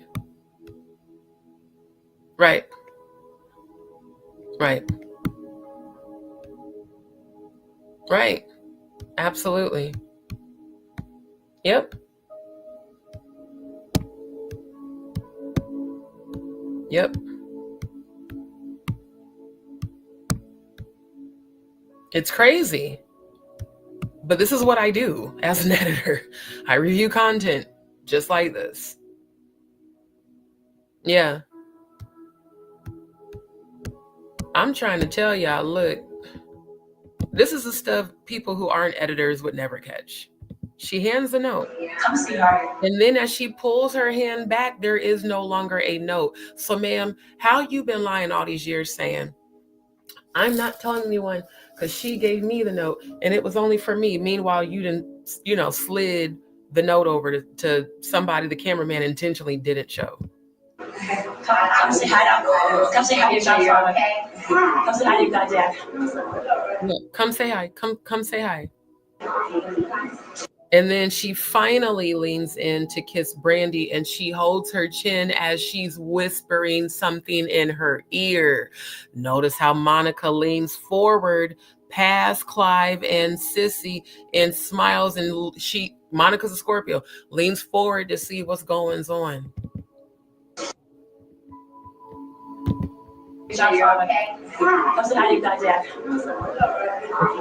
And Whitney says, come say hi to God Dad. Distraction.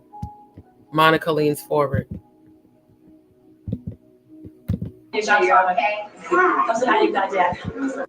Notice how Monica briefly looks at Sissy. She looks concerned. Then she fakes a smile. Look at the surprised look on Monica's face. Clive is standing there with his hands open. Come say hi to your okay? And as soon as Sissy walks up, Monica's looking like, oh, her? What's going on? And while Goddad is distracted, now we go in to acknowledge Brandy, kiss, hold the chin, and you don't kiss her on her cheek. You lean down by her ear as you're holding her chin. And notice who's leaning over and smiling. That's wild, bruh. That's fucking wild.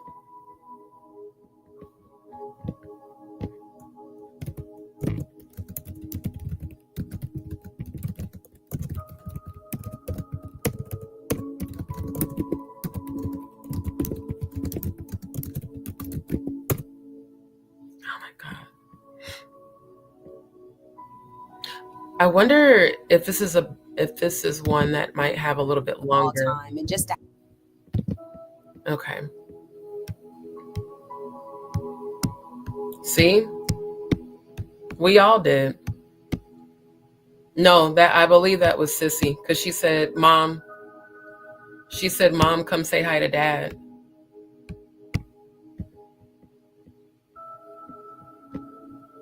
Yep. She said, go say hi to God, Dad. Go say hi to God, Dad. Distraction. Then whispers in Brandy's ear while holding her chin. Again, if Whitney is the fighter they say she is, she probably was holding her chin like, bitch, I ain't stupid. I know what the fuck y'all doing. That's what I'm feeling. To have her support just here today is amazing, because she's been doing this longer than we have. 30 years this year. Yeah. So it's even more diabolical for her to be speaking highly of Whitney. I was trying to see if the part where Whitney came in was on this interview, but as I'm scrolling through, okay, so then, yeah, no, whoever, hiphollywood.com, they cut that part out.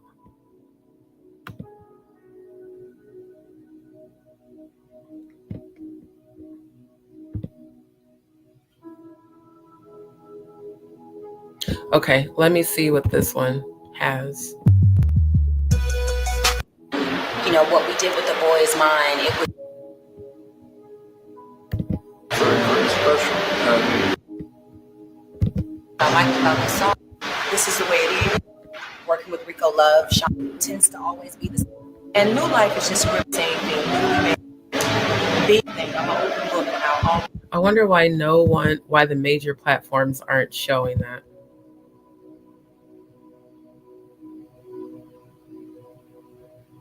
I didn't even see this. This is from 2 years ago?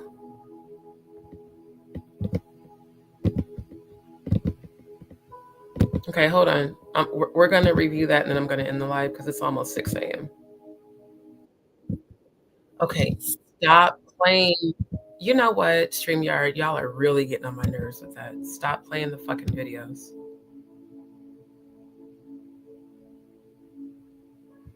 Because I hate that the only video that we can see is one that's blurry. I'm going to have to find that full interview and watch it.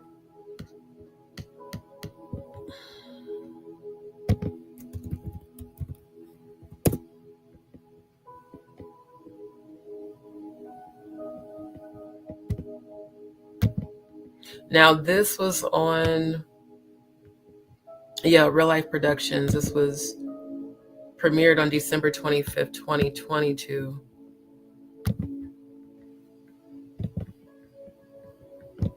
Damn, I need to go get that comforter out the dryer. Y'all, hold on. I'm going to go do that real quick because if it's not dry, I need to go dry it. Especially since it is almost 6. I was trying to really get off of here before then, but. All right, y'all bear with me a second. After I review this, then I'll end the live because I am tired.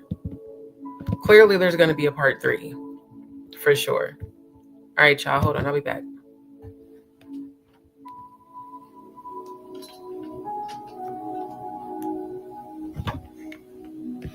Okay, please don't fall over.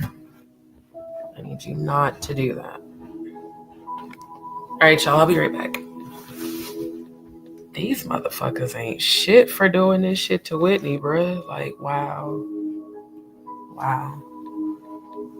It's hella fucked up.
Okay, finally. Y'all give me a second.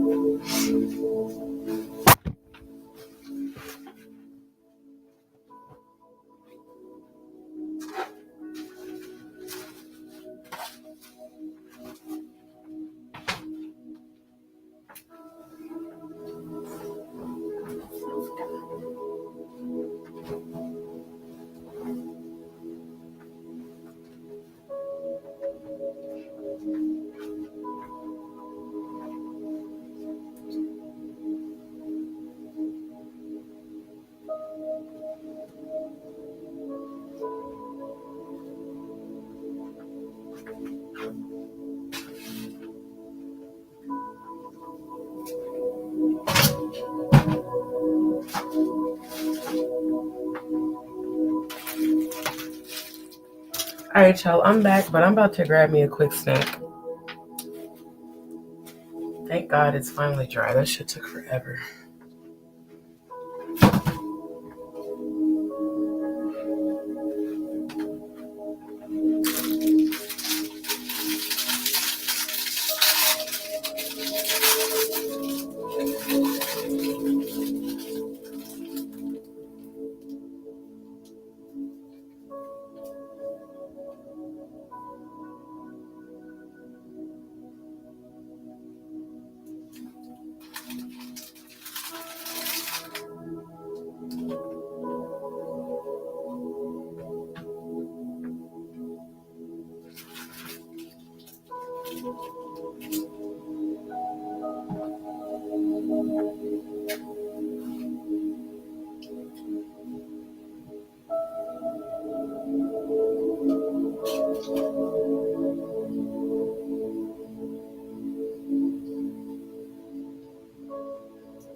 Okay, let me get myself situated again.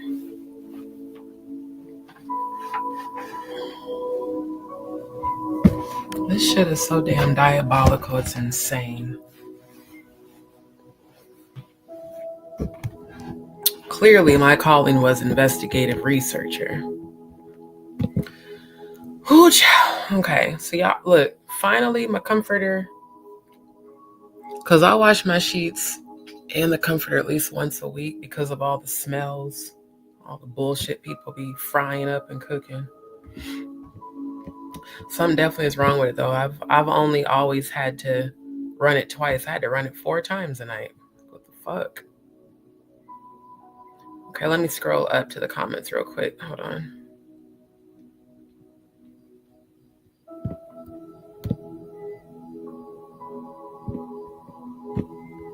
No worries, love. Oh yeah. Monica's a Scorpio. Notice again, she linked over and was watching them. She didn't say shit, but she definitely was watching them. That's what we do. Straight up. Agreed. Grand Rising, Corey. Really? Hold up.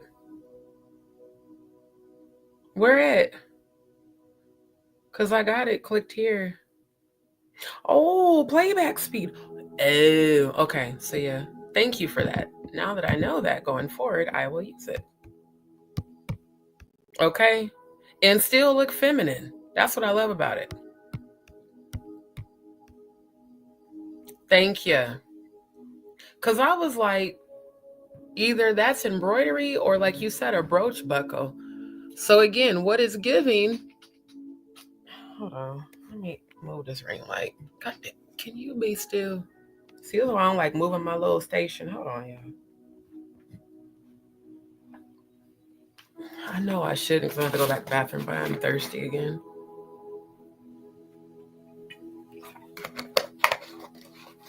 I told you that the half of my thyroid that's left is still very overactive. And I get dehydrated really quick. That's why I'm always drinking so much water. Okay, let me plug up my battery before the thing cut off. All right, hold on, y'all.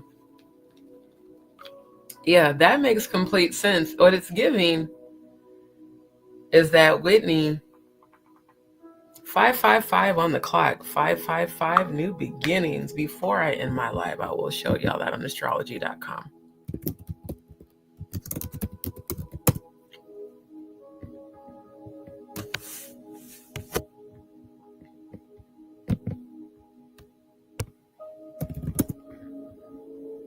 Yeah, matter of fact, I'll end the live with that. I need to, hold on.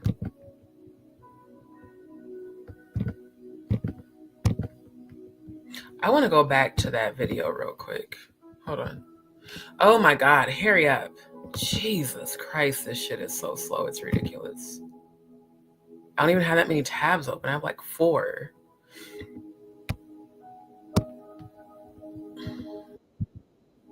Okay. Let's zoom in.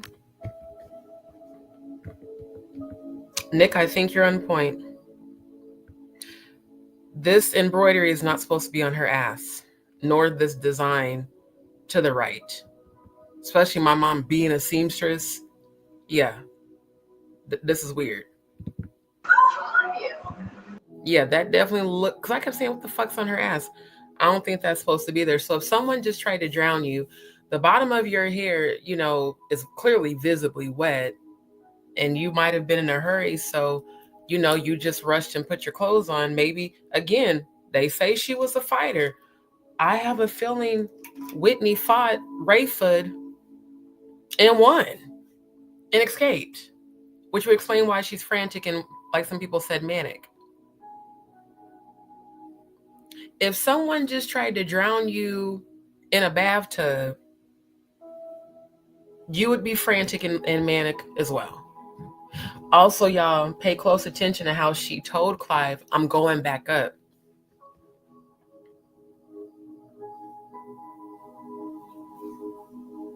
Now that to me is weird. Why would you be going back upstairs if someone just allegedly tried to kill you? Or was she told that she couldn't escape? There's just so many different things that could lead. But what we know is that this was on February 9th and that she was sacrificed February 11th. Again, right before the St. Walpurgis Day, which again is blood, communion of blood and dismemberment. February 2nd, again, Satanic Revels and Candlemas Sabbat Festival, both on February 2nd. Blood and sexual rituals. The blood rituals, animal and or human sacrifice. The Satanic Revels is a sexual ritual, oral, anal, vaginal. Female. Female. Female. Crazy. She definitely will. They all will. If y'all remember me saying at the end of 2024 that God was going to uncover all these people in 2025 and that they were not going to escape, if y'all remember me saying that Brandy and Rayford were indeed going to be investigated and arrested, will y'all please just type 2024 in the chat? Because I told y'all this shit just this past month, because I seen it. It's not just Diddy that's been getting away with shit. It's not just Jay-Z allegedly and Beyonce allegedly getting away with shit. It's all these celebrities that are in on it together. And God is exposing all of it. They're all going to get what's coming to them by the hand of God. Yep. Yep. Yep. Yeah, she did that to Marcus Houston. No, it wasn't Marcus Houston. It was the other kid in the group that had that eye patch on. Yeah. Brandy's fucking nuts, bro. She might be skinny, but she's crazy. Allegedly. Right, right. They don't give no fucks. It's crazy, bro. Like, it's really crazy. Yeah. Right. It's real weird. Brandy was successful for a short period of time. Right. That's what I've been trying to expose on my Facebook way before I had a YouTube channel, was showing the devil worshiping, the satanic sexual rituals, which is how I found, again, the satanic ritual calendar. I was literally investigating SRA and satanic panic, satanic ritualistic abuse and satanic panic. Yeah, it definitely was. Right. Well, unfortunately, in Whitney's case, she was worth more dead. Hate to say it. Yeah. Yeah. It sure ain't.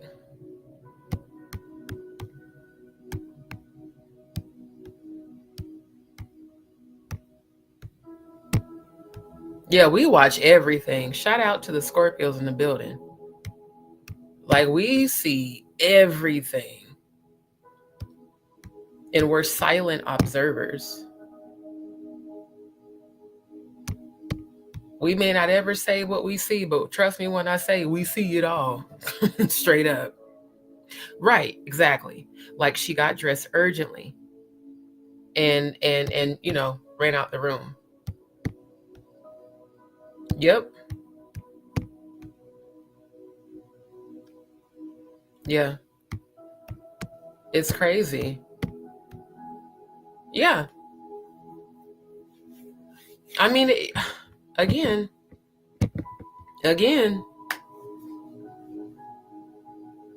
them knuckles is struggling. Them knuckles say, I just got into a fight.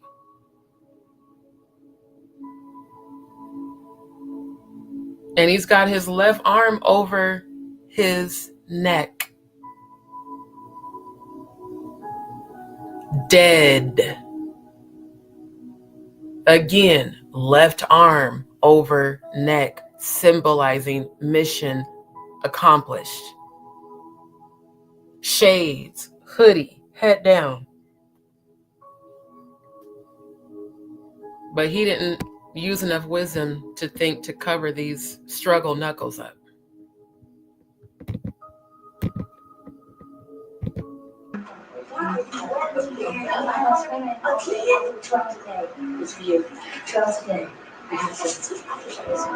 Is that a zipper on the, hold up, is that a zipper on her skirt? Hold up. Is her skirt unzipped? When she bends over, the fuck? Okay, I'm looking at this. Let's do this. Let's run it bike. Let's slow it down.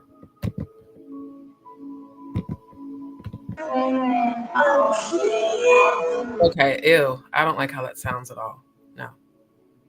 Let's just mute it. Because I don't want...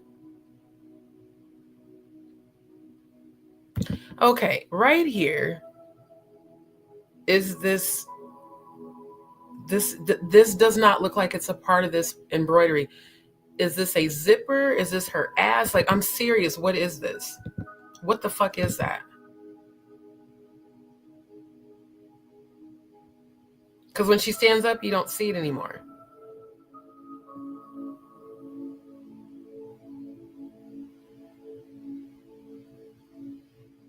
Okay, so again, she's bending over. Is it me or is this bare skin? Do y'all see this shit? If you see this brown above the embroidery, put an E in the chat, bro. Yep, definitely. And if someone just tried to drown you, you're definitely going to be manic, for sure. Exactly. They all look surprised. Like, what is she doing here? How did she get here? How? Right. Yeah, I said that shit. I said Brandy and Rayford was going to be investigated and arrested.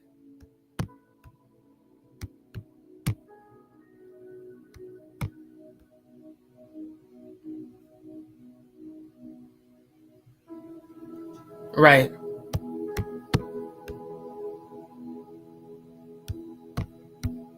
Yeah, them knuckles not only look swollen, they look ashy. I'm going to show the other photo. Matter of fact, let me pull that other one up. Because the other photo shows very clearly in detail. Yeah, here it is. Yeah, this one, let me switch tab. This one, look at them fucking knuckles, bruh. And his shit is swollen. But again, he has this is a symbol. This is a Freemason symbol. When you head down, left arm, signifying sacrifice completed. I just want to say to all the people on Facebook, since I am multi-streaming that are tuning in, when I kept showing y'all all those Masonic symbols back in 2013 and 2014, and you all commented that I was crazy, that I was nuts, that I was a conspiracy theorist. Isn't it amazing how I keep pointing out and finding same said Masonic symbols that I tried to fucking tell y'all about over 10 years ago? I told you so.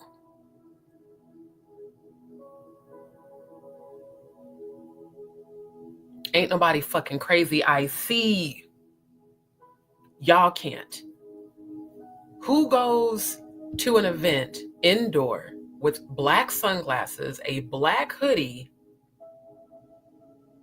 putting up the death, mission accomplished Masonic symbol? Meanwhile, your right hand look like you've been busting skulls. And then keeping in mind all the abrasions.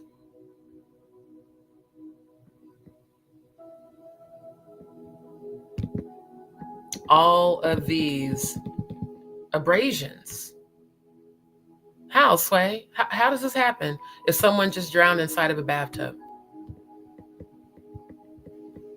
Make it make sense. It doesn't.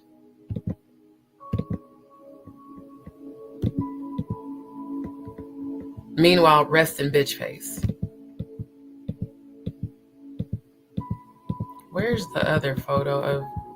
Damn it. Okay, hold on. I gotta find the other email because one of the other ones showed Rayford. Hold on.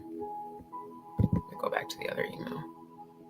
This one. Okay, I found it.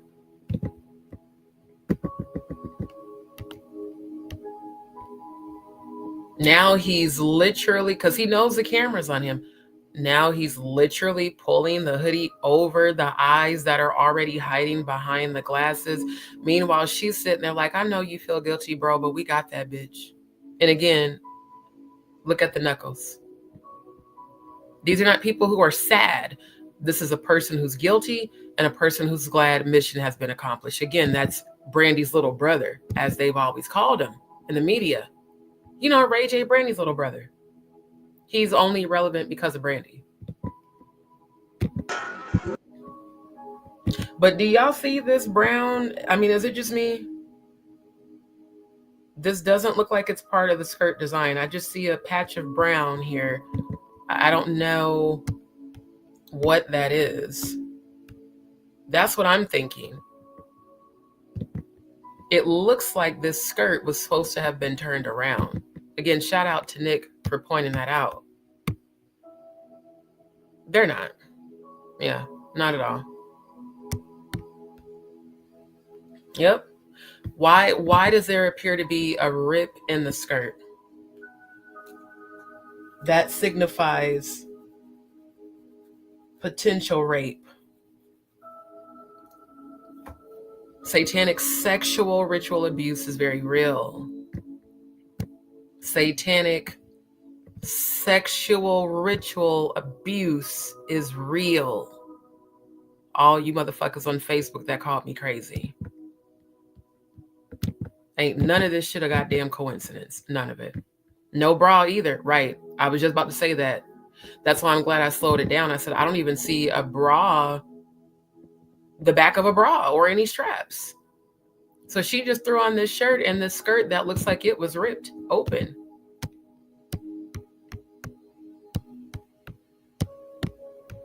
Yep. They never believe you until you show them proof, and then even sometimes they still don't. Yes. Let me put it in the chat. Because again, I always want y'all to research. Don't just take what I say. Exactly. And if it is her undergarments, why? What happened to the skirt? If that's her drawers or if that's her bare ass, what happened? Yep. Yeah. Oh my God, I remember that show.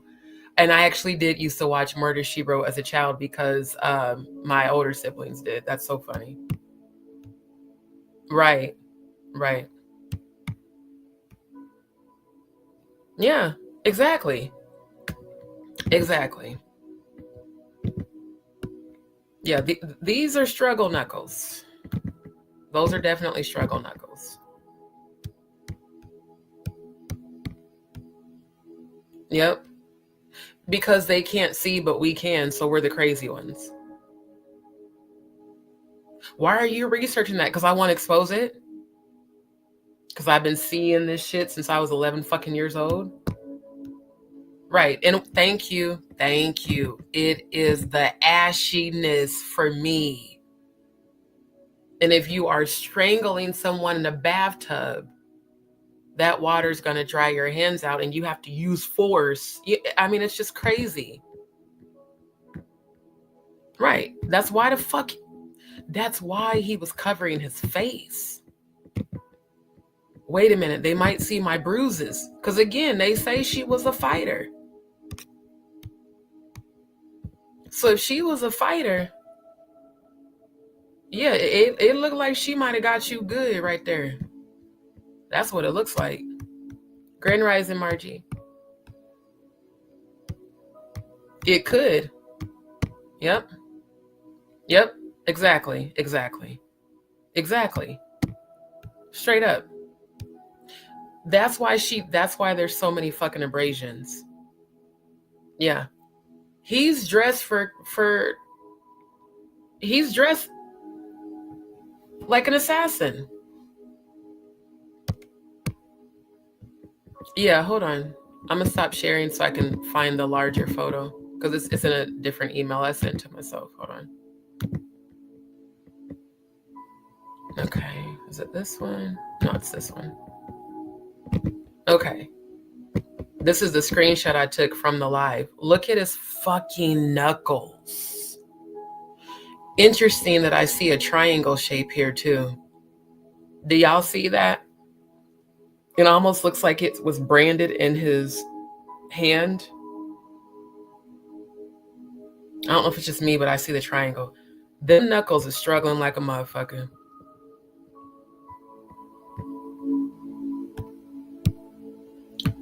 They had Egyptian, oh wow, sarcophagus at her funeral. Wow.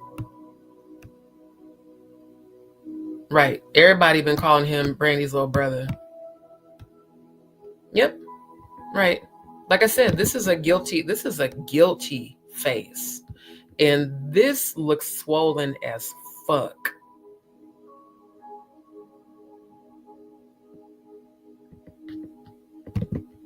That's wild. The left hand, the knuckles it's dark on the knuckles and down here. And his hand does seem swollen right here. Even right here, it seems very swollen.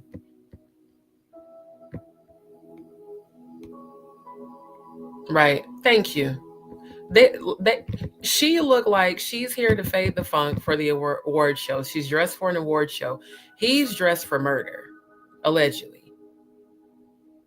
Why would you, especially, y'all got to think about Ray J's always flashy and flamboyant and has to dress his best. You telling me Ray Fudge showed up in a fucking hoodie at a prestigious award show? Meanwhile, his sister's dressed for the award show and look at the cameraman like, why don't you leave us the fuck alone? Again, resting bitch face. Shit's wild. Yep. You're welcome. Yeah. Right. Yep. Now, for whatever reason on the videos, it doesn't let you zoom in, but yeah. While the hair is wet. The hair is very wet, only at the nape of the neck. There's no bra.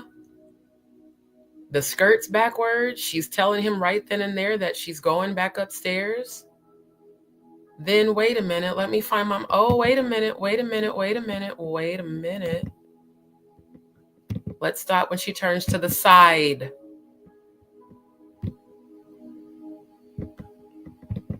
Look at the hair on the side.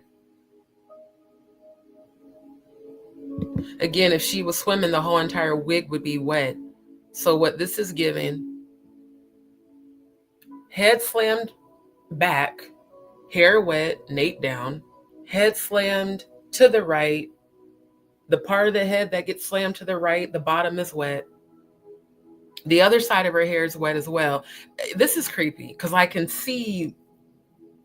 Ugh, I hate this part of my gifts. I can see what the fuck they did to her.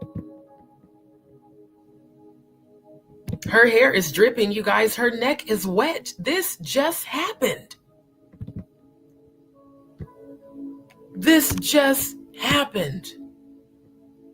Yeah, I'm going to see if I can find the original one. I'm glad you saw the triangle, bruh. That shit is wild, bro. Yeah. Right. To make it seem like she's inebriated and she's under the influence. Right. Thank you. Yeah. Yeah, this is wild, bro. Her hair's dripping wet. See the other side too. When she shakes it, the wig, the other side's wet. It's given that he slammed her head back. He slammed her to the right, to the left. He was trying to kill her, allegedly.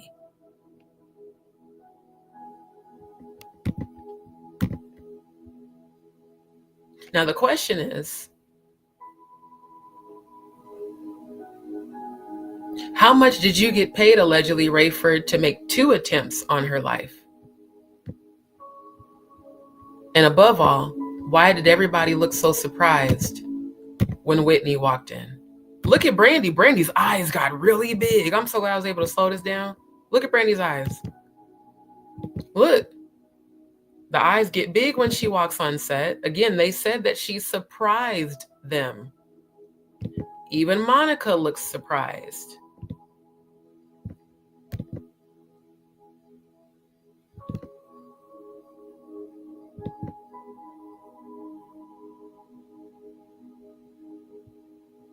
And Brandy reaches out. It's weird that she reached out but didn't actually touch her. Let me run that back. Let's run that back. Why is Brandy reaching out to her left arm but not grabbing it? Was Brandy trying to grab the note out of her hand? It still doesn't make sense. Because Whitney clearly has the note in this left hand.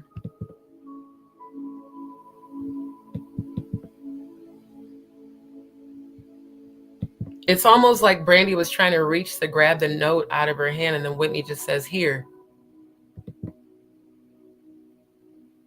Again, the look of shock as Clive is focusing on the note. And look at Clive's facial expression as he turns to look at the note. The smile went away. The smile is gone. This is a look of disdain. The smile is completely gone.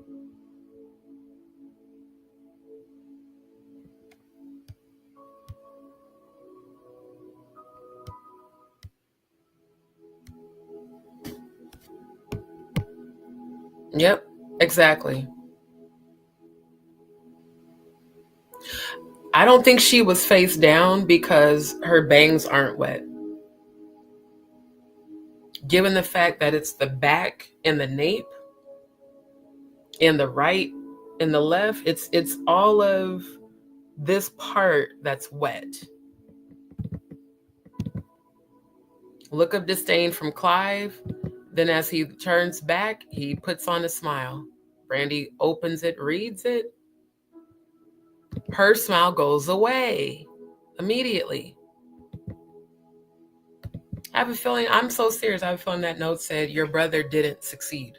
Well, clearly, you're standing here with wet hair. No bra on. It appears your skirt is turned around.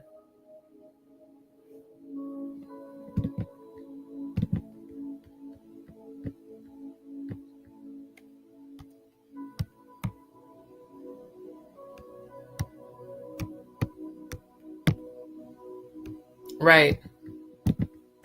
This is why I love that I have the skill set to analyze footage. Right. Yep. Yep. But like I said, it's God exposing it. 2025 is a year of exposure. No one's getting away with what they've done. Right. Monica asked Whitney, is she okay? Right. Right. Because that's why she reached out for her. And then she didn't grab anything. And then Whitney's like, oh, here. Right. She's reaching to receive. Exactly. I think it's more to it than that. I do. Yep. Thank you. Cain hid. Thank you. The descendants of Cain are a lot of the ones that are running the world right now.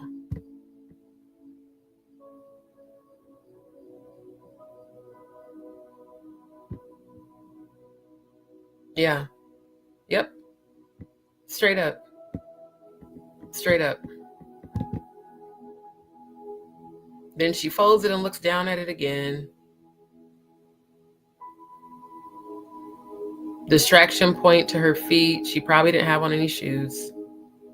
Now Brandy looks scared and nervous.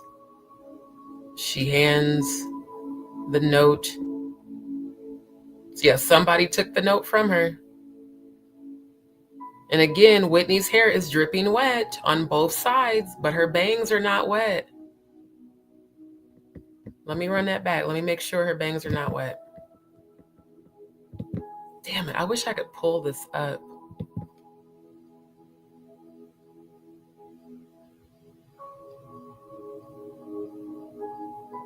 Because here's the thing, if her entire head had been submerged in a bathtub, the whole wig would be dripping wet. It's the fact that it's, because you can even see the color difference.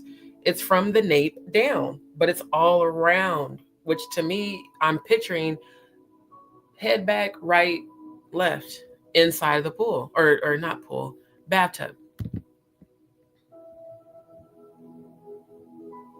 And now Whitney stood back and waited until Clive was in a full embrace. She doesn't reach to hug Brandy. She reaches to grab her chin. The fuck? If you don't play this shit. She waits. And it looks like she's holding a phone up So is she recording this? I never noticed that till now. She has a phone in her right hand that she's holding up facing Brandy. I wonder where that phone is. Grabs her chin. It appears like she's kissing her here, but she's whispering. And again, look at Monica. Watch Monica. Look at Monica's face right here. Looking like, here come this bitch. First, she looks surprised, right? Monica looks surprised. Then there's a dry, I know that Scorpio dry ass look. And Brandy's putting on for the camera cheesing. Monica, did y'all see the way Monica just looked down at Sissy? Like, And after she looked down at Sissy, she diverts her attention back to Whitney. She's watching Whitney. And then as Whitney leans down to grab Brandy's face, Monica makes it a point to lean forward while cheesing. And why is she laughing? What about this is funny? It's weird. It's fucking weird. And you don't need to hold someone's chin that long to kiss them on the cheek. She was telling her something in her fucking ear, bro. Like straight up.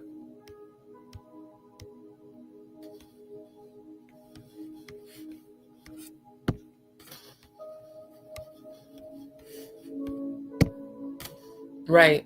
That's what I'm saying. She's I feel like she was recording this shit.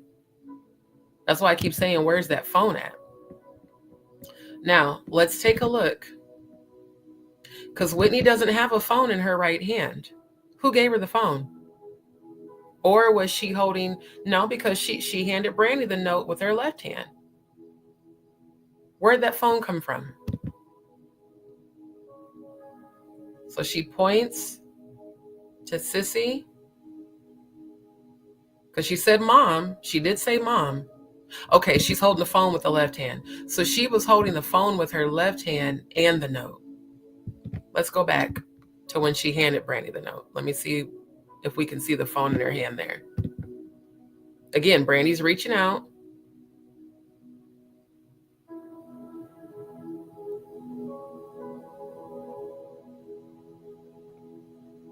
Where'd she get the phone from? Hold up. This is weird. Let me go back to the very beginning. Okay, so when Whitney walks up, I see a paper in her right hand. And she's pointing with the left one, so I don't see a phone. She's pointing with the left hand to Clive, and she's holding what looks like a piece of paper. But I don't see a cell phone. So who gave her the phone?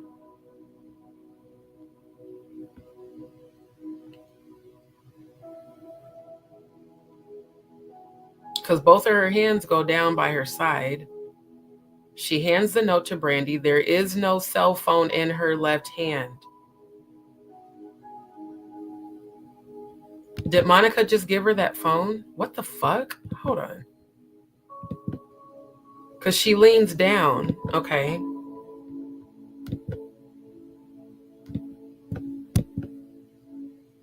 Yeah, the only thing in her right hand is that paper. I don't see a cell phone.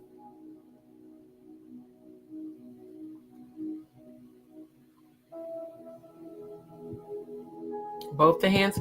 That looked like the crack of her ass, bro. I ain't gonna hold y'all. Hold up. Right here. Wait, can I get this off the thing? Did y'all see the crack, or is it just me? Now, it could have been some draws, but I swear to God, I saw the crack of an ass. If you seen the crack, type C in the chat.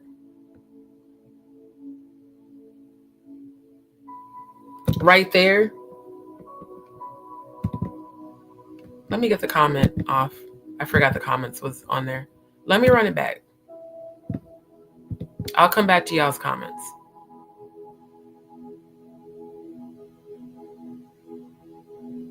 That looked like the crack of an ass right there.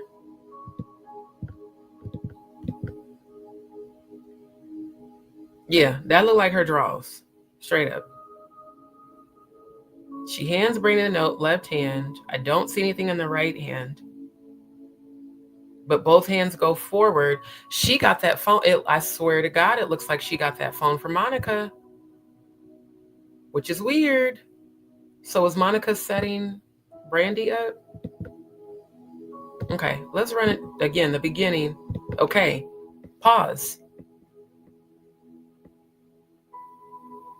Now, I can't tell because it doesn't let me zoom in.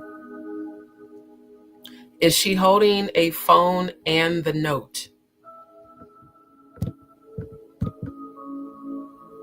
No, it just looks like a note. Hold on.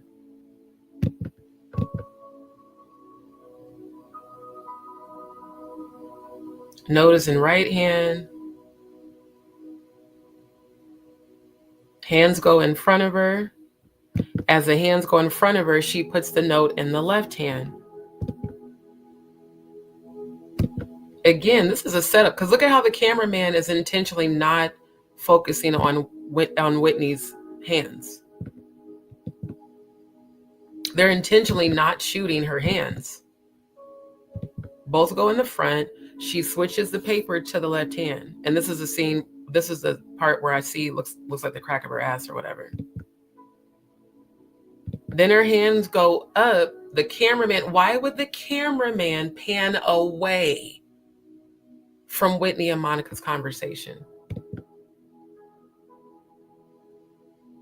She hands the note.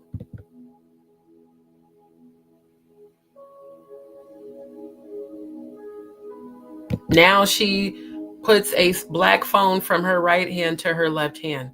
Where did that phone come from, bruh? This is driving me nuts. Where the fuck did that phone come from?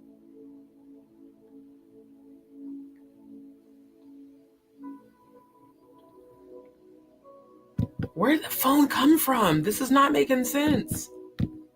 Was she holding the phone? Because when she's walking up, she's holding the paper, it looks like in between her index and middle finger. If you were holding a phone like that, you'd drop the phone.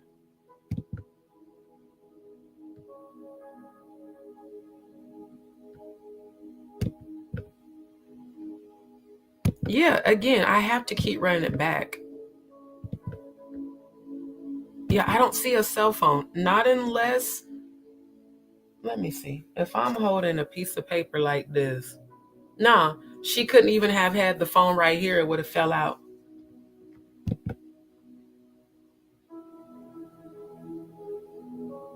And she was pointing with and she has her left hand on his face. Now her hands go down, but right at the moment where she goes to the left, what is the, I hate that whoever is the videographer, whoever did this sucks. Or is the phone in her hand?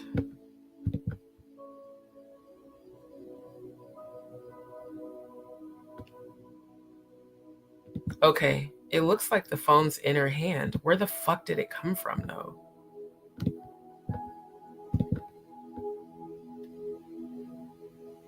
Because again, all I see hanging out of her two fingers is that piece of paper. I don't see a phone.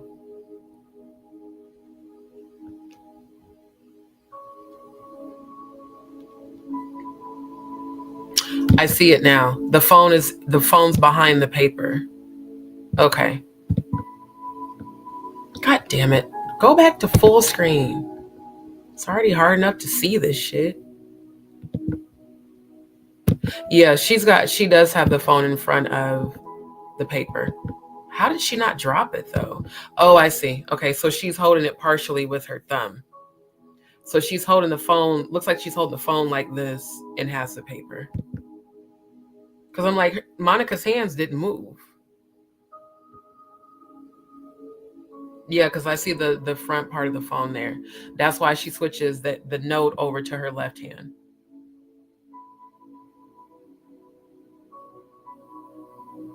Yeah, she's holding the phone, then she puts the phone in her left hand. Okay.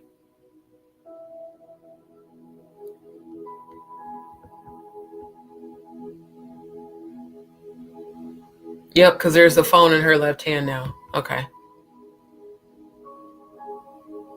Brandy looks nervous as hell. Like, how did she survive this shit? And notice how Whitney just stops and looks at her as Brandy has her face down, and Brandy keeps putting her face down. Now she's holding the phone up as she's telling Clive she's going to go back upstairs. She calls for her mom.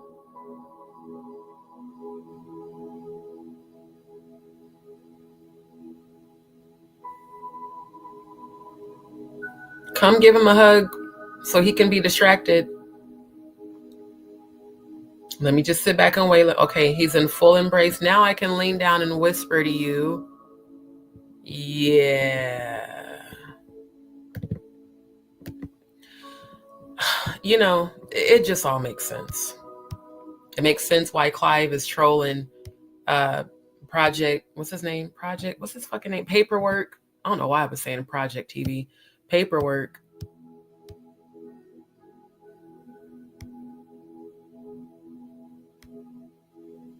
No, she says mom. And keep in mind, Chrissy is a lot darker than Sissy. Chrissy is shades darker than Sissy. Okay, I'm gonna go back to the regular speed so I can play it. Because I want y'all to hear her say mom.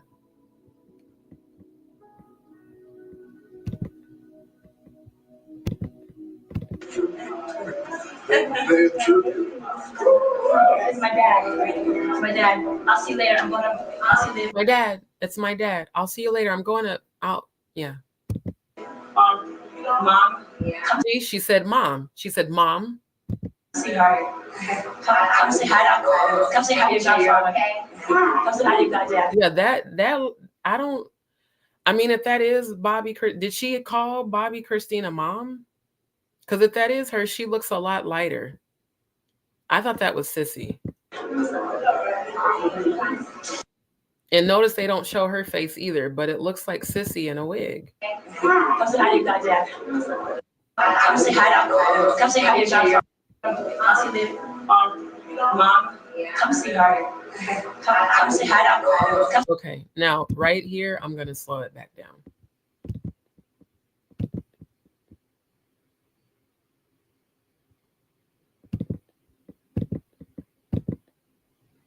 Damn it. Will you make it be slower, please? And thank you. All right.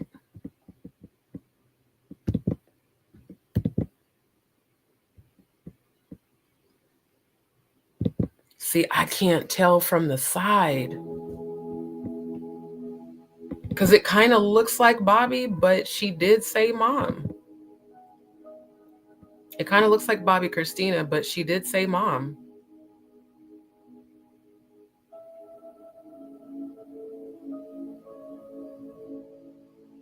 Maybe that was Bobby Christina.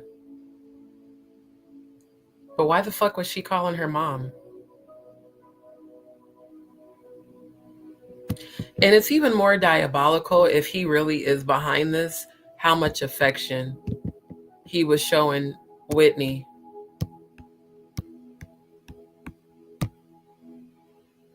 She had it under her top. Okay.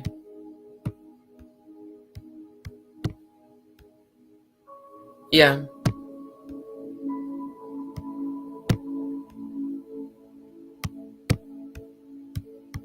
Yeah.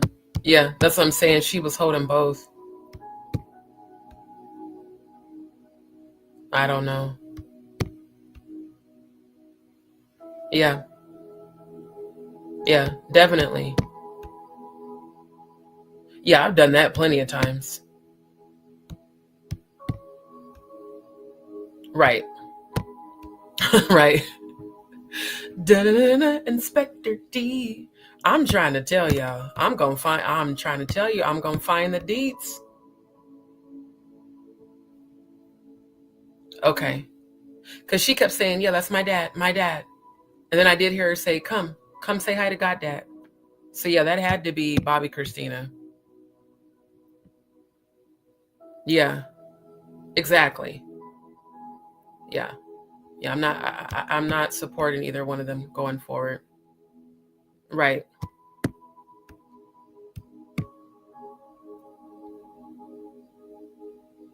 Okay.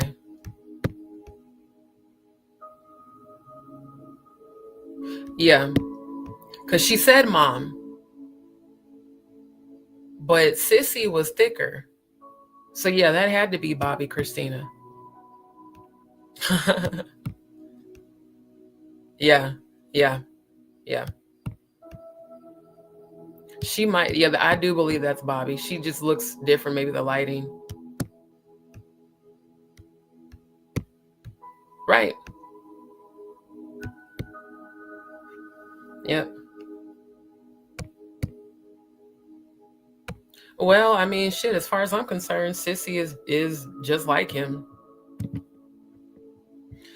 You know, this is just all very interesting. I tell you what, I'll review Sis.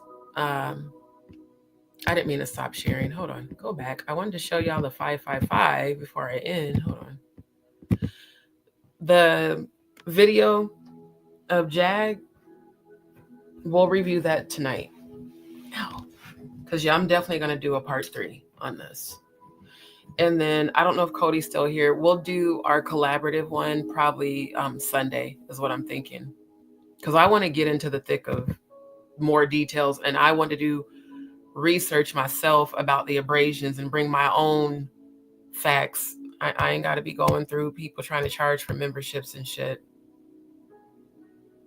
to come over and say, okay, yeah. Thank you, love. Right. Sissy was friends with Clive. They were very good friends and allegedly lovers.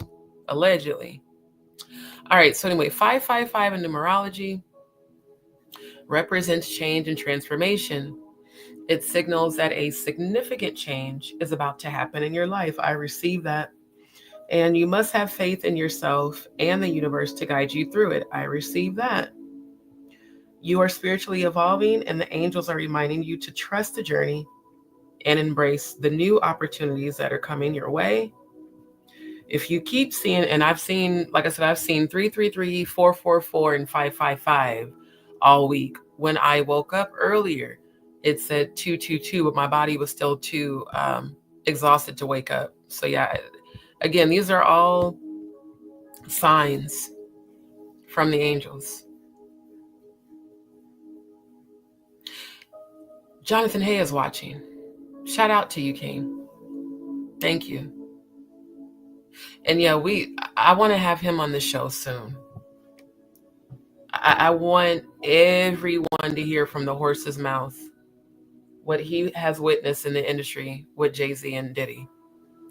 If you keep and that was actually one of the prayers I called in specifically during the last full moon. If you keep seeing angel number 555 as a sign that the universe is trying to communicate with you, pay attention to your thoughts, feelings, and surroundings, as they may contain vital information about the changes you are about to experience. Trust that the angels are guiding and supporting you through this process, and have faith in your abilities to navigate through it. 555 is a manifestation number. It represents the power of thoughts. Power of thoughts. What you focus on, you give your power to. Beliefs and intentions in creating our reality. The angels are reminding you to focus on your desires. Focus on your desires, not the bullshit. Focus on your desires, not the trolls. Focus on your desires, not the haters, the fids, the fans in denial. Focus on your desires and visualize them happening. Keep your thoughts positive and trust that you are co-creating your reality with the universe, because as human beings who carry divine frequency energy within us, we truly are the co-creators of our reality. That's why even in the midst of all the challenges I've been going through, I've been visualizing myself not only in my new place, but completely healthy, free, not just financially, schedule-wise free, no longer being stressed out, actually inside of joy, enjoying life on a daily basis. Spirituality, meaning of angel number 555. In spirituality, 555 represents a spiritual awakening. a new beginning, and a path towards spiritual enlightenment. The angels are encouraging you to trust your intuition, follow your heart, and embrace your spirituality. You are on the right path, and the universe is supporting you every step of the way. I will put the link in the chat for those who may want to look up more deets about that. Let me get y'all's comments right quick. Hold on.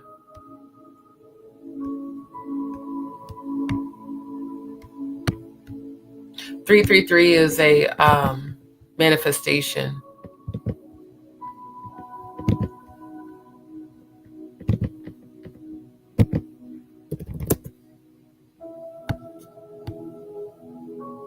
Damn it, that drop down is so annoying. Oh my God, y'all need to fix that. Seeing angel number 333 repeatedly is a sign that the universe is trying to communicate with you. The angels want you to pay attention to your thoughts, feelings, and intuition. They are urging you to trust your instincts and take action towards your goals.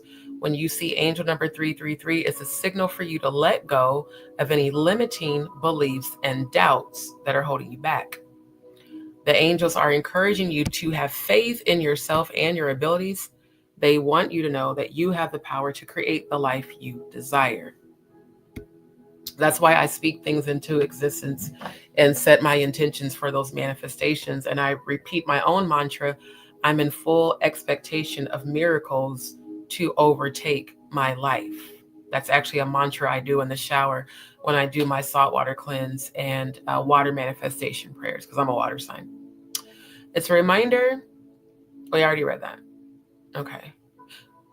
Well, I'll read it again. Yes, angel number 333 is a manifestation number. It's a reminder that you have the ability to attract abundance. Attract abundance. When I do my water prayers, I say I am attracting abundance overflow and prosperity into your life with your thoughts and beliefs. If you don't believe you're worthy of abundance, you cannot attract it.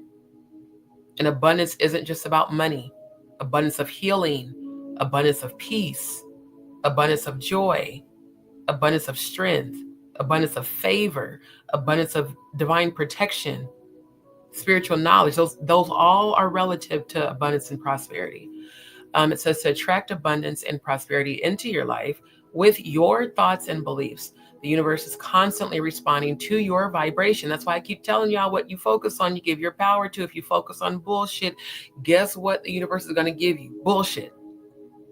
So it's essential. If you focus on problems, you're going to attract and amplify more problems. Trust me, I know, because I've done it for years. That's why I'm unlearning all this shit and doing my healing.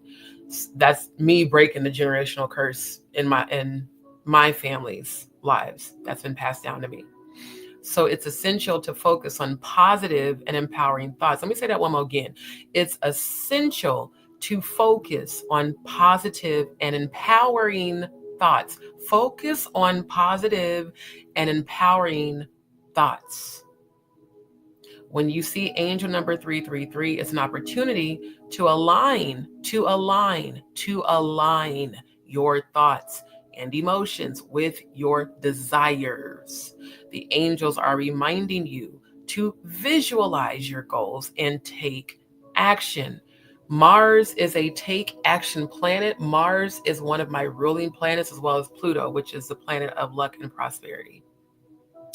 Which is why Scorpios are true alchemists, because we can go through hell and transmute that shit into power and then manifest everything that we know we deserve and take action towards making them a reality. Trust that the universe is conspiring in your favor and everything is falling into place. Spirituality meaning of angel number 333. Angel number 333 also has a deep spiritual significance. It's a reminder that you are a divine being and you are here to fulfill a purpose. The angels want you to connect with your higher self and trust the guidance you receive from within. Seeing angel number 333 is an invitation to deepen your spiritual practice and connect with the divine realm.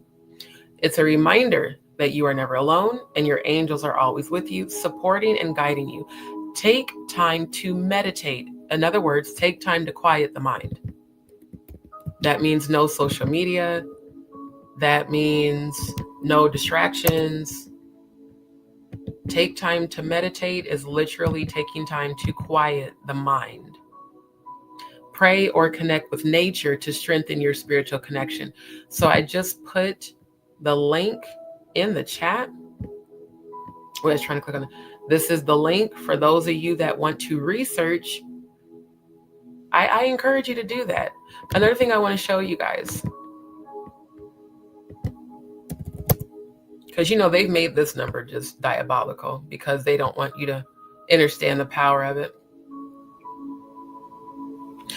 The number 666 is a combination of the energies of the numbers 6 and 3. The number 6 represents balance, harmony, and stability in family and home life. Balance, harmony, and stability. While the number 3 is associated with creativity, self-expression, and the spiritual realm.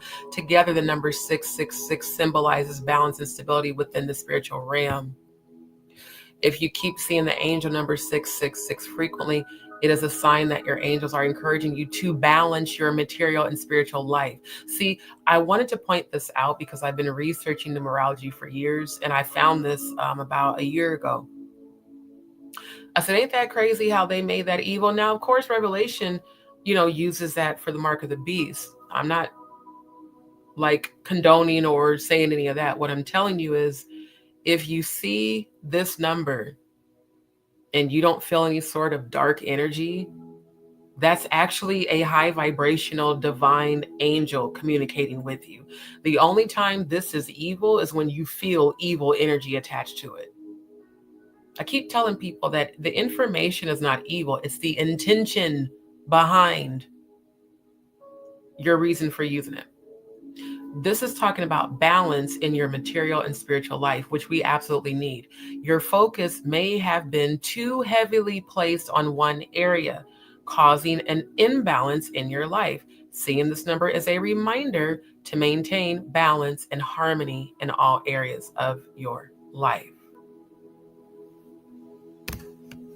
In some spiritual circles, the angel number 666 is thought to be a manifestation number. This means that you can use its energy to manifest abundance and prosperity in your life by staying focused on your goals and maintaining balance and harmony. You can attract abundance into all areas of your life.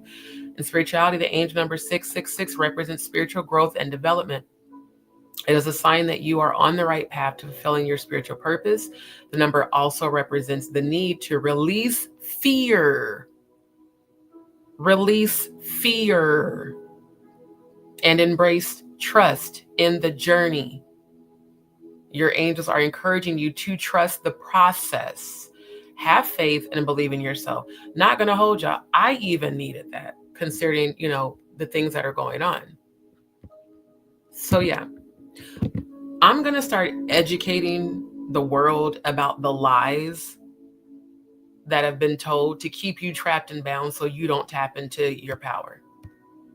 Just like the number 666 make up the melanin. It's the scientific makeup of melanin that makes our skin brown.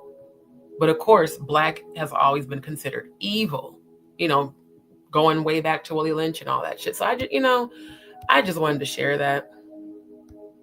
Right. Peace before money. Exactly.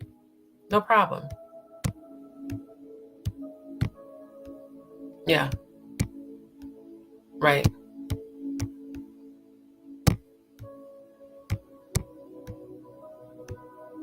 So yeah, I love to expose the lies and get to the truth, like for real. And this shit with Whitney, and like I said, she showed up during that live that Jag did with, Ratchet TV must be talking shit because I don't know why his name just tried to come out of my mouth. Because I was trying to say Project Party, or what is his fucking name? Paperwork, whatever the hell the dude's name is. I don't Project Paperwork, whatever the fuck. But the live she just did with him and Shayne Brown. Whitney came to me during that live and said to tell Jaguar to not stop because she said to me in the 5D, you're on point when you're saying you believe it's Clive. Whitney said that to me in the spiritual realm, that it is Clive. So I have a feeling that is going to be exposed real soon. I really do. I have a feeling that's all going to come out very, very soon. Hold on.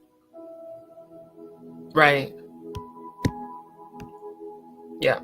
Welcome, my love. Appreciate you back. I really do, especially Nick, because you show up every live. Thank you. Thank you.